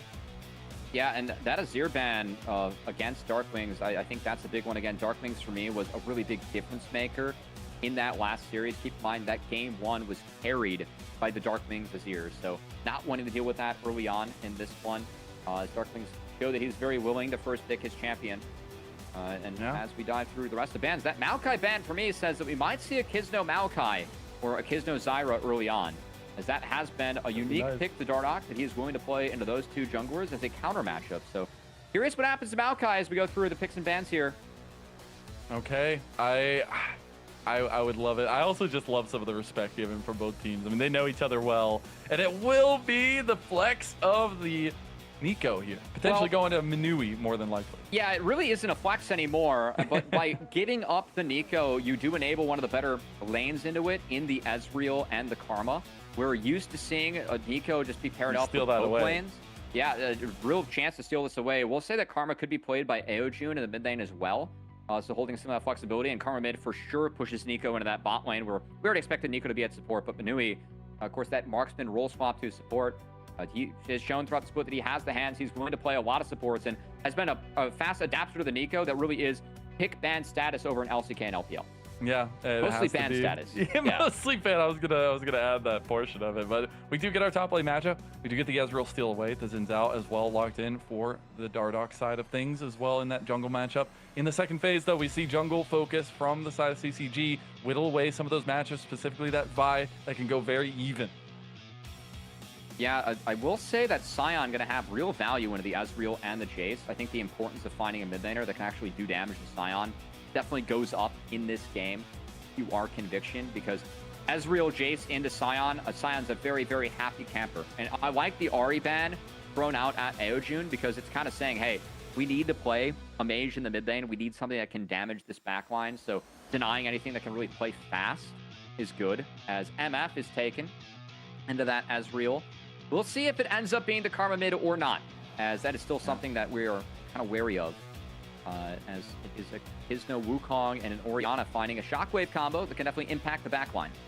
Yeah, it definitely can. I think it's going to be hard to really hold on to that Misfortune ulti, wait for all those things to kind of come through, but still be able to get out that damage. That's always the biggest question about the Misfortunes. I think Talia maybe enables that a lot here. They will have that for Aeojun, so they'll have a lot of mobility out of mid lane, but a lot of spacing in those team fights. All right, these Pop Blossoms and Shockwaves need to be big on the back line. If not, then the ability for the Xin Zhao Sion to buy space, be tanky, a lot bigger front line that we have here for Conviction. But we have seen Nico, again, this is the primo power pick. It's pretty much been permanently on the ban list of LCK and LPL. Manui, one of the few players actually playing it here for NACL, and we'll see what he can do on it. Absolutely incredible. As we get into it now, our second best of 3 of the playoffs. I am hoping we get a delivery just like that first one. Another Gigabanger on the docket here. Another rematch of the final week of regular season. It's Conviction versus CCG. Well, we're going to have to dive on in and see if the series can be as fun as our last one, Mazel. Again, this was the one on paper that we expected to be the 3-game banger. Very back and forth. That was our first series, so we'll see if we're lucky enough to be gifted 2 in a row. Yeah, I think that's the biggest thing is, do we get lucky enough? I think we will. Just because I want 6 Of course games. you do. You're biased, Giselle. That's fine. I am a little biased. It's fine. I don't know if I want to talk. I just want to see banger games. Never deny a man that wants to Never work, you know? deny. But I do really think that now, as we look away from that kind of bot lane matchup that we centered on so heavily, we have to take a look at the influence that both these junglers are going to have. I mean, Kisno is kind of that next coming prodigy jungler coming in, obviously getting the shots coming through and having a lot of praise thrown his way against one of the legends of old who has been a monster this split in Dardoch. Dardoch's been really good this split.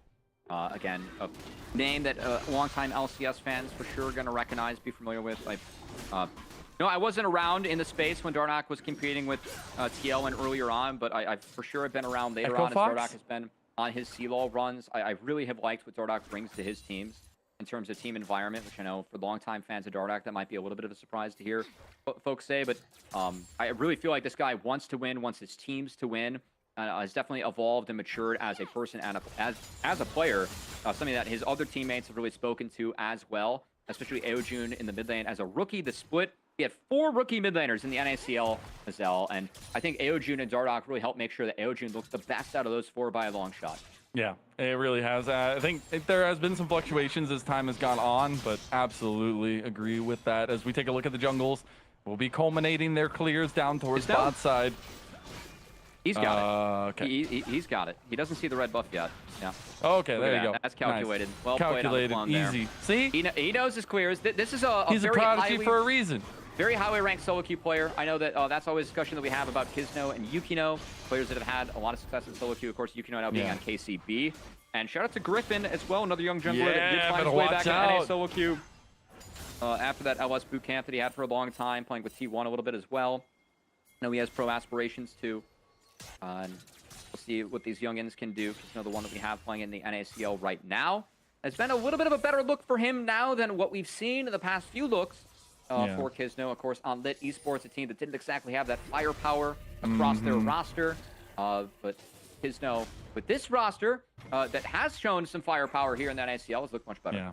And gained a lot of praise in off-season as well, and a lot of the things he was doing outside of the league itself. And I think that deserves a lot of recognition for a lot of our players who are putting in that extra effort to make sure the NACL split's going, even with like the late start of NACL, still trying to set themselves up for as much success as possible. And Kizno definitely getting a lot of eyes on him so far these last 6 months. But now eyes on him as well against Dardoch to see if they can find any promise with this Wukong Game 1 jungle.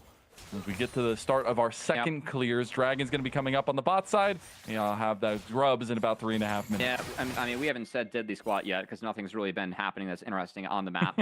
We'll say, though, first thing that is interesting, Array, that MF, utilizing the Strut passive to make her way up towards the top side. We'll be able to absorb this cannon wave, and we'll see if this swap is responded to by Conviction. Again, real motivation for any team with Sion to try and find swaps, because Sion in the 1v2 usually a lot happier in that scenario than his opponent, because there are a few top laners that get as happy as Sion in the 1v2 in terms of being able to absorb and thrive. See if they get the advantage. I mean, he has been losing out a little bit on that 1v1 so far, as the Jace expected. I have a little bit of that early pressure, but Sion going to be extremely hard to deal with later on. There's not going to be serious sustained damage from the side of Conviction. Say that looking back at the last series between Conviction and CCG, the Hoarder Jace was very big in that game 1 win. It was a big focus on the side lane as Crimson was on the Rumble. And they were able to set that Rumble pretty far behind. So it was a big one in terms of Conviction helping win that. Of course, we did see Sion really start to emerge as a power pick into Jace as a response. And that has carried through as Sion, again, just undeniably a strong / OP champion that we have. Okay, a little bit of setup on the bot side onto Crimson. He's going to pop that Unstoppable Onslaught, get the flash out as well. So a little bit of a visit from Kizno, and now Dardoch trying to get the response play. He does not make Wind become Lightning, but he does find the pressure onto Conviction. I was actually pretty surprised that Hoarder got out of that one, became Lightning. That looked pretty close to me on the hitbox. Really big, he was able to sidestep that. If he doesn't, his flash for sure goes down. He would have been under threat of Dardoch and the Sion. But that lane, kind of close, with Jace being a little bit ahead. My concern, though, this Darkwings and Aeojun matchup the last time these two teams met last week was very much Darkwings favored. As the flip did go wide for Aeojun, the distance comes down to make sure Darkwings is able to clear that Wind becomes Lightning. But curious if that is the case again this week with the matchup. Again, Darkwings, I felt pound for pound all 3 games kind of outplayed his opposition, which was a little bit surprised about. Again, Darkwings has quietly put together a really nice split, but we've also had pretty high thoughts and feelings about Aeojun in this rookie split as well. So gonna have to see if he can bounce back and have a better series this week. Yeah, exactly that. And got to try to find a way to kind of rebounce off of that setup. Again, we have to remind everybody you do have a second life here. You still have a little bit of time to obviously get things going, but man, the upper bracket run feels so much sweeter. And you get to face against the top tier competition in that next round, which maybe is a little bit scary. 2 lives are better than 1, Michelle. Doesn't take a lot of launches there. I played Mario Party before, I know that. Nice. Super Mario, you know. I like it. I find it interesting, though, in terms of how we're going to see this one pan out. No early dragon stacking for either side, which was the theme in the last series, at least. But really just going to the wayside and getting ready for this side lane play. Was looking for the roam. Yeah, look at Aeojun. The Hoarder has flash. Oh, there it goes. Gonna pull the trigger, though. Goes a little bit short with it. Now trying to find Hoarder. Hoarder's going to try to get his way out of this one, but maybe trying to go for damage onto Crimson. Try to get the kill back in the end. Doesn't get it. Flashes, and standing in place is Crimson.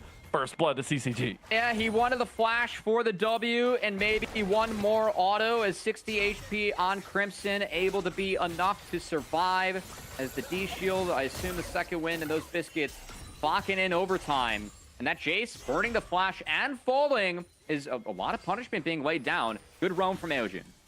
Exactly that, and the grub gonna be taken in the end, so it's 2-1 in grubs in favor of Conviction. Now Unstoppable Onslaught gonna be used. Gets onto Manui there, but now he's over. Extended. Now that big bullet time on top of it. Manui, one tap, not gonna go down. Oh my god, it's a game of inches early on. Man, protect, baby. Darkwing says, you know, get out of there, Manui. There's no 6 yet, but able to slink on out. Gonna get a replay of this first blood. Again, Aojun gonna do some surfing. Porter realizing, I think that with the flash, if he can hammer towards Talia and had a phase rush, I think that's how we could get out. But of course, this is a Conqueror Jace with the Scion matchup. So instead, Hoarder gonna try an all-in. I think if he's able to get an auto E off, that would have been enough. Thought the E would be enough. It was not going up against Crimson as he lives. The healing factor. Refillable pots too. Still a little bit of a CS lead developed for Hoarder in that top lane matchup. As you mentioned, still a big factor to that first series that we saw these two play against. Yeah, that CS lead's still about on schedule, right? You don't expect Scion to keep up with Jason full. You just expect Scion to be more effective later on because Jace is going to have to fit into Black Cleaver if he wants to do anything against Scion in this build. And frankly, Black Cleaver or not, it doesn't really matter. Scion is just too beefy of a boy in that top lane for Jace to deal with. Manui has finally hit level 6. So we actually have that set up for them here as well for the team fight if that's going to come through. And we'll see if he can be the big difference. Of course, shout out to our new sponsor in ProDiff on the map. And gotta say, we got a few coaches that are in this game right now. So potential big plays that you see on the map. Well, you can get help from Kisno, get help from Darkwings, get help from Crimson on the other side as well. So you get a few players that you can get coaches from directly on their website. As if you want to be differentiating or be the difference in solo queue, why not talk to the pros and find that ProDiff yourself? Yeah. ProDiff.gg for all your help. Really cool to see the combination ProDiff.gg here with NACL as well, and just having a lot of influence from the NACL and LTA players as well. So make sure you go check that out. Been really, really cool to see. But now we get into it here, and it's still going to be even states across the board. Those grubs have already gone down, but we will have the next objective being that Rift Herald on the other side. But if we're talking about kind of like setup in the late game, I feel like both teams actually have a lot going for them. Yeah, I mean, late game is going to be interesting. I think that there are some aspects that are contested. The Wukong Orianna combo needs to really ring true on the back line for me with the Nico. So I think the shotgun from Conviction needs to be big. We are going to see Hoarder try his best to make space against Crimson. But I don't know if he can get out of this one. He's going to try to fight back a little bit. Kisno is right there behind him, but Hoarder will just sacrifice his life and go down 0-2, and Dardoch will take that kill. Rinse and repeat coming out here from CCG. Again, understanding no flash on the top laner. That's the only flash that is missing outside of just Manui's. Able to connect with a Scion ultimate. That is enough to take down the Jace. Again, like or at least predicting fights later on. The shotgun, the initial R's need to be big from Conviction. Wukong, Orianna, Nico combo needs to land on something. If not, we've seen what Zen can do running throughout the fight. Seen what Talia can do with the flicks and her ability to control space. I think if CCG gets around that with the Karma, it should be enough to make sure that they can pull things out later on. So that said, I have seen like one of the issues that you have with Karma into Nico as the flash is burned by Aojun is you pick Karma, you can really match the early push and the lane presence and pressure of Nico, but later on your shields are not enough to avoid the pop loss and damage combo. So Nico oftentimes just gets kind of first play, first day against you. That can be really tough to deal with. As Nico again. A very strong and powerful champion that we have, and Manui doing his best to... He was in line until he wasn't. Whoa. Oh, they actually still get him. Oh my god, I thought that was going to be a joke. I'm not going to lie. Aojun goes down anyways. Just watching Manui get chunked down. They didn't catch Darkwings doing massive damage underneath. Yeah, that'll be a big pick. The flick was thrown at the mystery minion, as that was the distraction for Aojun. He was like, what is the one thing out of place? It's the minion. And it definitely wasn't the monkey coming from over the wall to find him. Definitely wasn't. That feels pretty bad, but still very, very even state between the two. A little bit of punishments going here or there, but now in the top lane focus, we actually have a fight kicking off where Dardoch stole away the blue buff, but now he's in a lot of trouble. Will knock Kisto to the other side, but here comes Manui trying to catch down Breezy as he's going to get the Tangle Barb down. Bullet time coming through to dissuade the rest of Conviction from following through. They actually got that top wave in too, so Conviction losing some golden XP on the top side as Array has done a nice job of keeping that MF pressure up. Array definitely one of our better MF players, and honestly, again, the CCG bot lane It's been good. Array and Breezy in the past have been outshined by some of their NACL peers, but those guys are not in the league, and these guys are back and looking good. As it's been a really nice split for both of them. Really felt like Array, back when he was on Golden Guardians, played with Prismal in the bot lane. He was a really successful role swap at support, even if those guys didn't make it. Array, of course, was the substitute for Golden Guardians a little bit. Wasn't competing again once that team left LCS. But does find his way back to CCG, as it was pretty much just collegiate with UST with him. Yeah. But good to see him competing again at the NACL level, because he is definitely a marksman in the past. We've been pretty excited about.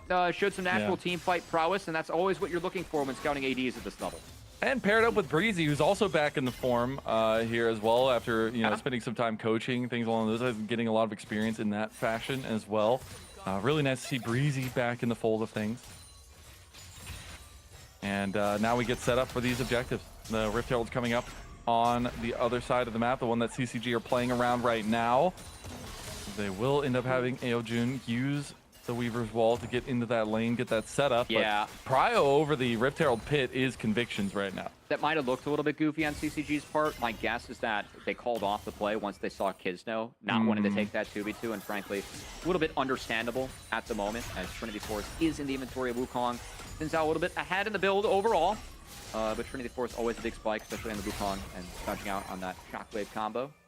Something the CCG is going to have to be aware of, as they're going to have to track a lot of clones this game. Track the Kisno clone and track the Manui clone, as they see 2 Wukongs on the Rift right now.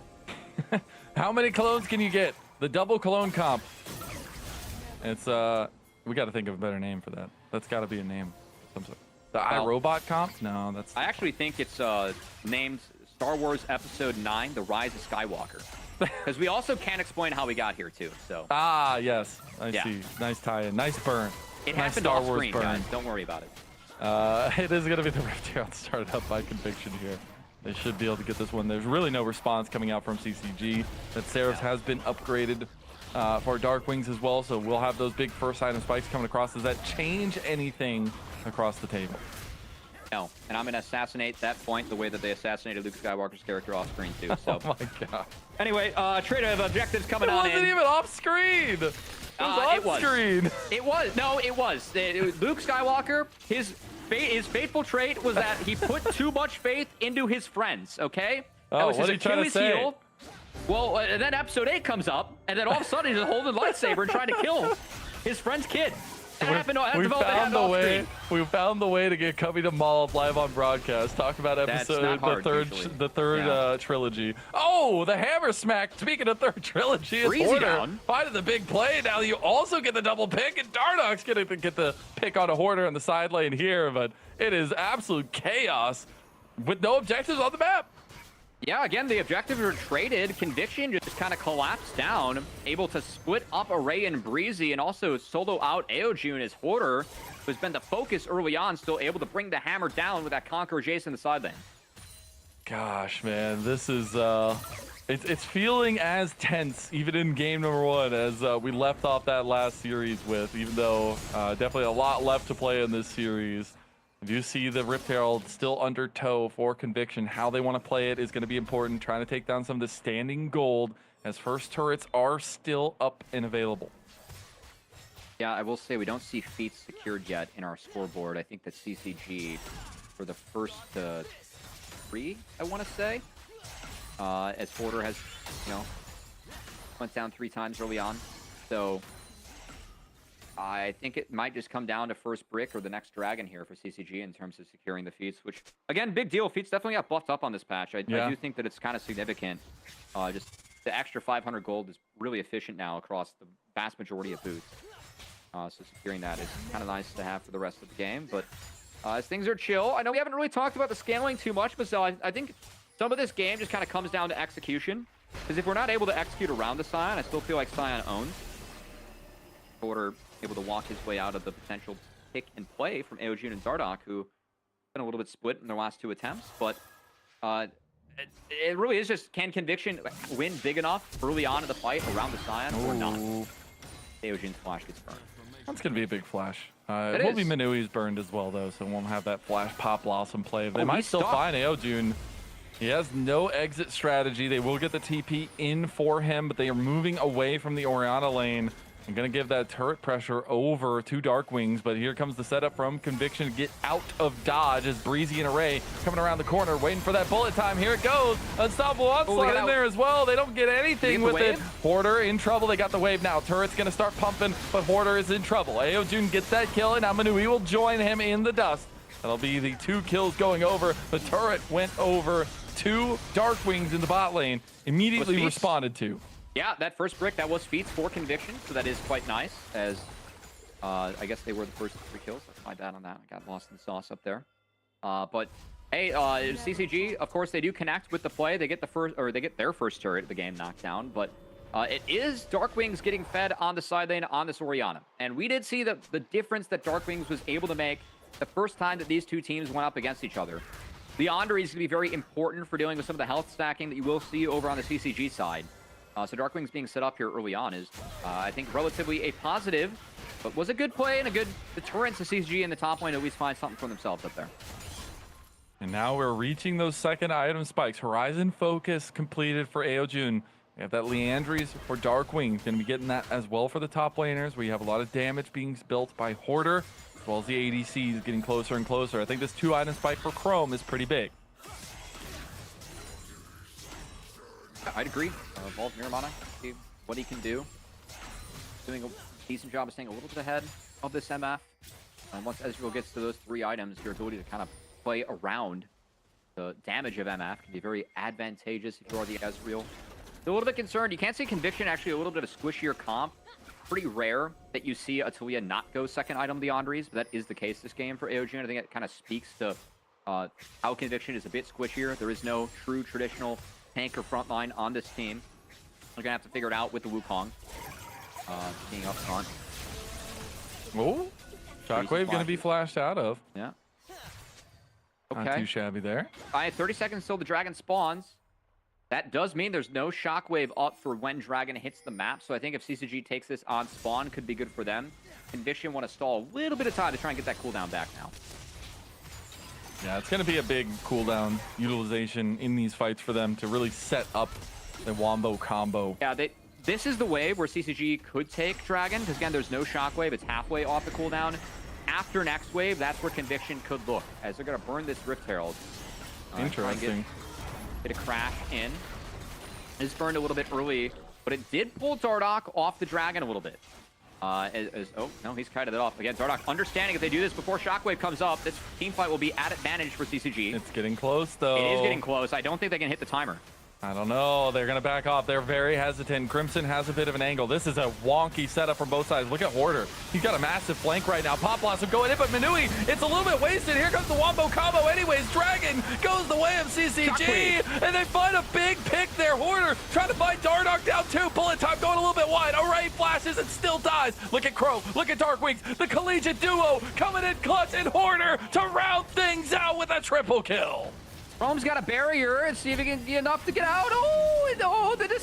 It's just enough. The barrier was late, but it's okay. Chrome gets out with 17 HP, thanks to our production for that. As Conviction, they lose the Dragon, but wipe the fight. So it's soul point secured for CCG, but a really good fight from Conviction. Darkwings hit a big Shockwave in there, utilizing him being a little bit alone in the side lane, getting that extra golden experience. He cashed in that fight. That was a massive fight, and now a 3,000 gold lead just ballooned for Conviction. And the Pop Blossom, kind of connects. Manui goes down early. Array is stuck and has a really awkward fight. Again, get Shockwave. That was the big one for me to hit 3. The health bar has got so low here for Conviction. Chrome was able to get away from the MF bullet time with Darkwings, and that front line that took so much damage early on was melted to the back half by Hoarder. Really nice. I mean, this was a little bit dicey. Don't worry about it, man. That's 17 HP, gets the speed up there anyways. Yeah, ping diff, I guess. Yeah, definitely, not yelling at Darkwings like, please, anything. I gotta say, though, taking back in the state of things, again, I'd said a 3,000 gold lead. Well, it's 4,000 now. And on top of that, Hoarder's on 3 items, man. A Serpent's Fang completed. Fang. That's very, very high value this game, going up against Karma plus Scion. So I do think that makes a bit of a difference. Still, Bod Soul, if that is secured by CCG, that is technically the highest win rate soul that we have in League of Legends right now. I always say that because people scoff at Cloud Soul, but it actually is pretty good. Aojun has Flash and has Dardoch. They're bringing everybody up here, though, from Conviction. Otacon's one objective up. Neither team really does it very fast. I think both teams should be wary of it, just because if they start it, the other team can poke. Thinking of the Ezreal. Yeah, and, exactly. The Jace and also Talia. Pretty good if you start that off and Talia is able to get some cooldowns off. Can be really nice. But Conviction playing this one out a little bit slower, trying to make sure that they are doing their best to control this area before they potentially start it. Of course, they're the ones that are up, have the lead right now. Oh my God! Aojun. I mean, he almost just dies right there. Yeah. Good poke from Conviction. I think this is what I've been really impressed about with Conviction the last few weeks. Them playing out their win cons, they've showed that they can really trade across the map and cross-map early on, but understanding the drafts that they have, I think has been why we've seen Conviction win that first series against CCG and play better. As Manui's a ward right now. Yeah. I gotta say, Crimson is getting harder and harder to deal with now, and they're just gonna all in this duo that gets caught out here. Kisno in a little bit of trouble. He's gonna make it out alive. Atacon was doing some work, but CCG gonna turn right back on. They're losing the mid lane play, and Hoarder decides to come in. This Atacon is just gonna go down, though, as he tries to get in. He gets in! Conviction! They take the Atacon! And now Hoarder, he's working, he's cooking, he's got damage, and they got poked. They can try to follow down. Dardoch is still out of there. Manui gets caught by the seismic shove.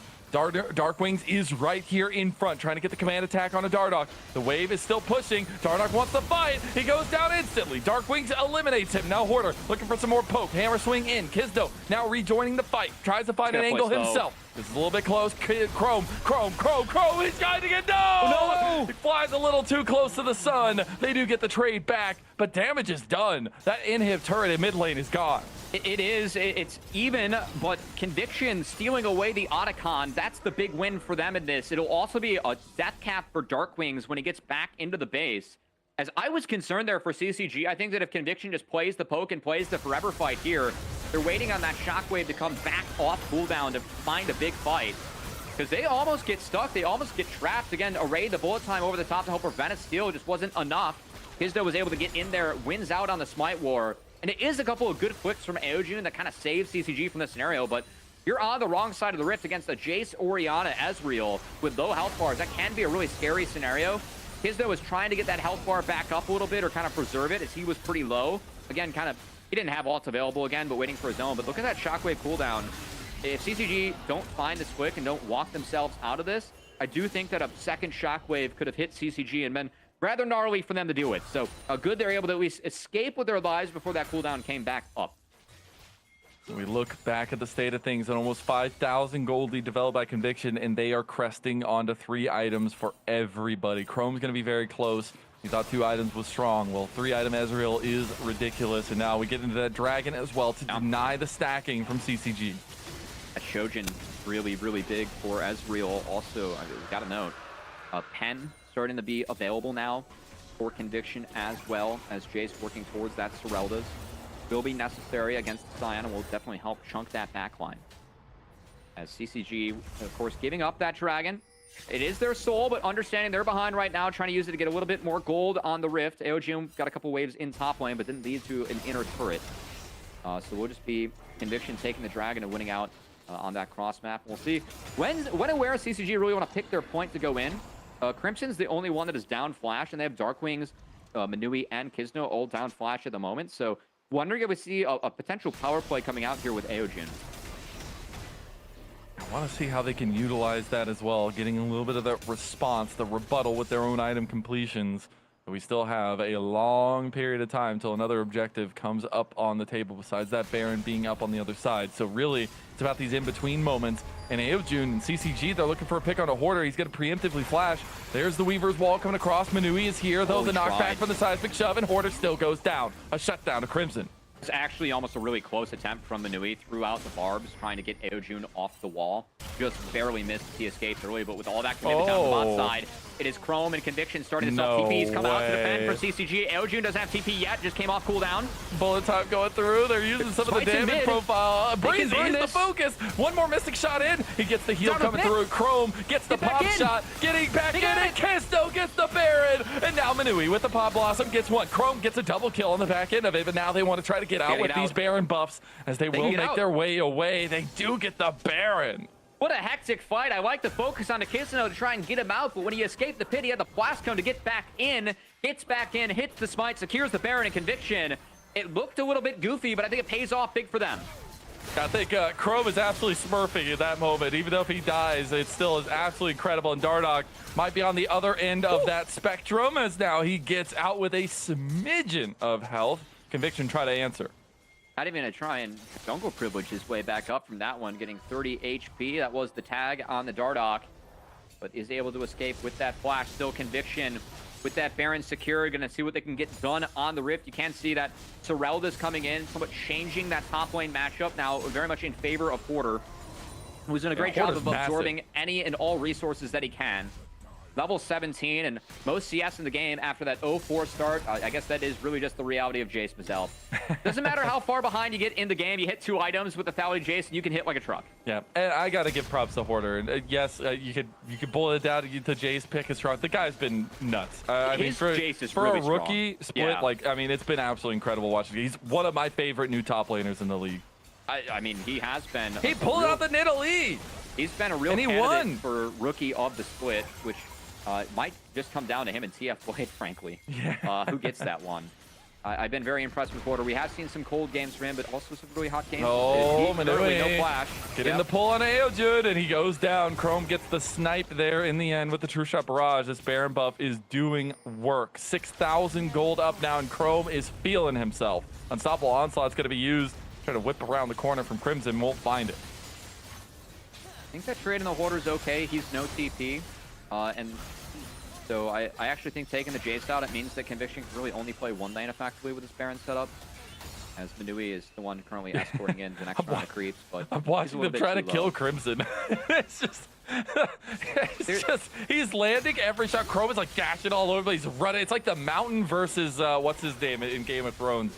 But he's, he's able to find a little bit. Yeah. Manui, though, in trouble now. Going to get the lockdown on the Dardoch, and then he's in trouble. Crimson gonna have to flash out too, so in a little bit of the chaos, Conviction actually winning out. Kisno will secure that mid inhibitor. Oh man! Conviction and Chrome secures the bot inhibitor turret. Don't know if there's enough gas to the tank to take it all though.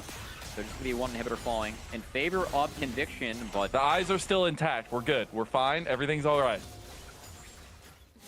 No, is that too much? I got it. I just don't. I don't know how to like. Actually, you know, we have sponsors now, Mazel. We got to be careful about the references that we make.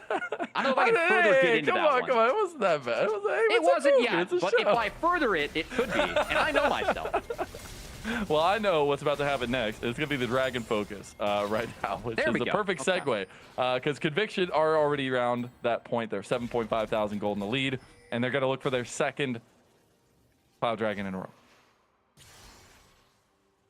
And a second Dragon in a row that CCG is just giving, understanding that they don't have the conditions, don't have the availability to fight. I think it's the right call from them. Check the flashes. Array, Aojun, the 2 immobile carries with no flash. That makes the Shockwave very scary. So if they're able to wait until those flashes are back up, which they will be in time for the Baron, I think that creates a better fight for CCG. So good give there from them. Didn't manage to get a ton of gold into places where it needs to be, but also a little bit less reason to concern or be concerned here. Darkwings, when he completes this Void Staff, that's going to be the last really big spike for the Orianna in terms of damage. Gotta believe it's going to be Azanya's coming up next to try and help protect him. So luxury item last. And he's already at level 18, along with Porter, right? Who at 4 items can only spike so much harder. So I think overall, the couple of, at least CCG, like their ability to wait, again, scaling-wise, I don't really favor them in this game, but just where the game is at, I think that their next items are a little bit more important than where Conviction's at, who are already pretty far ahead of this one. So I think waiting for those flashes to be up is just the right call.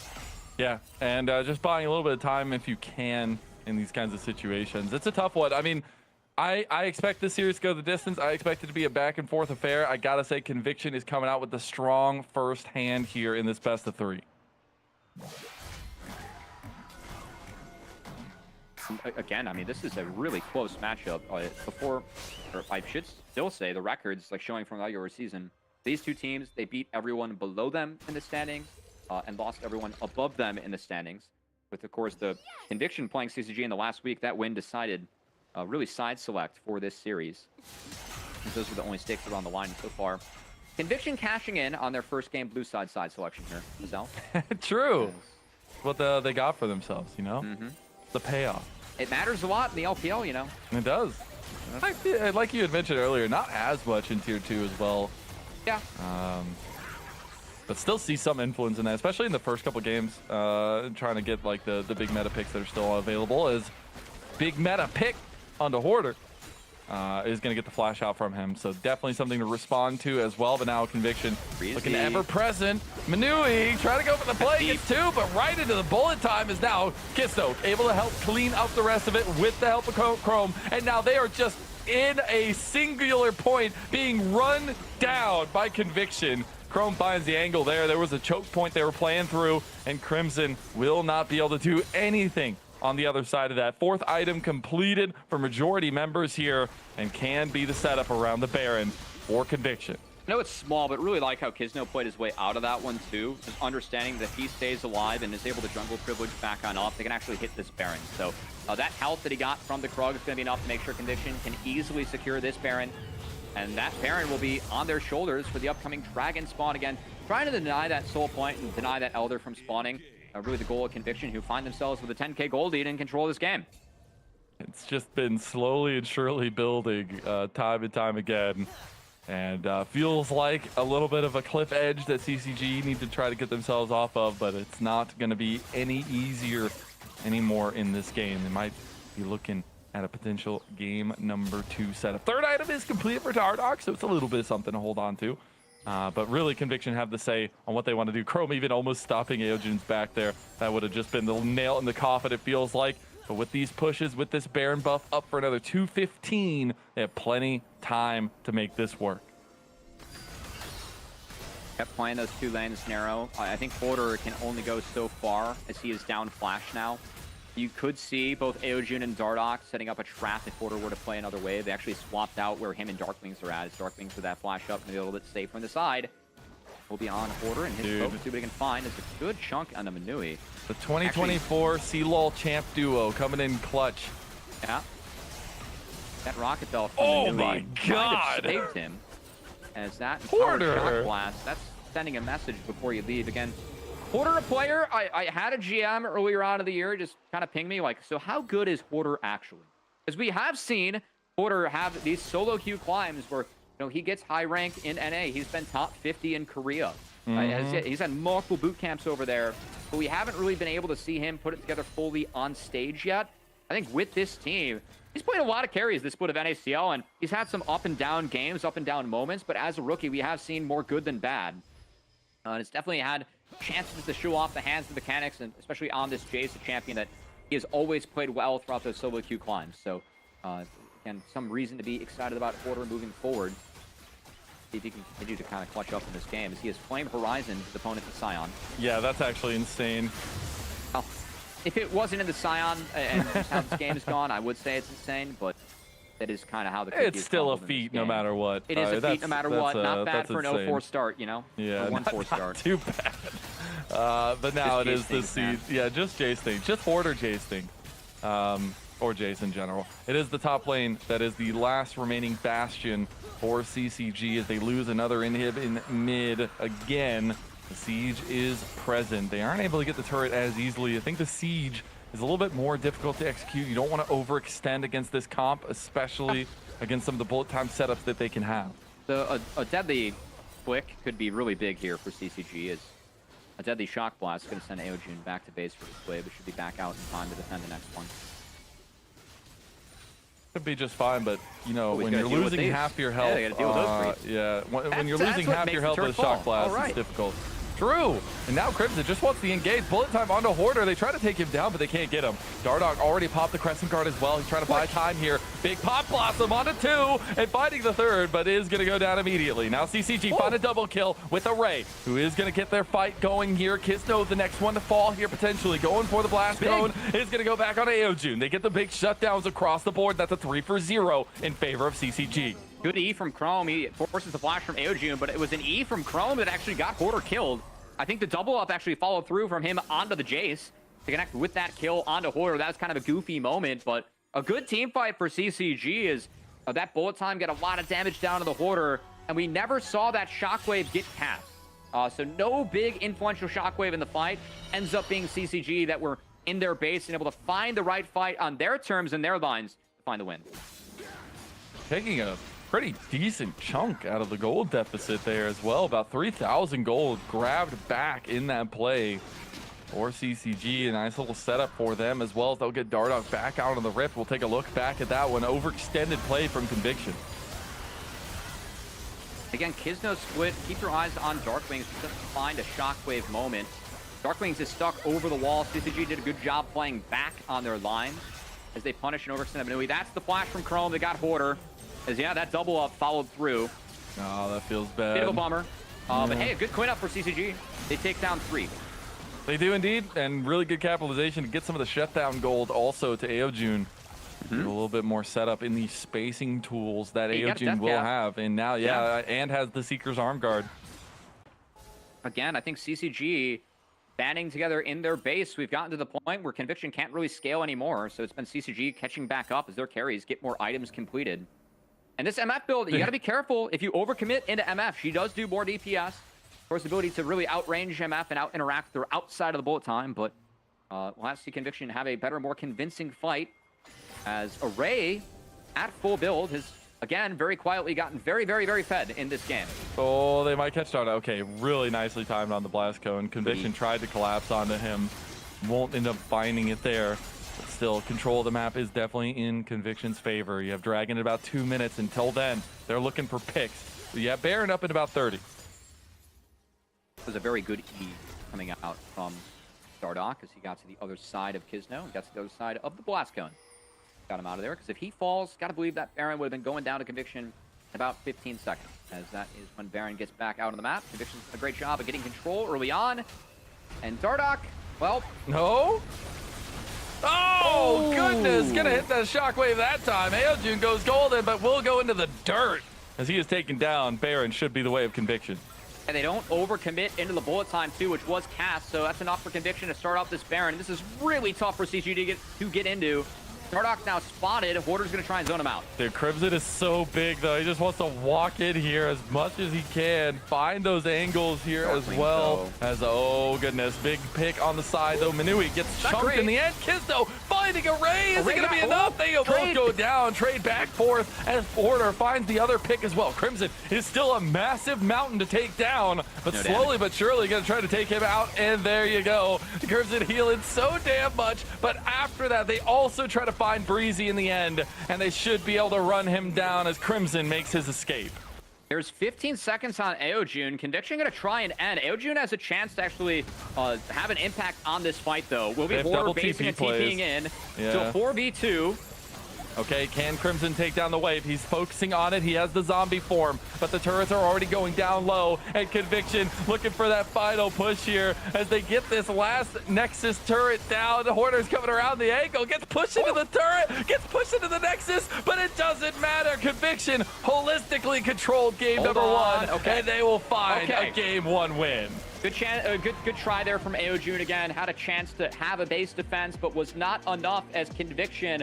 There was a lot of focus early on onto Hoarder. Didn't matter. Still got his economy later on. And I think Conviction, the big key for me looking back, of course, did have these teams trading and cross-mapping. It was Conviction for me that was committing less resources to get more elsewhere away from the play, getting Darkwings accelerated early on in that game and having Hoarder recover while CCG were trying to group and find those plays. That was a big difference maker for me. As those Tuia Zen combos might not have had a big impact in the mid game when a couple of them did miss in a row, but you could feel that impact later on as Conviction got to scale and got some big impactful fights later. I gotta say, even though it felt very consistent from the side of Conviction, I still got to give CCG some props for sticking in that one for so long, fighting some of those fights. And honestly, I do expect to come back for them in that game number 2, especially because they had some good looks with the compositional strengths they had in this game number 1, but trying to reassure that into a game number 2 is really important because this series hotly contested between these two teams that came into the playoffs so tightly knit together. We'll see who comes out the better of it. If we can go all the way to 6 games after this break, we'll get into game 2 of our second series.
Welcome back, everyone, to NACL Split 1 playoffs as we get the highlights of this game number 1 of our second series. A banger nonetheless if you're a Conviction fan, and coming out with a 1-0 match point setup for themselves.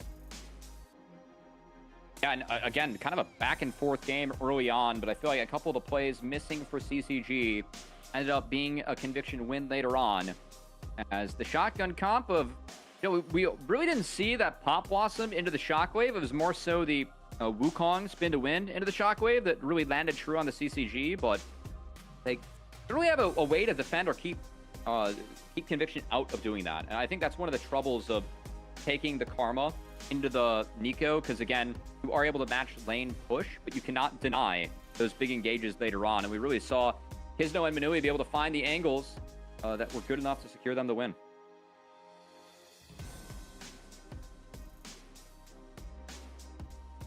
All right.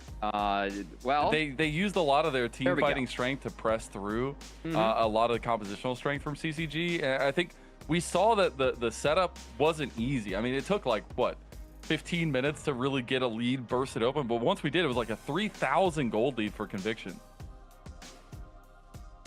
Well, it is one where I know that, like, as this game went on, I do want to kind of credit CCG for how slow they played the back half. I do think that they allowed for themselves to kind of catch back up in terms of items and experience in that game. But again, just too much later on. If the MF, bullet times and the combos don't really connect, the fight gets a lot harder for CCG. And we saw the Wombo combos of Conviction. They were able to connect, and Chrome being slippery on the back half, or Hoarders putting down the poke was enough for this squishier comp to make sure that they were able to ring true and find the win. I wonder what the big changes coming into the next game, because I do feel like some of the comfort pick, like obviously like the Nico not being there is going to be big, but like some of the compositional strengths being there, I love that Chrome was willing to go with the Ezreal, steal that away from that Karma combination there. But moving forward, I do think there's going to be a lot more focus on the AD pulls for both these guys. Yeah, and I mean, frankly, as we go through, I know Chrome has shown that he can be quite flexible. And then Array playing for a bit longer can be flexible too. I know Ziggs was a really game-defining pick that we had in the last series, Mazel, so I think that's a good shout. But of course, before we get any further, we want to shout out as we wrap this game, get to the next one. ProDiff.gg. If you are, wanting to improve at League of Legends, might as well go to the pros for your advice. So only pros available on ProDiff.gg, including some of the players you see in your lobby here: Kizno, Darkwings, and Hoarder, Crimson, all offering coaching on that website. So if you want to play that Darkwings with Oriana did that game, you can actually go really good coaching session with him and try and bring that to your own play on the Rift. So definitely playing like a pro there. Go check out prodiff.gg. It's an awesome initiative, but also an awesome sponsor here in NACL. But that being said, are there any big picks that are on the table here? The Mundo, does it still get banned against Dardoch? Do we see some of those jungle focuses as well? I think that, like in terms of the Mundo ban, it was more so to prompt out a Maokai ban. Exactly. So I think that if we have a side swap, we may not see that one again. I still think denying Maokai from Kizno and Conviction is a big one, but we'll see. Of course, the series that we had last week, CCG actually ended up taking red side throughout the majority of the series. It was all 3 games, so curious to see if they grab that again here, as there was motivation for each of our teams to hide picks last week, but of course, you got to bring out anything and everything you have in the tank to win this one. I love it. Because knowing that they were going to face off against each other in this round 1. Again, 2 teams that have been so intertwined in this split. Honestly, a lot of people, were thinking of them as kind of like that same spot on the playoffs, or at least in the rankings throughout a majority of the season in the regular season. But CCG will be getting onto blue side for this game number 2, Cubby. Okay, so going to be a little bit of a swap given what we have had in the past couple of series with them going over to blue. Curious what the priority is going to be for them, as it really felt like that game. I think I've really liked seeing Dardoch on carries. The Xin Zhao is good for him, but his Nefiri, his Lilia has definitely proven that those are picks to be feared in NACL. So curious that those end up being early grabs here for CCG. Yeah, and a lot of that prio coming into, again, you got to remember, obviously it's been a long time since we've introduced Fearless, but Fearless is important in best ofs and trying to keep tabs on what is available, what is not.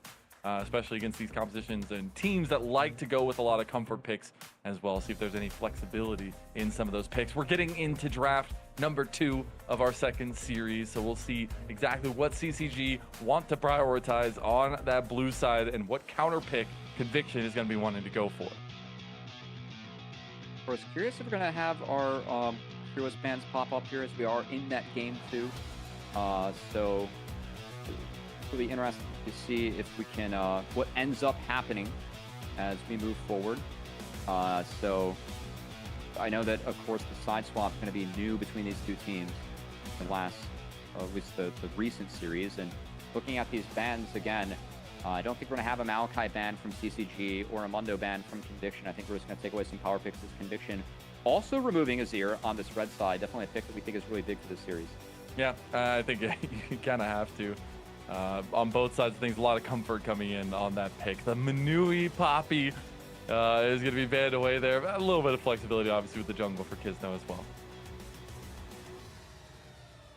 I'm wondering if we see maybe an early Sejuani pick. A lot of the power pick Neways are out. Maybe. Maybe CCG also just wanting that Alistar for Breezy could be just respecting that strength of Manui in the bot lane, as it is a first pick. What happened in scrims this past week, Michelle? Yeah, I don't. What? There had to have been something, man. I mean, we don't want Lucian Milio for Chrome and Manui. I think that's got to be it. We definitely don't want that.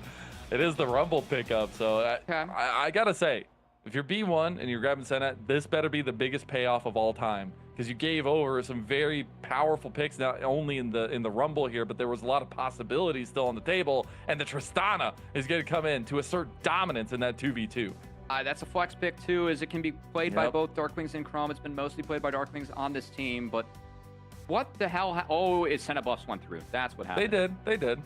Oh, I thought that was on the next patch. No, that's this okay. One. But I still. Is it a B1?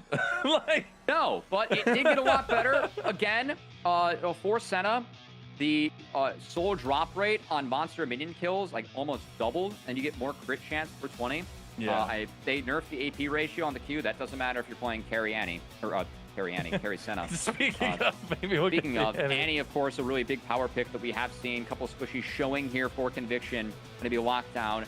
You can, as Annie, really play around with his rocket jump buffer timers, by the way, between the W and the R being instant. And then, of course, that Q that does take, like, it follows you.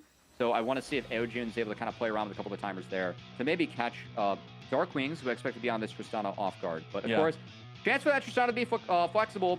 It is. And CCG going to have to find their support later on. I got to assume a Nautilus ban's coming in here, as you do not want to give that Senna Nautilus away. Yeah, it was pretty dirty in that first series. Yeah, going to be banned. The Lucian ban too, by the way. What's the pairing now? The Nefiri ban too. I mean, honestly, are we not just going back to the time before where, like, literally you could play anything with the Senna? Well, you can't play Enchantresses. You got to play some Engage. Yeah, like the anything tank, right? Like anything frontline, like maybe the Tom Kench comes through, like things along those lines. And how funny would it be if it's just a Victor here for Darklings? After 280 bans were thrown out here by Mesmerism.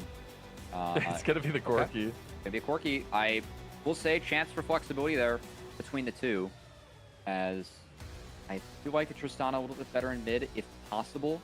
The Corki is stronger earlier on, so I'm not sure how much that's going to matter in that top lane matchup. As I'm expecting a Leona, frankly, for Breezy. And it is the Mundo into the Maokai that was not banned, and it will be the pickup for Dardoch. He's been really good at playing this matchup. Well, we're going to 3. That's all. I don't know, man. Mundo goes where he pleases. Senna, Mundo, and you have the upfront damage, it's the disgusting. Annie too. Senna over the top. We've seen Annie plus Senna already win on the day.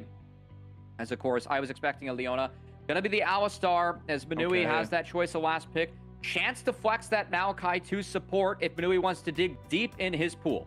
Yeah, I'm really curious. I mean, this has to be like a clutch pick to make the difference here. We had seen the Zillion before, obviously a lot of options there for him, but they're also lacking a little bit of that frontline setup, that engage setup, because right now all they had was the Maokai, really, and they're going to add this pick of the Rakan to the table. All right, only able to really piggyback off that Maokai early on. Of course, the quickness too.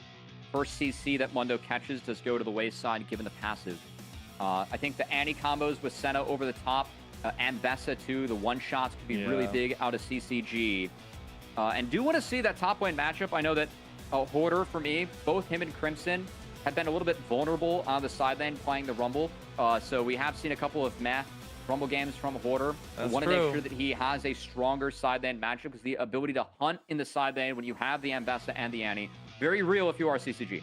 Yeah, it absolutely is, and I expect them to utilize that. I don't feel like they gave themselves a fair shake in that game number 1, but definitely setting themselves up for success in this game number 2, using that buffed Senna, but bringing in the Annie for Aojun and that classic Dardoch Mundo. I know he's going to be standing on business, and I know he wants a big comeback from that game number 1. Ain't gonna need it, right? Yeah. I'm just really curious to see Guess no got the better of him. Senna being first pick now, Mazel. I know It's that wild, she got man. buffs. I'm shameful that I didn't talk about them in the first game we saw it because I truly thought that this was going in on the next patch. But apparently we're buffing them up and we're doing it live. We want to go back. Yeah, we want to go back to first pick Senna. and Senna, guys. It's fine. It's fine. Everything is fine. Everything is fine. But speaking of fine, we're getting into game 2 that is perfectly fine and dandy. CCG looking for a comeback over Conviction. A lot going for them here on the blue side. Their draft looking very nice, but now it's all about that execution. Conviction took a very convincing game number 1 win there, and now we're going to have to try to repeat that. We'll say I'm kind of curious to see what happens with scaling this game. I know Mundo, I think you're happier as Mundo going into spells than auto attacks. Just getting that early Visage also can be really nice. That's not going to be the case this game. It's a double AP topside, but of course, the double marksman too, something that Mundo's going to have to worry about later on. They have a better chance of dealing with him in the game. But, man, I really feel like this early to mid game with the Annie, every target that I see on my screen looks good for Annie. Everyone is in play. And I think if any decision can be questioned from that last one, it's maybe not banning away. I know they banned away the Nautilus, but I think banning away Alistar might have been worth it too. It would have given away a Leona, but you just cannot play Alistar when Annie and Senna and Mundo were showing. And I think that Alistar Annie could be really big in this one because I don't see how you can really break this front line of the Mundo Alistar with the Annie engaged too that we have seen just be so much damage at the start of fights. It's going to take too much time for me to Conviction to really get in on the game. So we are really going to have to rely on cross-mapping here, trying to play around this Mundo that can get very big early on. I actually didn't check which skin he used, but we'll get the jungle check in. He's CEO. I mean, which color? Oh. Because that's the important part. I've had a whole discussion about which color is the best. And he's been big business on this Mundo. Oh, it's the original. Okay, he's just going for the original. I like it. You gotta go prim and proper. I personally like the pink suit one because you got that cool pink car. You run around, but nah, he's standing on business and needs trying to be Warren Buffett, CCG. you know? Oh goodness. Trying to amass that wealth, that cash. But the thing is about both these teams coming into this one, I mean, this is the upper bracket. You still have another life. You have a very tough opponent on the other side of things. One that's maybe a little bit fluctuating in terms of which version you're going to get in Dark Zero Dragonsteel. But it's still a big matchup, and it's going into it, having a momentum is going to be super important. So trying to get clean games is really what I want to see from both teams, and more so looking at CCG this time around to get us evened into the game score. We do have that opposite side finish from both junglers. Of course, that Mundo clear is lightning fast if you are Dardoch. Yeah, he's already done. Earlier level 4s that you see. That said, it was a nice deep ward dropped by Manui. It's going to track where the Mundo is, and it could be a safe first grab here. Dark Wings, he wants the reset so he can try to use it to get out. Didn't get the rocket jump reset. Had to know that Dardoch was here, and he's still gonna fall to it. Dark Wings going down to a massive mistake. First blood to Dardoch. That's a good call, Len. Again, I think the only reason that we can even argue for a rocket jump in there is to try and get that reset, but the stun enough from Aojun where he didn't even have to burn the flash to deny that. And Darkwing saves his flash, knowing that he was dead to rights as Dardoch gets that first blood, that first investment out of the mid lane here. And again, this is a game where I am concerned for Conviction early on. I think that Annie, Senna damage over the top, the upfront damage that CCG can put out in these fights, there really isn't a target for Conviction to absorb that. And that's going to be a problem later on. It will, absolutely. We're going to take a look back at that one. So he wanted that last auto attack potentially there, but Dardoch just strutting his stuff. He's on a call, and he's still taking kills. That's the kind of business Mundo's about. I mean, Look at him. Look at him straight. He's like talking to somebody else. Like, hey, bro, hold on 1 second. Smack. Easy. Feels like he's just bullying kids in a park there. The Yordle War in the mid lane too. Not very nice from Dardoch, but hey, we're not here to be nice. We're here to win. Who's he talking to? That's what I want to know. Who's on the other side? Is it just a blank phone call? Like, is he just that dumb? He's just like, nah, he's talking to himself. Oh, he's talking to Riot the whole time. Okay. I mean, either Makes that. Who else could be talking to? Who else could it be? Mundo needs a brother. Dude, Mundo needs a brother. We need to release a second version of Mundo, and then that's who he's talking to. We need more CEO skins, that's for sure. They need That to be is talking to absolutely each for other. sure, We yeah. need some big business here in League of Legends. Dude, that's the world that they missed out on. I love Spirit Blossom. I love all the... Dude, we need big business skins. That for sure is what's That's going to actually gonna be all good. the kids, Lennon. Think just big business skins in League of Legends. The kids are going to drop Fortnite for this, man. Absolutely. Yes. That's what's going to save League of Legends. That's absolutely what's going to happen. Let me tell you about capital gains and accrued interest. It's going to change your lives early on. Maybe the finance courses that you should be taking in high So school then, now. we'll take a little bit of time. Who gets the business skin? Let's name two. I think Udyr gets one. I think Udyr gets a business skin. I need a Yordle character to be big business just because it's funny. I feel Vigar? like Vigar, yes, because he's evil. He can be the evil Big businessman. yeah, big corporation. Yeah, love to see that. All right, well, Riot Games, go ahead and get started working on that. Dardoch is going to continue talking to himself on the phone since he doesn't have a brother, and he will end up going with that first Maybe it's dragon. just for posterity's sake. You know? It's Like, like, he you know, when dresses you're in up- a car, in a crowd, and you feel like lonely, and you have that, like, you pretend to call somebody. No. He's the true LA influencer in the wild. I must be on the phone when other people can see me to make it look like I'm busy and doing something. Okay. That's it. Okay, Yeah, I that's like my it. story. That's good. That's good. We're sticking I with think it. it's appreciative. Yeah. I will say though, the setup now, getting back onto the map, is very dead even for both sides. I know there was a little bit of a lead developed, like 10 plus minutes in for Conviction last time around, but when we look at the kind of scaling fashion, I know you said early you don't like Conviction. I still do appreciate the damage they'll have at that 3-item spike though. Yeah. Like, If Annie they get does there. so much damage early She on in does. these fights, man. Yeah. It's crazy just how she warps the start of a fight. I don't know how Conviction play around that outside of trying to use the Maokai Rumble to like create picks on her and outrange her. So that's my concern. I think that when this one goes late, even there are some concerns for Conviction. But you're right. Like Tristana, Corki later on, they're going to win out on the DPS war very heavy against CCG. It's just can CCG execute their style better? And I think again, early power, early onus, definitely on them to execute because they have the power early on. And we think, give a little bit of context, like back to that last meeting, you said it multiple times coming into the series, like that should have been CCG's series, it feels like, and Conviction got away with it, but had some good performances themselves, and CCG definitely wanting a redemption from that, and also game number 1.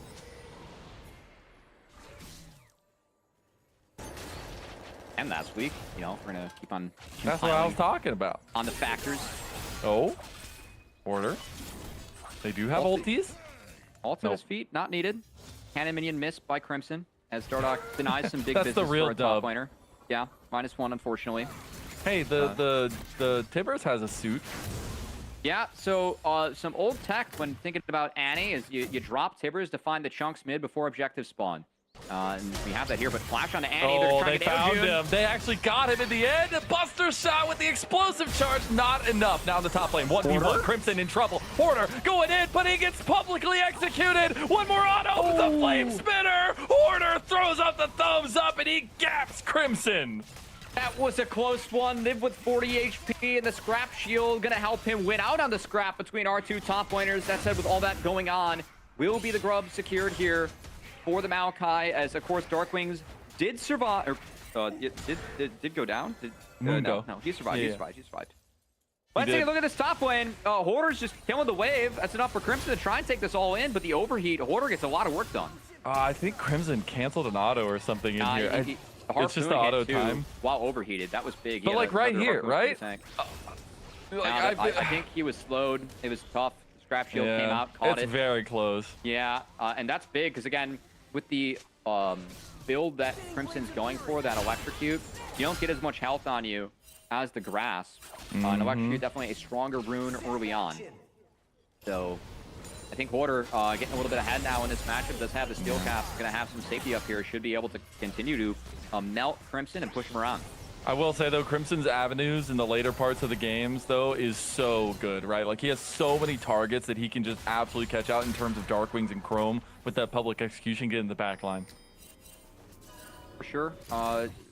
Big dive into this one, of course, Temminson quiet it down a little bit. Shout out to our new sponsors for NACL and ProDiff.gg for playoffs. Let's they are go. helping us double up the broadcast. It can help you double up your play. If you want to play like the pros, go to ProDiff.gg, where only the pros are available for coaching, and guarantee that you are getting coached by someone who has done it on a stage like this or better. Yeah. Looking at the crew they have there. So shout out to ProDiff. Big influence from the LTA players and former, or at least LTA players, LCS players, but as well as NACL players there. A lot of representation, as it's really nice to see, and glad to have them as our sponsor. Now Hoarder, he's going to be engaged on top side. Dardoch trying to come around the corner. We'll just have to walk at him if he wants it. Now Crimson going to go for the public execution this time around. Is it going to be nearly enough? The Dotting Shadow came as well, and full court press from CCG as they get the pick in the side lane. At Crimson, able to take him down, finds that win, and well, if you want coaching from Crimson, you can find him at ProDiff.gg too, as he just kind of diffs that top lane. Of course, Hoarder, both flashes burned in that 1v1. It's Dardoch that came up, showed up top early to help secure that kill for Crimson as they find the solo bolo, and Hoarder loses out on a pretty big wave. About 10 seconds till that dragon spawns. Would be second dragon for CCG if they want to try and get the stacking going for themselves. Again, we talked about their early pressure that they have, especially Eojun. Once he starts getting involved in these fights, they have a massive say with the Tibbers, also getting closer to first item, as Heartsteel also had been completed before that gank kicked off in topside for Dardoch. He's going to be stacking that one up here as Conviction starting up the dragon. I don't think you can take Mundo here. I'm not going to lie. No, I don't think so either. Kisno going to try and catch that briefcase, but it's instead caught by Darkwings. Manui, though, wrapping around. They might try and execute first on the Annie. Eojun has the CC, though. It gets quickness in. Darkwing's going to be aggressed on, but it's not going to be nearly enough. The stun doesn't come down, and Eojun just goes down to Kisno. And now Dardoch, he's in trouble. He might be tanky. He's going to try to wait for the ulti. He hasn't even popped it yet, but Darkwing's going to force the pop as Darkwings tries to go for that pop play onto him. Get that reset going. The explosive charge has been popped there, too. Breezy. He's stuck in the pit. He's about to have Hex Flash up. He's going to try to get out of that one. He does indeed. But CCG refocusing on this one. This one's dicey here from both sides. Both very, very apprehensive to force the fight. Against the Conviction, they burned a lot of their big tools to try and find that one into Annie, and Eojun's TPing back, so that's enough for Conviction to back off. Will be that second dragon given over to CCG, but Conviction able to find a fight, a little bit of kills, one kill and a little bit of gold on the trade. Yeah, and they're trying to get Darkwings as much turret plating in the mid lane as possible. It's not going to be very much, though. Unfortunately, wasn't able to get in there. Eojun was looking for an angle there to punish him. Darkwings will end up getting his back off, so very back and forth trades, but I really like the neutral objective control that CCG have had so far. Again, needed for their composition. I think they need to push this game forward when looking at what we have here. Annie, just going to be really big, really impactful in these fights. I did like the angle from Conviction. Again, we talked about how can you interact with Annie. You're going to have to utilize the Maokai and Rakan to make sure that you can fight on your own terms, and it's not an Annie setup. So I think Conviction played in the Annie quite well there, but the strength of Annie, the strength of CCG's comp, again, the health bars were in their favor, and they're the ones that had the TP. So when Annie TP back in, that was fight off. I think Conviction, again, respecting their own power window as a composition there by not taking that fight, can't appreciate that. I like the reservation, especially in a series that, you know, I think we definitely gave the better hand to CCG in the draft. So Conviction kind of realizing what they can do with themselves early, try to stave off these early advantages that CCG are looking for. Now we got the top lane focus. Kisno going for a bit of a lane gank up here. I don't think he was spotted out just yet. Hoarder going to try to bait the play. Yeah, again, the blast cone. Our blast cone. Try and sneak into the brush. Could be used. Crimson does have flash available, and of course that public execution. Only thing that stops it is a miss. Oh, I don't think Kisno need to walk out there, but they're going to get set up for this Rift Herald potentially, keeping the pressure up on this top side. Respawning in a minute here, 50 seconds to be exact. So. It's still quiet on the Rift. Do you think that if you are CCG, there isn't exactly a gold lead in your favor? I know that as plates fall, kind of revisiting that, we like CCG's early to mid game a lot. We've seen how difficult it is to play into the burst damage that Annie has. So want to see Aojun at this level 11 mark, trying to find a big flash Tibbers. And that's a big spike that CCG are going to look to hit. Once they hit that spike, I want to see him utilize it. Execution is going to be the biggest matter in this one. Both comps coming to a head here. Rift Herald is up on the table here very soon. And the Dragon about 2.5 minutes. Got the TP bot side to answer on to Hoarder. Crimson trying to find. Oh, public execution goes a little bit wide. Hoarder going to try to run his way away from this one, maybe even fight it. Clips is as finished. The overheat is coming up. Yeah, you see how much damage that combination can do, especially with that electrocute. As we're looking back at the other fight, and it looks like Conviction actually want a little bit of something set up around this mid lane. I don't love this for Conviction. I think they just want to keep on playing the waves and getting them under turret, because I don't think a fight's good for them. There are no TPs on top laners, but for me, you really want Rumble at this fight. I think that's one of the ways you can try and deal with Annie. Maokai Rumble combo with the Rakan as well. Again, try and find those engages and chip down the health bars of CCG before they're able to engage on their terms with Annie. A pick that we have seen really rise up in priority and kind of define some of the games that she is in, as it feels like her damage, especially early on, is too much for the majority of team comps to deal with. Can be very difficult too. We're getting closer and closer to second items as well. I love the Swifties for Dardoch. Has been the tech, get a little bit quicker on the map, see that movement speed for the Mundo to make those escapes as well, but be able to run people down. It is that full, at least lethality center that we saw more utilitarian, I guess, setup from mobility in the last series, but gonna start off with that U-moves to get that early damage. Bloodthirster gonna be the tech here for Chrome, keeping the collegiate tech under wraps. Of course, Shogo, someone that competed in this league, was really big at kind of popularizing this in NACL. So Bloodthirster Corki was being played a lot into all the pokes he had early on, just to have good conditions, and some of the changes made the Corki. AD ratio is a little bit stronger. Trying to play this Corki a little bit like your MF. Has been a CS lead at least for the Corki. Of course, in the Senna, you do have a serious pushing power, so not all bad. Herald has been pulled. And again, for me, all eyes on to Aojun, and can they connect with Aojun to make sure that Annie's able to get in the fight and make a big splash? This is a really big spike for Annie. That flash Tibbers gets used. That's going to be a lot of health gone for Conviction. Going to be tough to play out the fight from there. Engaging on Annie's terms, very important, whereas the defense for Conviction is using the Maokai Rakan Rumble range to make sure that Annie has a tough fight or has to drop that stun or drop that Tibbers at a time where she's not able to find the backline. I'm very, very curious now as this setup. They've pulled Rift Herald twice now. It's a tense game. Yeah, it is. And even if the kills aren't very high, both games have been pretty tense. The last one, tense until it wasn't, until Conviction exploded over the gold lead. And they waited so long. This Dragon's up. The only lane that has push is Ambessa into Rumble. So Crimson was walking up, hovering mid, going back down now to respond to this wave, but is shit to focus and engage. Chrome in a lot of trouble now. There's no Annie. Yeah, they don't have Annie yet, and he's gonna back. He has TP to come join the fight.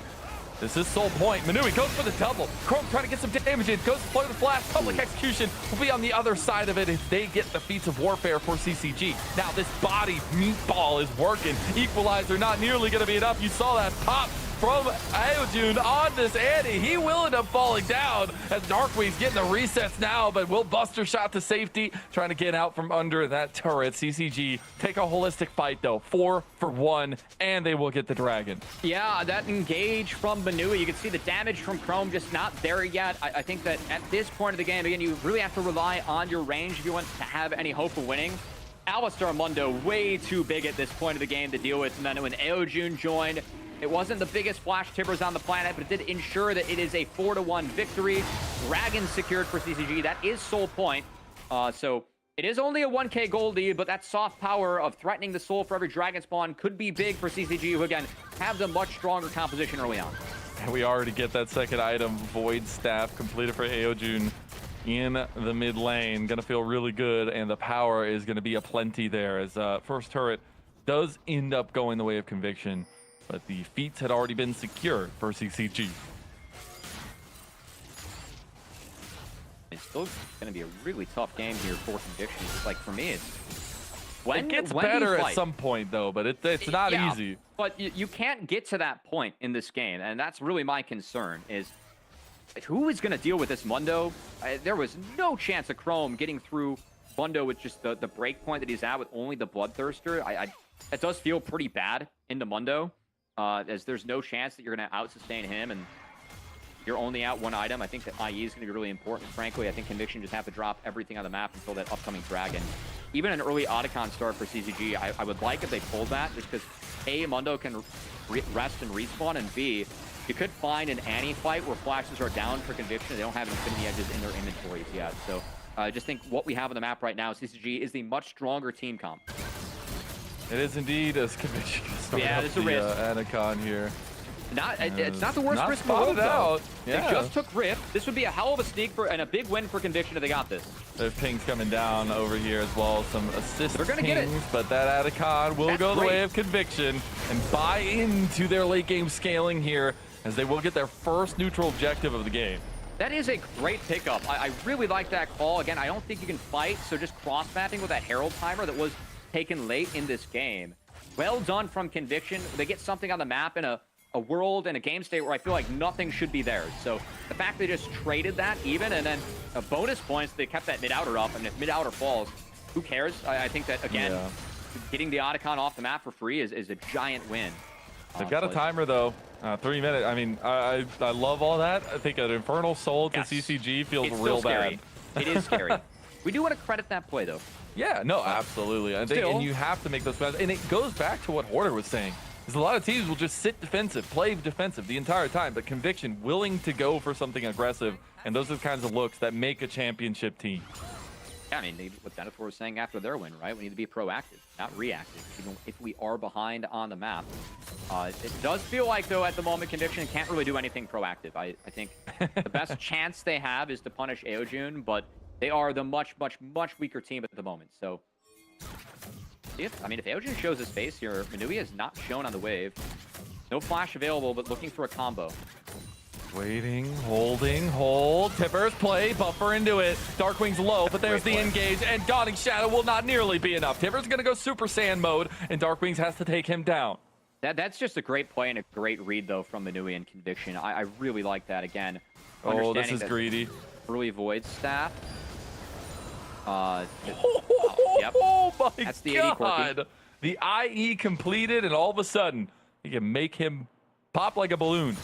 Array in trouble now. Gets his turret taken out from under him. Okay. So some strength for Conviction. Again, Aojun's going to have flash up for this upcoming play. I think that's a big deal, but early base coming out from Darkwing's not going to try and greed for that bot outer turret. They're going to base now, respect the tempo, and drop the local gold if that falls. Bit of a bummer. A lot of the gold. A little bit of a something, in the local gold, so maybe Darkwing should have tapped that one once or twice, but gonna get back to base, complete that IE for himself. Again, 2 items wrapped up. Those Infinity Edges are big for Conviction, but I just don't think it's enough. You're gonna have Flash Tibbers to deal with, and we have seen Conviction not be able to deal with that Annie yet. And I just, not having Lord Dom's, honestly, I don't know if Lord Dom's second rush is viable, but honestly, it feels like it might be in this situation, trying to deal with these frontliners, but it's going to be so difficult. And you do have that setup. I know we talked about the back from Darkwing, but they just wanted to make sure that they are first and foremost in front of this dragon on the eve of the soul for CCG.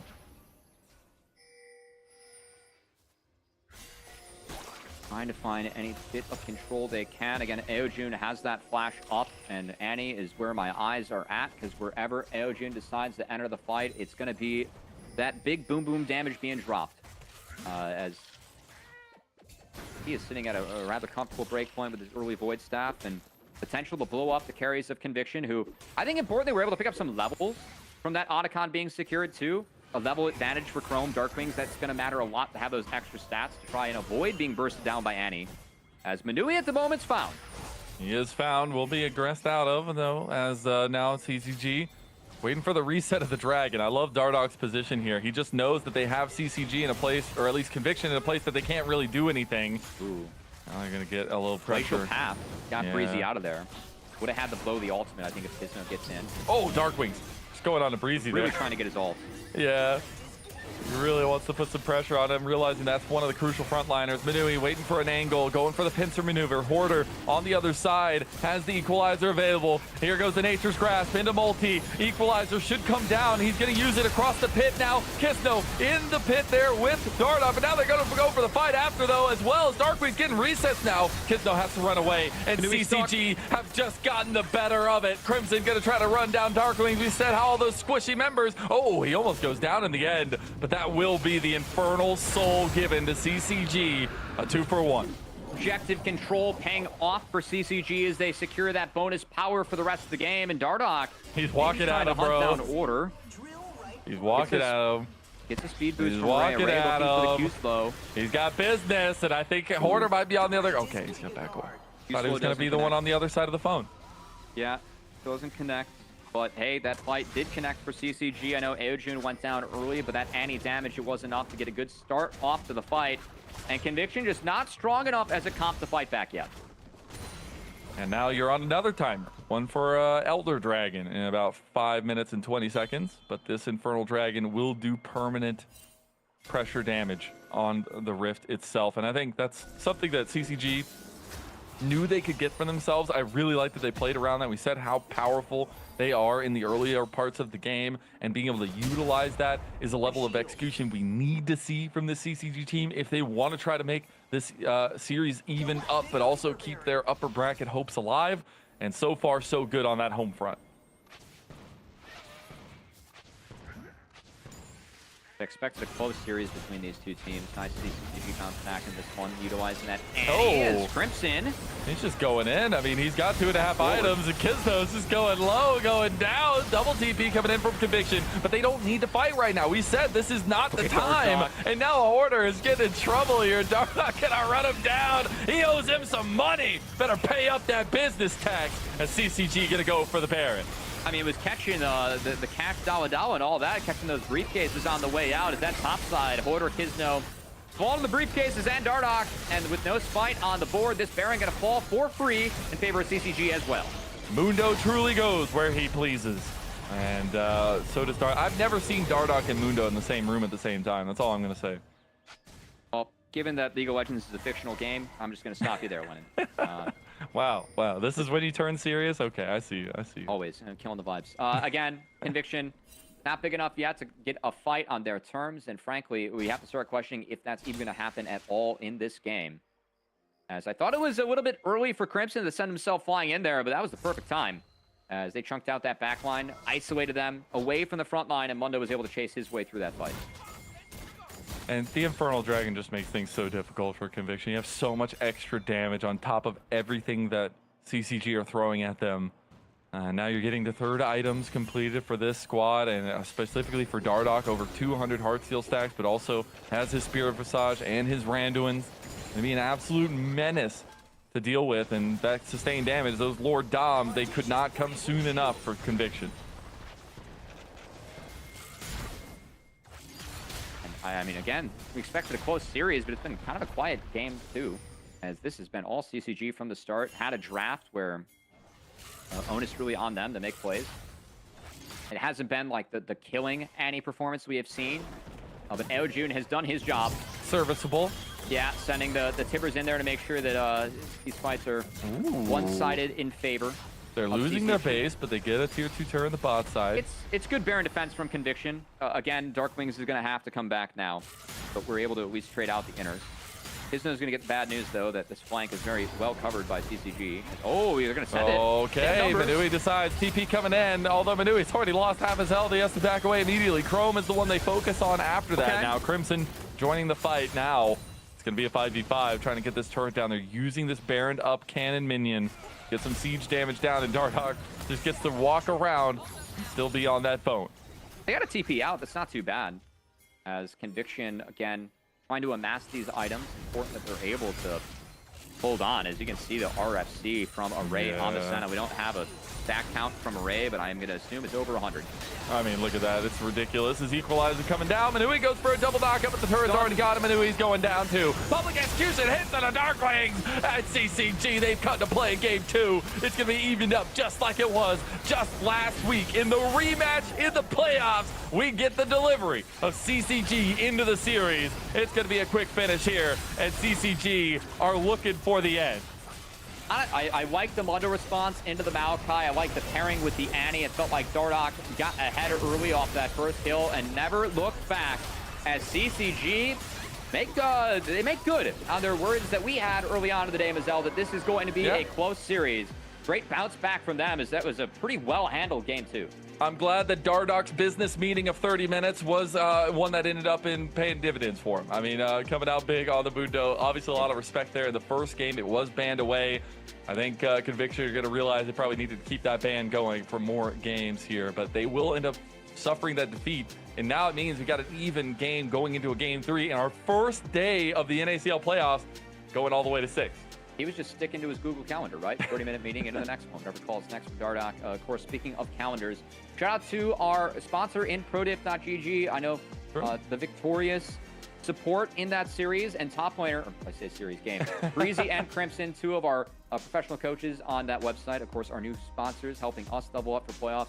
Head over there to help yourself level up in the game by working with a pro, as only pros are available to coach on ProDiff.gg.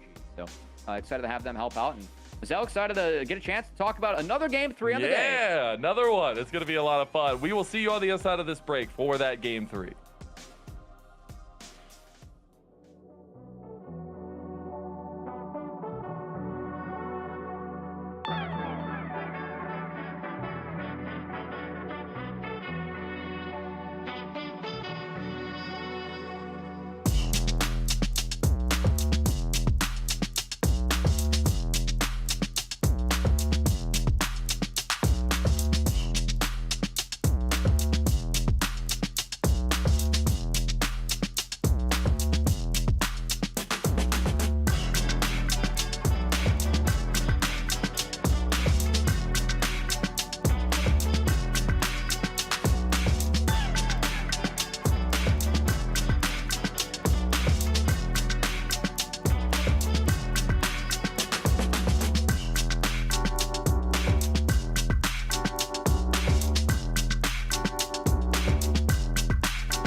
Welcome back, one and all, to the culmination of our first day of playoffs. We are cresting into our 6th game of the day. It's our second best of 3, goes the distance between CCG and Conviction, where CCG, standing on business as is appropriate for Business Mundo, does come out with a big victory. And a little bit of a comeback victory there after that game 1 was a resounding one for Conviction. I'm Mazel, I'm joined by Cubby, and I couldn't be more excited that we're going the distance. It's a fun one for sure. Again, kind of expected this to go to 3 on paper, but the way that CCG went about it in that game, that first pick Senna into the Annie comp, Annie continues to be a game definer whenever we see her. And even this fight didn't have the giant impact you wish or hope to have as the Annie, but still so difficult for the back line of Conviction to actually get in, do damage, and do work in these fights, just given that Annie is a champion in the game. So you can see Eojun only toppled really once in the side lane, and despite being the focus as they tried to engage things on their terms, not the Annie's terms, just wasn't enough. Yeah, and I just think there just wasn't enough time. Yep. Giving over 100% objective control feels awful in any state of the game, but especially, minus yeah. How did that work out? But giving over those early dragon stacks is always very hard. I think in a comp like this, especially with the Infernal Soul, it just made it that much more impossible. So that scaling was pushed back even further. And the execution didn't follow either, right? There was a lot of disconnected plays by Conviction. Very different from that first game we saw from them.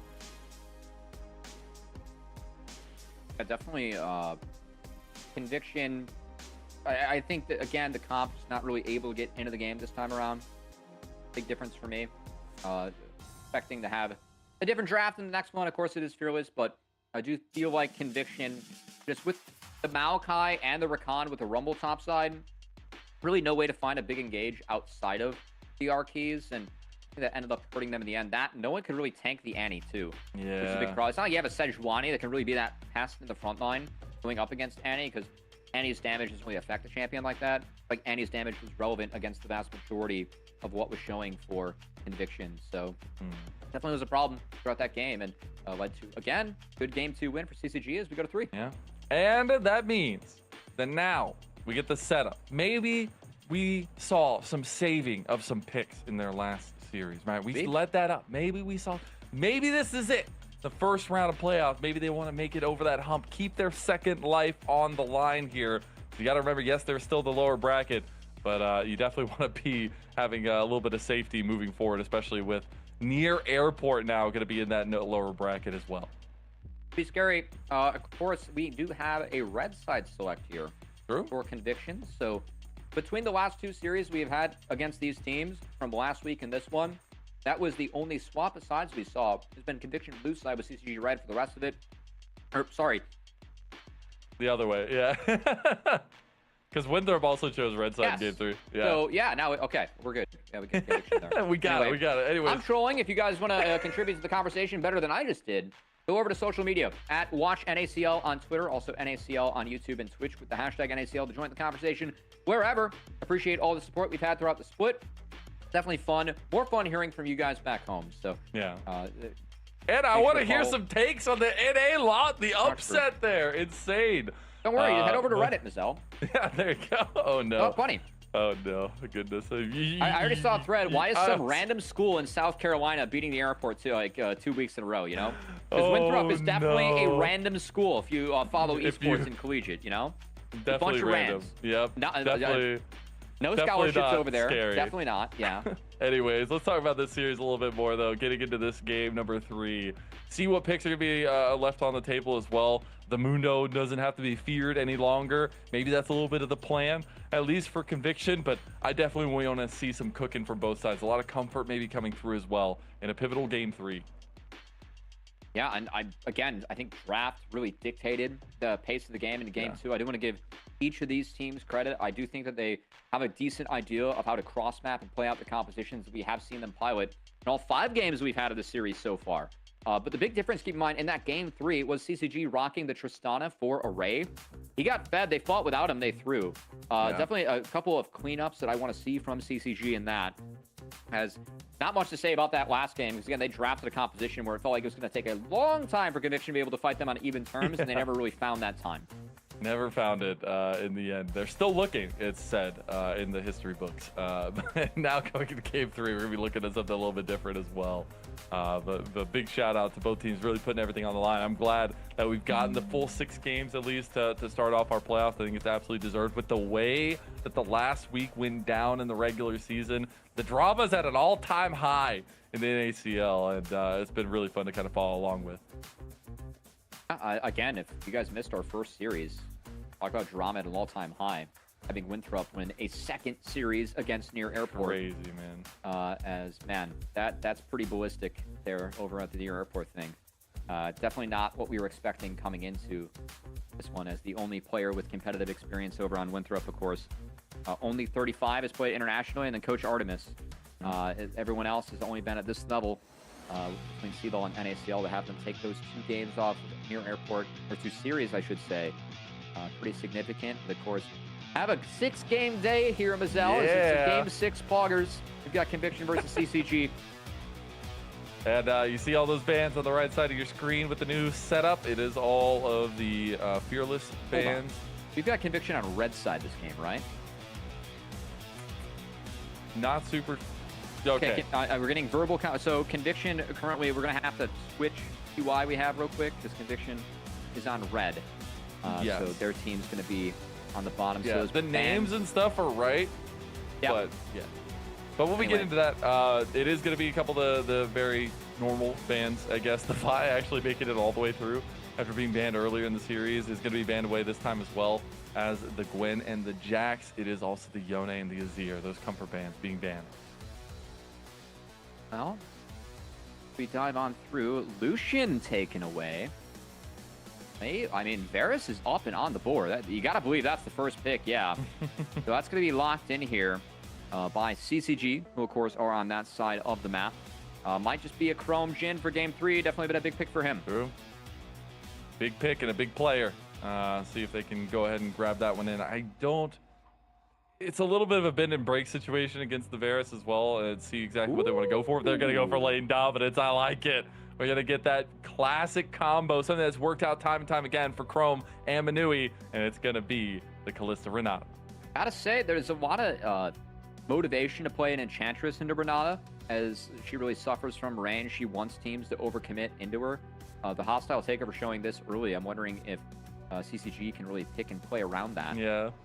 As they'll take their first draft for a pin cushion in the Croc, as we'll see if he's able to tank up Kalista throughout this game. That's tough. Into the top side.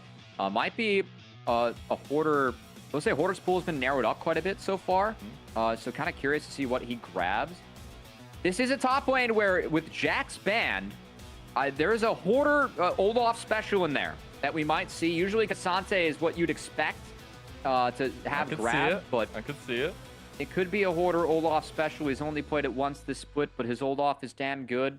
Yeah. It definitely would motivate an on-hit Varus, which you really don't want to play into both There you Kalista go. and Renata. So it will be this Olaf, which I think really warps this game. For me, this puts, again, the blue side and CCG, who are on the blue side this game, really puts them in a situation where you got to play fast. You have to snowball this game through with a likely poke Varus that'll really struggle to deal with an Olaf later on. Also, trying to find a mid laner that can maybe deal with Olaf later on can be difficult. Exactly that. Just make sure as we go into the second phase, in your head, you're swapping as CCG is on the top and will be on the blue side. And we'll have Conviction on that red side now. In the second phase, we do get that Soraka ban actually over there, as we all also get the focus of the Lulu. So Double really Enchantress. try to take away the combinations there as well. And now as the Hui comes across, the mid lane focus might be coming through. Do we see Varus Milio? I know Milio is not a good matchup in the Kalista Renata. If you get handshaken, level 1, level 2, level 3, you are dead to rights. But if they want to go for an Enchantress, that really feels like one of the few champs that would be left back up. Of course, do expect that Olaf to be in the top lane. I think they're going to save counterpick for Dark Wings, as one of the blinds that he might be going towards off the table will be a Poppy locked in. That is nice to have at least be denied when you're dealing with a Kalista. And Poppy into that front line over Renekton Sejuani. Steadfast presence definitely gets some value there. And another target that Poke Varus really struggles against. I like it. This composition's looking like all teeth right now for the side of Conviction. Yeah. Now, CCG on the blue side will end up getting that Nami combo with the Varus. It's not a bot lane that we're used to seeing, but it could be very lane dominant. And definitely has a positive matchup in Renata. So, again, the circle, you can help deal with the Poppy. You are going to be free sushi for the Olaf if he is able to get in the back line with that Ragnarok going. And then Victor. So, a couple tools to try and keep the rest of Conviction at bay. With Victor, I mean, that's the what last. are you cooking, Dark Wings? What do you It got? could be a Syndra if you want to, like, you're a little bit vulnerable to a couple of the tools being thrown out, but a Syndra is the best matchup left off on the board going into There Victor. it is. Okay. And that will be the pick. The Okay. Control Mage mid matchup. Dark Wings, a legend of the tier 2 space, against Aljude, one of the biggest rookies in the split so far. Man, this is hype. I think the second Syndra game, I gotta say, I'm a little bit concerned about the Syndra, just because I think that it could be very vulnerable to the Poke Varus and the Tidal Waves, also the Glacial Prisons. There are a lot of ways you can fish to try and get Syndra's flash down and set her behind in this game. So I think it's another game where mid flash really valuable, mid jungle duo gonna matter in order to try and get an advantage there, or deter potentially flashes being taken away from the mids. But for me, it's scaling very much in favor of Conviction. So we're gonna have to see if Conviction is able to find the scaling and the time to scale this time around. Also, really curious to see if it's going to be a poker on hit Varus off the bat, because that could dictate a lot of the ways we end up talking about this game. It's also going to dictate a lot of how the 2v2 sets out in that bot lane. I think a very important matchup to focus on again is that Array versus Chrome matchup that has been so important. Yeah, the Senna early pick really caught Conviction off guard, was very lane dominant there. But yeah, again, I just am really curious if this is a poker on hit Varus, because I can't really talk about the game until I know that one. That really is going to dictate if it's full early game or some late game scaling for CCG. All right, well, we're going to find out sooner rather than later as we get into the final game of the first day of Split 1 playoffs here in the NACL. You know it's about to be a banger. Two teams have been so intertwined all split long. Now they have to leave it all on the table, leave it all in the upper bracket for whoever wins, and the other will fall to the lower bracket. We get into game 3 now between CCG and Conviction.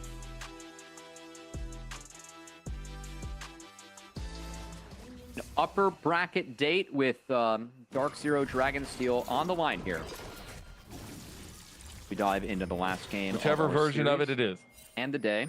And look at that. It is going to be on hit Varus for Array. 2v2. 2v2. 2v2. The 2v2 definitely going to be a little bit advantaged here for CCG. As Nami into Renata, really positive matchup. And Kalista Renata, I mean, strong enough where if they do connect with the handshakes and the all-in, that's definitely going to have to be something that Breezy is wary of early on. As it looks like it could be a late invade here. I mean, if they don't find the Conviction. 2v2 win, right, like, I feel like Array has such a hard time doing anything in this game. The lack of range is going to be so difficult to deal with. You have to step up They denied to the a blast scat of the zone. week as well. Well, that's going to slow down this invade just a wee bit. A cute little play there from Crimson. It will actually be a wolf start for the Poppy. And unless this is a reverse clear for Sejuani, and unless Hoarder shows at the wrong time up top, we'll see if Dardock's able to guess this one and feel it out, that his camps are being taken. As Hoarder's going to approach at an angle that, frankly, as an Olaf, is kind of standard for this lane. So, might be hidden here from Dardock still. Take a look back and who gets priority in this bot side. I'm going to repeat my sentiment because you didn't say anything about it, but I do feel like Array, if he's out of lane and not having a big lead, it's going to be really hard for him to play the game. You're going up against Hostile Takeover, Poppy, Olaf. Again, on hit Varus does better into Olaf Poppy than Poke Varus, but it still is really difficult to ever be able to auto attack against Olaf Poppy and then a Hostile Takeover, not to mention a Syndra. That's we're the going to get hardest thing, outranged pretty bad too, so I feel like the first pick Varus was kind of put between a rock and a hard place with the draft of Conviction. I think it's a decent focus from them in order to have an idea and an answer into this. But we'll have to see if CCG can play their way on out of it. As at the moment, Dardock's about to get some bad news as he sees that his wolves are down and his mid-laner's getting ganked. Yeah, that's a lot of trouble too. Scout of the week comes back. A lot of health being traded by Aojun. And now he will get that bad he's going straight news. top. He's going straight there. He wants to find impact no matter what. He wants to find something. Hoarder trading his health bar here. Goes back up into the fight, not expecting that Dardark was going to come all the way over here. Dardark going to go for the flash. Arctic Assault doesn't hit it. Now the dodge out. It's not going to be enough. Permafrost isn't going to connect. And Hoarder, he makes it out like a bandit. Oh, that's such a crime that Hoarder walks out there, and honestly, it makes for such a hard game for Dardark. I will say Kizno went to his bot side, so a chance for Dardark to maybe get back in, but with the TPs that are expected to come out here of Hoarder, and the Darkwings being up in mid, it's not enough for him to feel confident to actually walk into this side of the jungle, so Kizno's going to walk in, see that his camps are still up. Might be a double crab for Dardark, but in an awkward jungle matchup, it has been Kizno that's been able to secure 3 quadrants. Wow, what a start. And I know we haven't really talked about Kizno since game number 1, but it's a really nice guy feeling himself here in this one. Now we're going to get the heals used from both bot lanes in the 2v2 action. Chrome and Nui, they need to reset. They're on awards, so I think Array and Breeze now they're back. You got award. Yeah, this should get canceled as Manui will tank that one up. It'll still be okay. Good on Array and Breeze, though. Again, the Nami, going up against Renata, you want to play Enchantresses. You want to have range advantage into her. The heals versus the shields, able to win in the long haul. Ooh, Dardark forced out. Yeah, won't be a double crab given over. And Kizno still has a lot of camps to take. Dardark will have his respawn camps to take, so gonna have to catch back up. But Kizno, the one that, given the fact that he hit his start and Dardark did not predict it, very much ahead in this jungle matchup. And try and impact the map. Definitely trying to make sure his bot lane get a safe base in here because they really want to get this wave in base.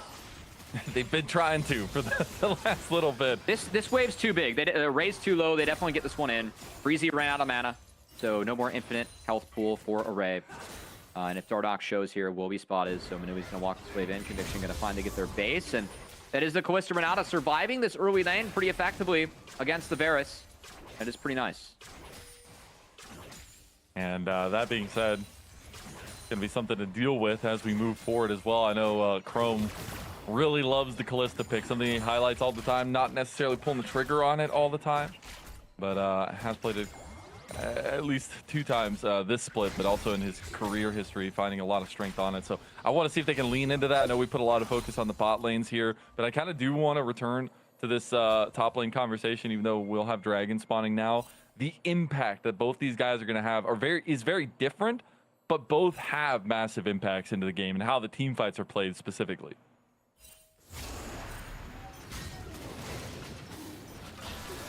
Well, at the moment, no team fight over this Dragon, Mazel. It looks like that bot, the priority for the Callista, and also the priority of the comfort pick for Darkwings with that Syndra that he's always played a lot of too.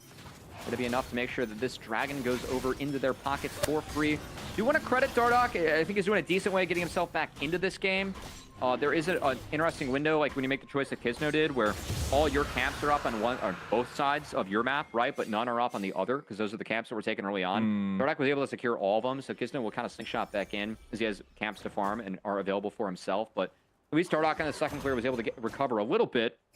And with the changes being made to the map, of course, you can't afford to drop behind and still recover before the Rift Herald. Because it's not like, you have Dragon and Grubs and you're already behind and like things are just doomed. The snowball is out of control early on. Dardark definitely has time to get himself back into this game, and so far doing so successfully.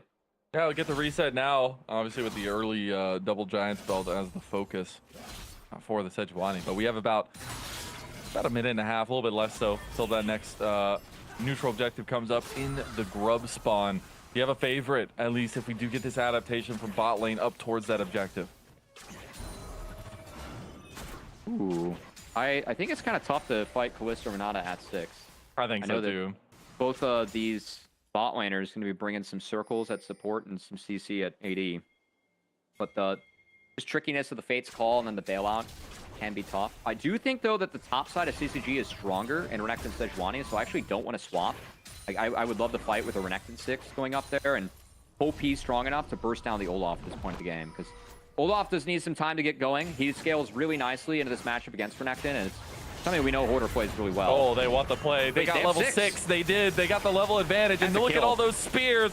Breezy made into sushi, but it's by Chrome this time. And Array is going to be ran down as well. One more Ren not going to be there. It's the cooldown that he needed to come back. They still get the kill and first blood to Conviction. Nice all in from Conviction. Again, tracking that they had 6, saw the enemy didn't, and making plays with conviction on the map, something we definitely have liked about this team throughout their split. Feels like they play together as a team, and that was a really good call by Chrome and Manui to end up taking that fight. Array and Breezy trying to get that wave in, couldn't quite do it, and frankly, one of the first 2v2s in this best of 6 that we have had over the last 2 weeks that has gone into Chrome and Manui's favor. I think that's been a really significant trend. I think a lot of the times it has been mid lane being advantageous for Darkwings, with bot lane being advantageous for CCG. Flipping that matchup, though, could be really big for Conviction in this last game. Yeah, I'm playing towards Chrome, giving Chrome the confidence here on the Callista as well. It will be the trades, though. Under Vision, CCG will take the grubs over here. No real response coming through. A late swap from Conviction with Manui and Chrome coming over. It might just be the 2-for-1 going the way of CCG. That still means that they got the objective marker in the feats of strength. For that, they won't get all 3. Look at Hoarder's TP. He's got Ghost. He has Ragnarok. Array with and he no stopped flash. his back. Array stopped his back. Yeah, he was backing. Hunting. Oh, no. That's a dead Varus on my screen. Yeah, I don't know how he gets absolutely. out of this with no flash. There's it's going to be a murder in the damn bot way. lane. See, when the axe starts There's spinning, an axe Array... murderer coming. The hack gets a slinging. The axe slinging. The Ragnarocking. Olaf coming to your door here. Array. Knock, knock. Open up. That was a murder in the bot lane. Really good rotation from Conviction as they find the matchup. We get actually a replay of how Array lost his flash in the first place. Again, Chrome hit 6, full all in. As the Callista ultimate to get Manui in, the handshake, the chain, and Breezy no chance to survive the pin cushion. Is looking kind of more like harpoons going up against the Nami. Take down the Ursula sea down. beast. Yeah. Actually, Can't tell me that skin was too on inspired by- brand. Why by does Ursula. why does Callista not have like a harpoon skin? Yeah, like a fisher skin. I don't know. Fisherman Callista, I like it. You could even have an animation where you're like harpooning your support in. It's the lifeboat, you know. It's like the lifeboat. Yeah. Oh goodness. I'm just saying, we're printing money here. Eojun now will not be printing money as Hoarder. He's just looking for kills on the bot side as he's gonna try to find him now. He's gonna run after him, but Dardoch is right here. Hoarder might be biting off a little bit more than he can chew. Realizes it a little bit too late. Turns on Eojun. He's not gonna go down. Big permafrost from Dardoch will get the shutdown kill. I'll say Eojin, too, is actually able to hold on to his flash throughout that. That is pretty valuable, as Hoarder could not connect with that all in. That does set him behind a little bit, as he's going to drop a couple of waves to try and pull that one off. Wasn't the case. Breezy able to sidestep the handshake, didn't know that he was on a ward, and does hit 6. Still, though, Conviction, I favor their comp as the time goes on. I think that Olaf can really break the game if Hoarder is able to have big angles. Definitely a champ that Hoarder has played very successfully in the past, too. So for CCG, like losing out on the first dragon, have the grubs be a 2-for-1 split, I think that makes this upcoming dragon pretty important for them. It's going to be the only Infernal Dragon that spawns, and in a game where I really feel like CCG needs to make their presence felt now. Gotta try to find an avenue, find an in. And his first item there with the Heartsteel completed for Dardoch. Gonna have a little bit more fighting strength, but the dragon could be the focus for Conviction. They have full vision around this side. They have pressure in the bot lane by Hoarder, who does have his Ragnarok available, does have priority there, and will be the first to move up. Yeah, Darkwings is coming in from the top lane. We'll try and catch this mid wave, and it might just be the dragon being stuck and given over. Tough to go into Callista if you don't have good conditions. A lot riskier to flip a 50-50 as Callista's ability to secure. One that a lot of teams struggle to deal with. Might have been enough to dissuade CCG from even attempting that play. And 2 dragons now secured for Conviction. They're on their way to that scaling condition of the dragon stacking. It will be the Cloud Soul that you mentioned has that high win rate earlier in the series. And going to try to give a little bit of priority over there as well as they're looking at topside play.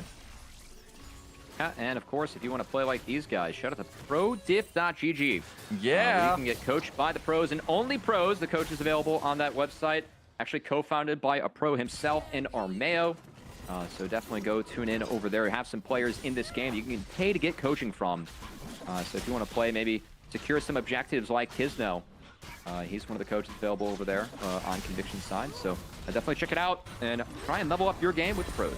Yeah, it's been really cool to see their sponsorship, but also see the growth of prodiff.gg itself. Oh, the start. They just launched. Yeah, exactly. Get over there quickly. Exactly. Got to get in on the ground floor.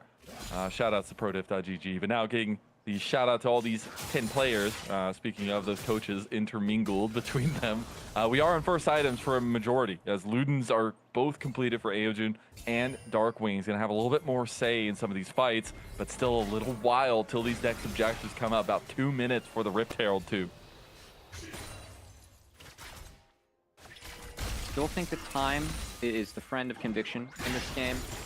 So if the Herald is set up with good conditions for CCG, I am expecting to see them try to find a fight.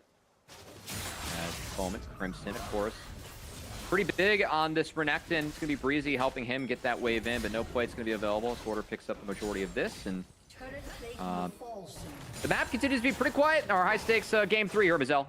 Yeah, I mean, you can definitely feel the tension. And if we're going to be honest, I mean, that's kind of how both other games had started as well. Very light action throughout, a lot of heavy control around objectives. But we haven't had those explosive, like, kill-a-minute games here. And I think it just speaks to the reservation, to the respect that both these rosters give each other, knowing each other very well, and obviously having been so tied together in the standings for the entire split.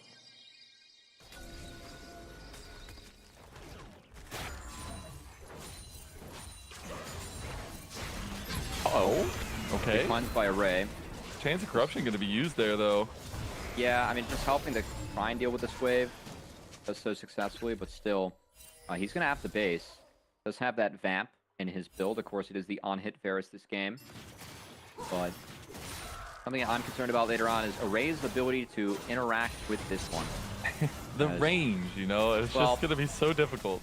On-hit Varus, you can actually do damage to the Poppy and the Olaf, but you still have to play into a Poppy and an Olaf as an AD. And that's a tall order, especially going up against Order's Olaf. Which Ragnarok and those axes are spinning. He's going to be undeterred at hunting you in the backline. So, something CCG is going to have to figure out how to deal with. Did you hear that they penned him for the next Thor movie?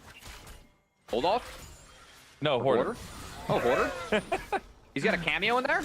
No. But that would be sick. Get Hoarder's Olaf in there on the next Thor movie. It'll be fine. Trust me, Disney. Trust me. It's going to be, though, the setup around this Rift Herald right now for Conviction. They have pressure in the top side using Darkwings and Manui as the combination, as Chrome is helping Kisno take this one down. Those Ren stacks plus the Smite should be easy peasy. Yeah, easy peasy it is. Herald secured. And CCG, again, have not been able to move or break Conviction early on in this one. You feel like that's going to be a problem moving forward? Yeah, both teams do have options moving forward, right? But it's about which options get ahead, which ones are a little bit in the benefit, because you can have that kind of give and take on both sides of what is strong, the scaling aspect of both of them. But we have very clear, for me, very clear engage tools for CCG that does make it a little bit easier, but you have to respect Conviction. As you said, their composition gets very strong as time goes on itself. Oh, Manui. Manui has, let's say he's got no Callisto to help him out of that one. So he's going to have to burn the flash, and at least CCG able to get something out of this Renata before the dragon spawns. 15 seconds away. CCG, they do have full control over this, and frankly, if I'm Conviction, I'm going to trade. Again, I don't, like, if time is your friend, lean on that time. You took the first 2 dragons of the game, did some good work. We can trade outers and get some more gold and resources into the Olaf and try and escape here when we have, no flash on Manui, and maybe as items roll in, we feel a little bit better. So, only lead right now is going to be, the only lead that matters, frankly, is Callista having that pickaxe over the Varus.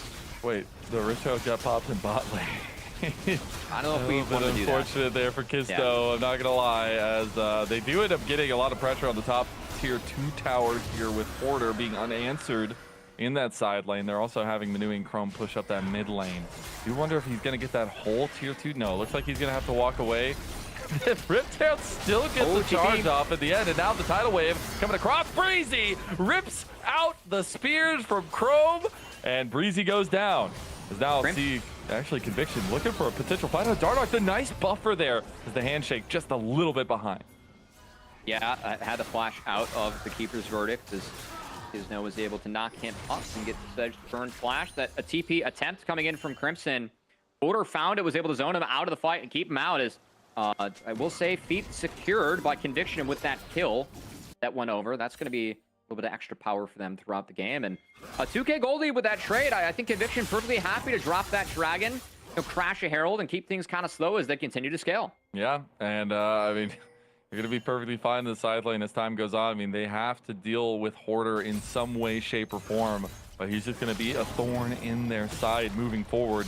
Because now we see the redeploy from Conviction up towards his top side. Crimson, he might be in a lot of trouble. I mean, he felt like maybe it was the play to get that top outer turret, but he's being fully collapsed on the rest of CCG, coming to give him some reinforcements. He's going to buy time. He's going to pop Dominus. And now Aojun is here. He's almost on those 2 items, but he's got a lot of strength packed into the Victor package. And now Dardoch finds that angle. Conviction overextend their hand. They do get the kill back as well. Hoarder's taking the side lane turn, but how much will they lose? Bailout coming through. They will end up losing one. TP Kelly coming in now. Chrome is here. Fate's Call going to be used, but Manui doesn't hit the target. Tidal Wave coming through now. Rocking as he's moving forward. Yeah, Conviction continue to reach into the cookie jar that continues to bite their hand. All right, I mean, ends up just being a 1-for-1 trade. I think the fact that Hoarder TP'd for that play is going to be something that's nice for CCG not to have to worry about the next couple of minutes. Is if Hoarder did not TP, I think CCG could have been in serious trouble losing an inner and all that economy going over to the Olaf. Yeah, I'm surprised he didn't stay, as that will be what they can actually win with. It also didn't come in at an angle, right? Just kind of protected the team. Mm-hmm. Yeah, I would have been surprised by both. Let's see if that comes back to bite him as well. No TP for a little while, obviously, between him and Crimson. The Atacon is on the board here very soon. Do we see a little bit of focus on that with another Dragon coming up in about 2.5 minutes? I'm not sure. The fact that Hoarder's down Ghost does really impact the power a lot here. If you are Conviction. I'm curious if they want to contest. I think that you can afford to give this one too. I really do. And it's even saying, like, if CCG even feel confident to take, because right now their damage is a little bit lacking. Obviously getting there with the lethal tempo Varus on the first item spike, but really waiting for a couple of those more to come through. Yeah, they do. They're going to have this move that bot lane. It's one of the few matchups we get nowadays where the champions do build the same items. So falling behind, I mean, that hurts even more, right? Because it guarantees that you're hitting those item spikes second, given your individual matchups. So definitely have seen that from Chrome and Manui. Done a good job in this one.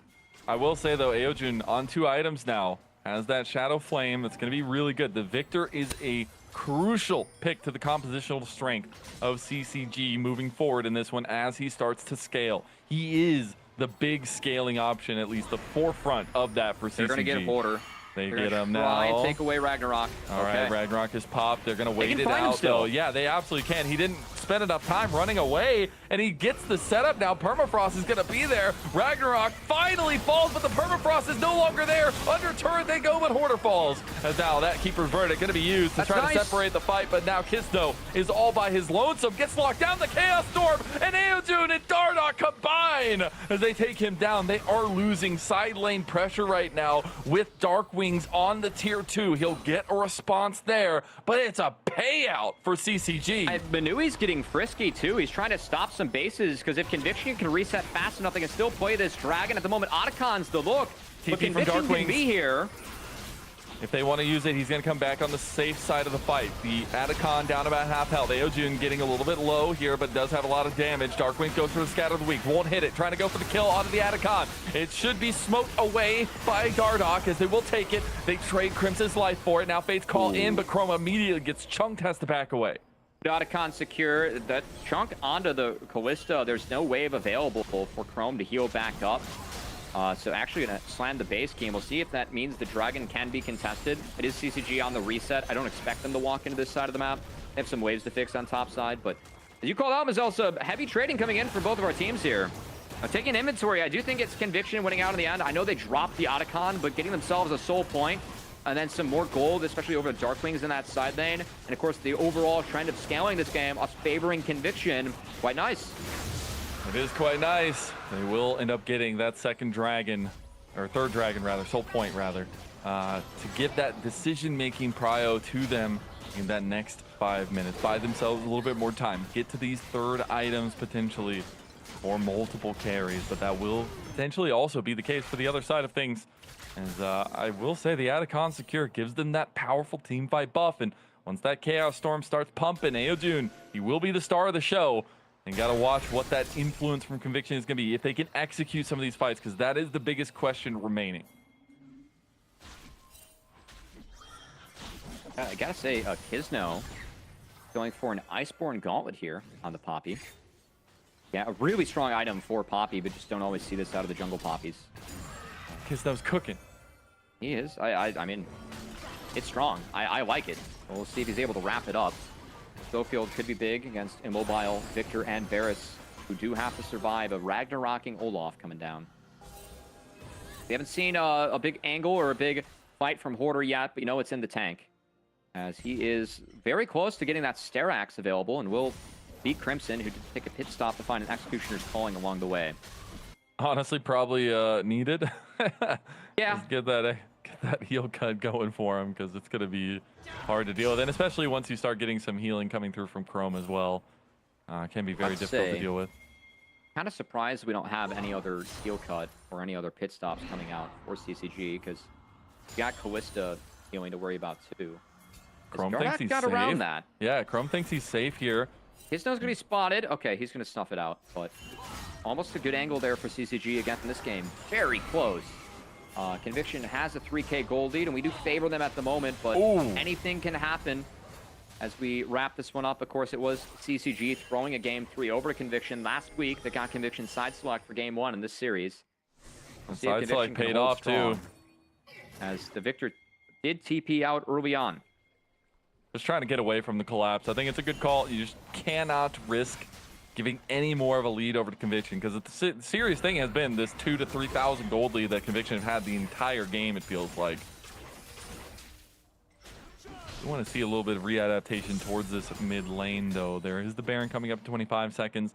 Not really going to be on the radar for any team until they get to those 3 item spikes, it feels like. And then that Dragon looming large in 2.5 minutes for CCG to fight over. Imagine giving Callista a Cloud Soul. Like, I can't even. Yeah, that'll be the Energizer Bunny hopping around the rift with that one. I mean, you say imagine giving Callista a Cloud Soul, and I'm staring at Olaf top, so that's a bigger concern for me, Come frankly. on. That's a bigger concern for me. All right. I get you. He has the Hysterics now, too, and a little bit scary now as well. I do wonder, though. I mean, I said maybe wait till 3rd items, but with a lot of pressure, I mean, they could burn down the Baron if they really so choose, but Chrome has to be one of the ones there, and the Ren Smite combo. It may not be worth the risk. Of course, any flip you take with Callista is a positive one. If you're able to synergize that, which we're expecting the teams at this level can do. It would be one way to get him away from the Dragon, as Horror's fixing this side on the resets. Oh, they're doing it. Yeah. Oh, they're doing it. Okay, I like it. Let's get the tension hot and heavy in here. Yardock gonna move around, is spotted. Conviction. Are they really just gonna flip this? Is this seriously a 50-50? Here comes the big boss. Here comes potentially Thanos on the rift. They get the Baron down low. Hoarder looking to get influence as Baron goes the way of Conviction. And now you gotta watch that Ragnarok as he is pumping, but now he's pulled off. That's a really good dissuade. And DCG, at least CCG, moving forward with this fight as 5v4, and they find the pick. Now Dardoch can't get the kill on Manui. That's still a 4v5 in favor of CCG. Look at Chrome dash and dodge it, but he doesn't have any safe place to hold on to. He's gonna have to get away from this one. Dardoch was looking for an angle. Chrome gonna get taken down by the laser beams of Aojude, the rookie, stepping up big for CCG. I mean, the fact that Conviction secured that, really important for them, but the team fight win does go to CCG before this soul spawns in favor of Conviction. Chrome, his death was a little bit later, so he's going to be in the gray screen for this one. That should be enough for CCG to take this Dragon. And delay that soul, which is the most important thing. Also give themselves more cloud stack, which would be huge for their composition itself. Yeah. Maybe not as huge as the Olaf, but still very massive. Olaf not really able to be Darkwings. huge there, as Darkwings tried to connect. Did not. A Raid Chunk can heal back up off the way, but Hoarder still. Ragnarok. They're so disconnected. He's going to have to burn the Ragnarok, and CCG should take that. I think that's been the significant thing so far. CCG has done a really nice job of playing around this Olaf, as you can see milking Ragnarok before the fight, or even when he popped the Ragnarok in the last one, kiting away from the Olaf and forcing him out, and then following up the fight afterwards. That's how you want to play around this champion. CCG has done a really nice job of that so far this game. And I'm still waiting for that back-breaking moment. Is it ever gonna come? Can Hoarder find an angle? CCG have been so respectful of that setup, but this was bold from Conviction in the first place. I'm surprised they stuck this, honestly, as Kisno just gets absolutely chunked. Oh man, that looks It like was so close. I don't know what secured it actually. It would have been delayed on the spectate speed maybe. I don't know if it was a Dardox fight with a Ren or Kisno and then just securing it with a Q2. But regardless, this flash from Dardox was really nice actually. Got out of the scatter and at least tried to find an angle on the Manui. I think it just kind of helped enable the chase again from CCG, which was enabled because Hoarder on that Olaf again did burn the flash and the Ragnarok early on. They were able to wait that out, and Olaf just not the same champion when those axes are not spinning. And I know I gave some praise to him at the last, but Aojun is on fire, man. This guy is absolutely popping off. And in a game where both of these guys, Darkwings and Aojun, said, let's grab scaling mids, let's figure out how we can be the impactors. Right now, Aojun is the answer. Conviction, though, of course, the remains of that Baron on them for this final wave. So do have pressure against CCG, but nothing really backbreaking taken or secured here. CCG is still in a decent spot. Oh, there you go. You Okay. found the right target that time. Breezy goes down. Oh, again, Dardox playing the Syndra. You can be, or Darkwing's playing the Syndra. You can be very bursty. And Dardox teammate Breezy does fall. Oh my god. They're just doing That's massive Ragnarok. damage. Yeah, that's a bit unfortunate for Hoarder. Popping the Ragnarok there. Hoarder has not been the most disciplined in terms of that one. Meanwhile, you can see the difficulties of playing into the Syndra later on. Got to be very concerned and wary of these scatters, especially in the front to back formation. We have seen Darkwings do a nice job. I mean, went fishing and found a Nami. But then, of course, prepping both balls, having a scatter with double threat, that can be really tough to play around. The fact that only a couple connected, Syndra again scales very hard throughout the game. Darkwing's about to have a death cap, which with the passive, I'm going to assume Syndra's at 120 sack. Further can go up. Oh, the Ren! Wait for it. Is he going to pull it out? He wants a doofer, and he gets him. Oh, Crimson not going to die just yet. That's he almost huge. wanted it, He's but they dead. get the push. And now Ray being down, and so too falls Breezy. The stalwart bastion for CCG is gone. Flashed away from the Q at his feet, but the ult was enough to take care of it as Darkwings really stepping up big in the back half with Chrome, and this collegiate duo that won last year finds their way onto Conviction, clutching up in this playoff match. They're finding more. They get more. no. The CNV champs Best are going to game. make it happen. And Conviction, they're looking for another big win over CCG. It just happened last week, and it's about to happen again. I cannot believe that they're able to bounce back. I mean, I said it might be game. Looks like they want 2 inhibitors instead, as of course Array and Breezy coming off cooldown, but it's still a 5v3, and the siege is on. Oh my goodness, they're gonna look for it too. Darkwing gets chunked here. Kisno goes for the wall bang, but the turrets are the focus. Big scout of the week now is Darkwing putting in work on an Array. That's the Hoarder Ragnarok already popped in Conviction. They stay a little bit too long. Okay. They're gonna get the double inhibs there though, in mid and bot, as Tidal Wave's gonna come through. Manui's gonna tank that one. There might have been a world where if they only take that bot lane and don't take a pit stop for mid, it's a maybe. As CCG, they're going to try and chase this forever. Aojun has TP in 5 when he spawns, so Crimson trying to keep Conviction in their sights. I don't see what the deepest ward available for Aojun would be. It looks like it's that control ward. Yeah, that's going to be too far back, so the Conviction going to get out and walk away with a giant lead now, Mazel, as this game just completely shifted back into their control.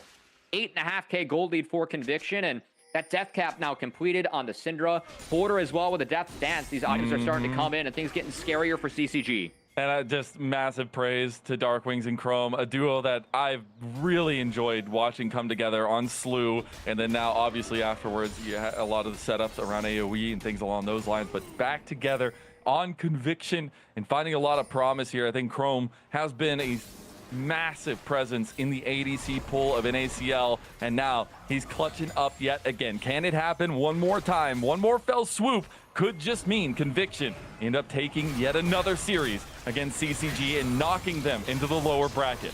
It's kind of nice to see. I mean, Chrome and Darkwings have really been the quiet, solid performers for Conviction, with Darkwings getting a little bit more focus, but Hoarder and Manui have really been the flashy ones. I think that this game, obviously Manui's been pretty good, but Hoarder could have had a better game. So to have Darkwings and Chrome, those pillars of really consistency, step up in this one and really have a pop-off game on two champions that we did cite as being very comfortable for them. That's big, and this whole lead, it's done really good for CCG to help deny this Cloud Soul, but they cannot deny this one. Yeah. As it will now be an Cloud Soul empowered Olaf running down the back line of CCG. Yeah. That is absolutely, and then the Callista just gets more movement speed to increase the length of the hops, and also the length of the hop and difference between Chrome and Array, as he's a full item and a half up over his counterpart. The Callista pick is paying out huge, and I know the comfort and the at least priority on that is going to be something Conviction are very proud of.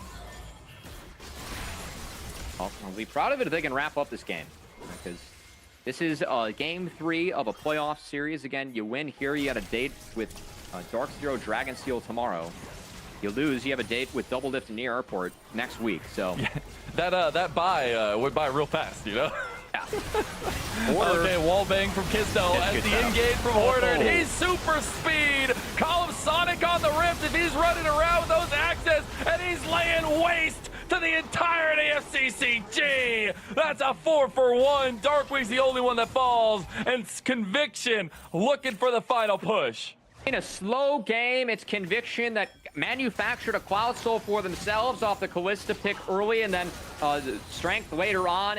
And man, what an objective setup and collapse that they had as the hostile takeover found everyone with Hoarder coming over the top. That's going to do it. Conviction win the series. A week ago, they took down CCG in splendid fashion, and they will do it again a week later and push on in their upper bracket run and knock CCG down to the lower bracket. This was a more convincing win for me, too. Again, I really felt like CCG threw that game 3 against Conviction. In fact, that's why I predicted CCG to win today. But Conviction managed to put together, I think, a really strong game 1 and 3. Game 3, especially leaning on that identity. Good to see as those guys, I mean, that's a scary matchup going up against Dark Zero Dragonsteel. But, of course, down UG, we're going to have to see how strong they look going into playoffs. Exactly, and the fact that Darkwings and Chrome are just performing here sets them up so well moving forward. I love that you highlight the flashy plays from either side of things in Hoarder and Manui. Even Kisto have a little bit of say in that as well, but you have to have these two guys set up for success if you plan on being a championship NACL team, and right now they're playing to that. Again, Conviction, we always had them as like being a strong team in NACL, but the story was that CCG was that clear 4th best team. We felt like they were really taking care of business against the lower tier teams, then were being competitive. Like that series against Near Airport early on in the season, they were quite competitive in that best of 3. But as the season has progressed, I think that Manui really started to become a solid support. We've seen a Hoarder get a few of the stinker games out of there. I've seen not as many like bright flashes from him, but setting aside the stinkers is quite good, especially when you have Darkwings, Chrome, Kisno performing like that. A close best of 3, what we expect of a Conviction game and come out on top. In the end, it definitely got a little bit out in front of CCG. Didn't really feel like they had much to say, but the series as a whole was an absolutely fun one, as we're going to take a look down memory lane and take a look at some of those plays. And it started off with the big play from Chrome and Manui in bot side. For me, the big difference maker, again, last week, it was Chrome and Manui taking some scaling picks that don't lane quite as well, and we're getting punished by Array and Breezy. Feels like the one game, the one draft where they really did take a lane focus pick, and they cashed in. Yeah, I mean, this is the most entertaining 1v1 of all time, man. Talk about being stuck between a rock and a hard place there. As, of course, Hoarder did fall in the back half of that, as Eugene got some help from Dardoc to make sure that this play went was in a his monster. favor. I gotta say, like, if there's one person I gotta shout out from CCG, it was Eugene in this series. Yeah, it was a better series for Eugene. I felt like last week, Darkwings really got the best of him. This one definitely a little bit more contested, but shout out to CCG's bot lane for stepping up. As they were gotten the best of last week by or at least Conviction's bot lane was getting CCG beat them last week. I didn't think they beat him today, as Manui and Chrome able to make sure that they could play well, utilize that Callista Renata in game 3 to great effect, and made sure to secure the win for their team. And that's the biggest thing, is the win. We're starting off playoffs strong already. Both series going the distance. 6 games total in one day. and I don't expect it to stop anytime soon. There's some big matchups coming tomorrow with those first round buys having been finished, and seeing the top teams come to bat in Dark Zero, Dragonsteel, and Luminosity. Of course, Luminosity, I mean, arguably being the favorites now. I know it will be a full strength Dark Zero Dragonsteel tomorrow, but might have to. But we don't know which one. Well, I'm pretty confident we know which one. I think it's just going to be their main roster with Kryra in. So likely to be the case. I saw light scrims. I don't know. That's true. We did see some light scrims. I know that, of course, Maryville have to prep for C-Law finals as well. They do. As that is a big one that's played on a different patch, and they're trying to play with Shimmer for that. So there is some motivation to maybe use the sub squad, a squad that is incredibly competitive. Again, talking with a majority of coaches behind the scenes, they've been actively scrimming. And if they were 11th team in the league, a lot of people had them between 2 and 5. So, of course, rocking the 1 seed, Dark Zero Dragonsteel are definitely a little bit of a mystery in terms of who they're going to start. Of course, we're going through the rest of the tape of this one. Can see the Chrome and Darkwings pop off later on. Really was the beginning of the end for CCG. Yeah, it was. I just think Conviction have to be so proud about the way that they rose from that last series against the same squad to have such a better performance. That game one, there was no holding back, right? Like, Conviction looked so dominant in that fashion, and the fact that they got that blue side off the side select from that last series and making sure to utilize that. Yeah, this was beautiful. Again, just a perfect hostile takeover, finding 3 and taking away any chance for CCG to win that game 3 and that series, as it was Conviction finding the pro diff on the Rift. Of course, shout out to our sponsor making their debut today for playoffs, is helping us level up. Of course, back home, you guys can level up too at prodiff.gg. Guarantee you get coached by the pros. Featured actually 3 players from that last series, of course, going to be featured on prodiff.gg. So if you want coaching from them, want to play Poppy like Kisno, or play the Alistar like Breezy. The Ambessa like Crimson from the game 2. You can go find him over there. Yeah. Really good stuff. Glad to see him added onto the roster here. Thanks for supporting NACL as a whole. But man, what a series. And I'm excited to get to hear who we're going to be talking to. But I think Conviction moving forward can really rely on playing around Chrome and Darkwings, which has been kind of a staple for them all time long. But then using some of that flexibility that Hoarder and Manui bring to the table in their pick differential to really flex their muscles a little bit. I don't think we got to see necessarily all the cooking that Conviction has been doing in the back end here, but I'm sure as time goes on, we will. Well, I mean, we always hope that our teams have some more up their sleeves, right? So, especially a team like this. Like, they have, like, there's some wild picks in the history of a lot of these players. So we haven't seen Ash support too much from Manui. No. You know, I feel like that's actually a little bit better. Not there, you know? Yeah. Oh, that's a throwback. That was the permaban. That's a real throwback. Against Manui when he was at AD. That and the Ziggs. So, hey, maybe some Senna Ziggs where we get some Manui Ziggs and we have the fastest Senna. But of course, mostly farming Senna at the moment. But hey, with all that set aside, I'm so excited. Talking about the bot lane of Conviction quite a bit. Let's sit down and talk to him. Let's bring him on. Let's do it. Let's bring on Crow. Let's talk to the man himself. Crow, my dude, you handled business. You handled it good against the Ray. You looked a lot better in this series comparatively to last week. What did you guys refresh off of that win and come into this one with? Did you have a different mindset, a different approach? Yeah, I mean, me and Manui knew we were getting kind of, we weren't playing well 2v2. Last series, it was pretty terrible stuff. So we just wanted to make sure this time around it was a lot more smooth, and I felt like it went that way. Like, there wasn't too many like terrible mistakes that we did last time. So that's one thing we wanted to make sure. But I mean, we were super confident. Obviously, we won against them last time. It wasn't as clean as we wanted it to be, but like, our practice is good. And I'm just confident in all our teammates, so, and everyone has confidence in each other. So yeah, I think we were always like pretty confident going into the rematch. I like it. Good to see Chrome. Of course, you know, speaking on that confidence and scaling throughout the season, you've had the privilege of playing and landing with Manui, someone that used to be an opponent for you across the Rift at AD, now a teammate at support.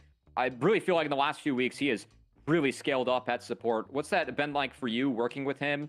And having someone that, of course, you know, really intelligent in his own right when it comes to the game and his role, but also stepping into a role that you might have more familiar with an AD, like what you want out of your support. What's that push and shove been like? And what's it been like watching him improve as you guys scale throughout the season? No, I mean, yeah, obviously I played against him for a while, or for like a few years. So he's always been a nice guy sometimes. And But yeah, I mean, like having like another opinion, like just like think even like in draft or just in lane. I mean, it's good to have like both perspectives, and I think he's been playing really well. I think for his first split of support, it's definitely pretty insane to just see, because it's like not easy to role swap even if you're in the same lane. Like it's still a completely different game. So yeah, I'm proud of him. Like sometimes he crashes out or he tweaks out a little too much, but like hey, that's just part of his personality. And yeah, I really I'm proud of him, and I hope we can keep improving together. He's a great guy.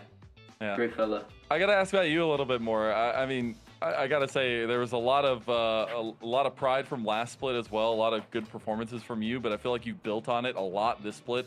Is there any big lessons or things that you come away from this split that you really feel like you've nailed, like the learnings or at least the growth from your side of things?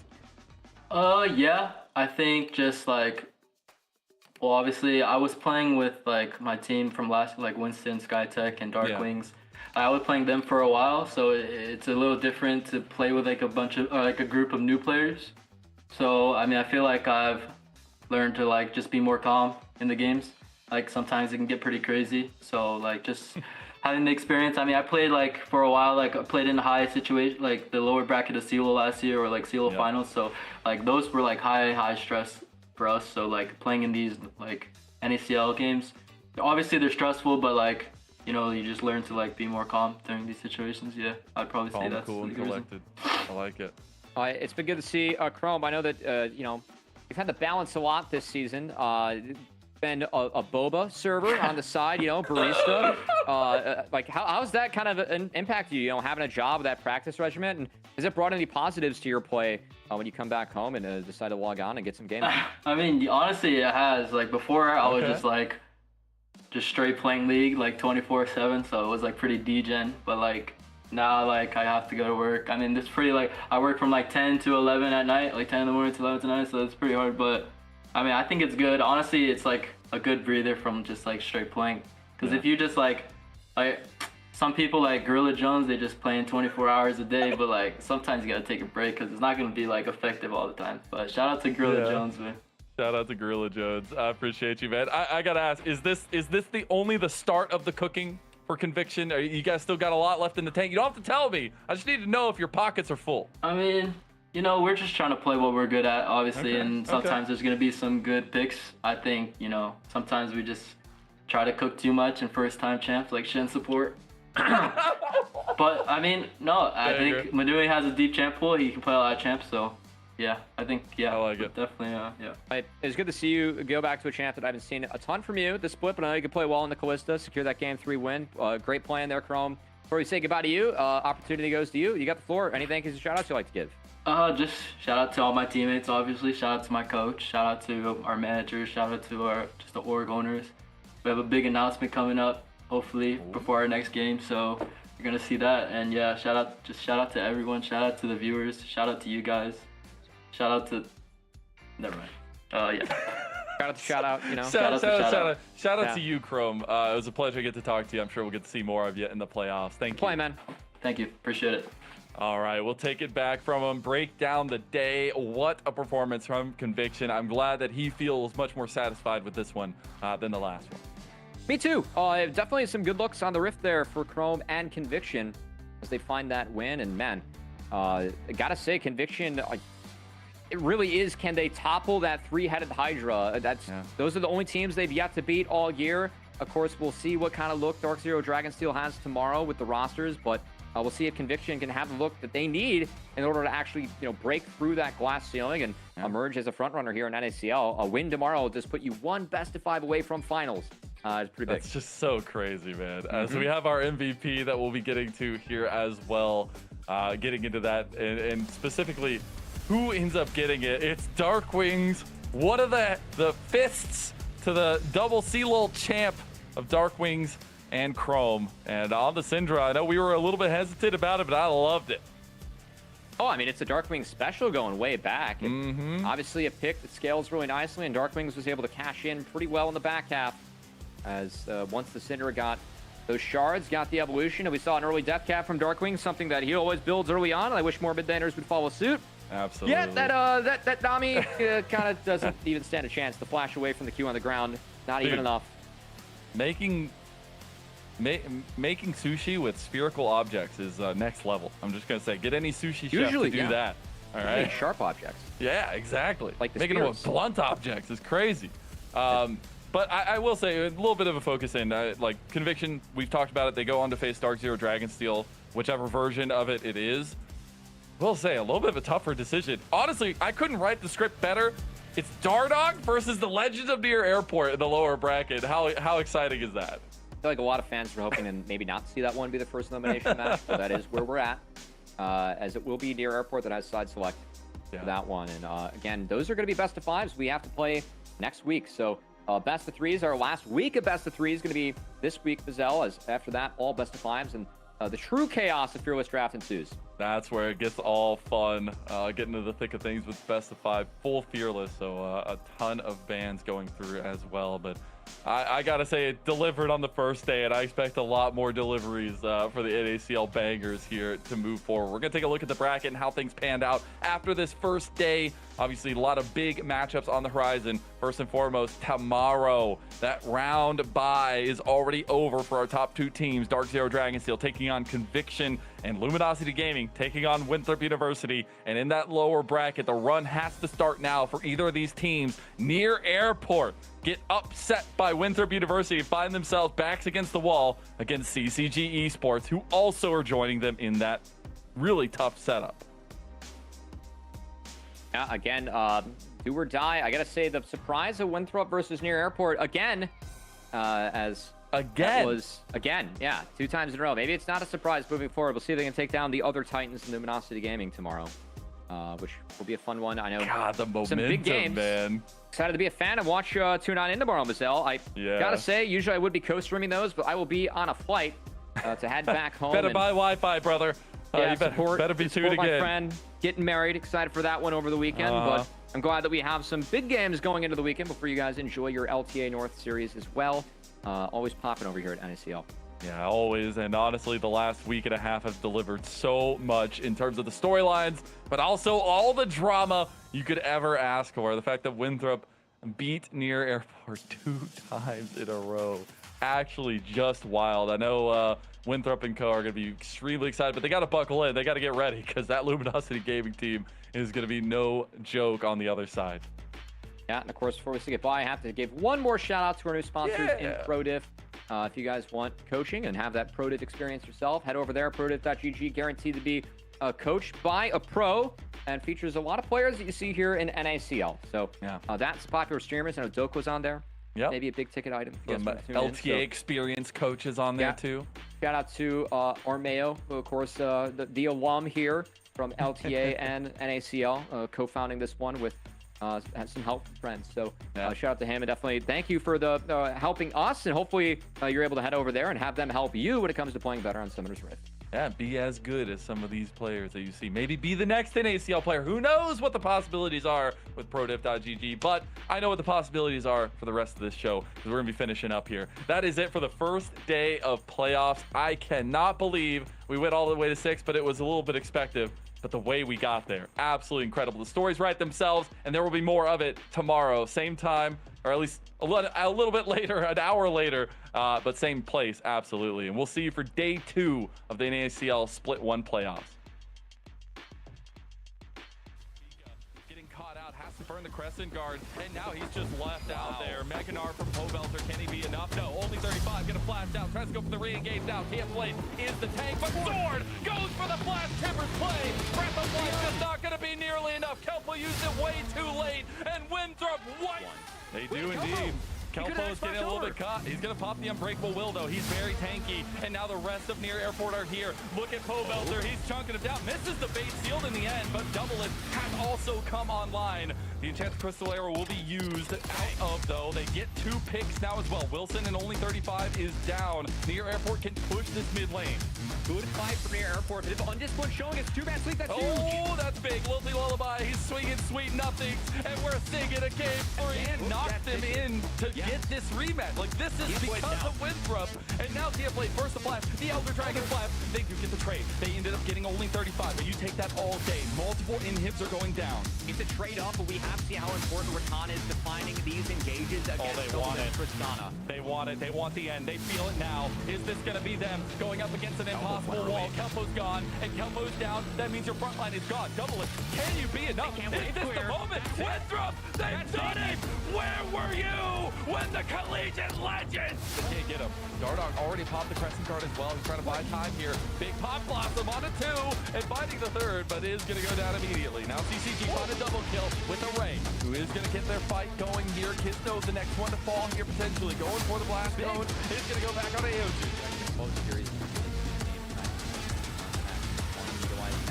Oh, Crimson.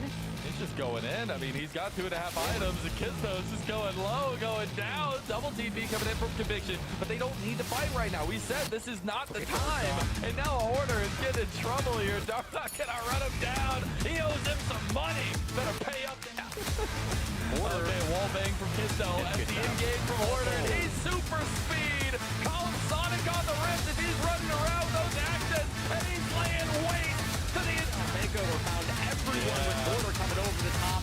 That's going to There do they it. go. Conviction win the series. A week ago, they took down CCG in splendid fashion, and they will do it again a week later.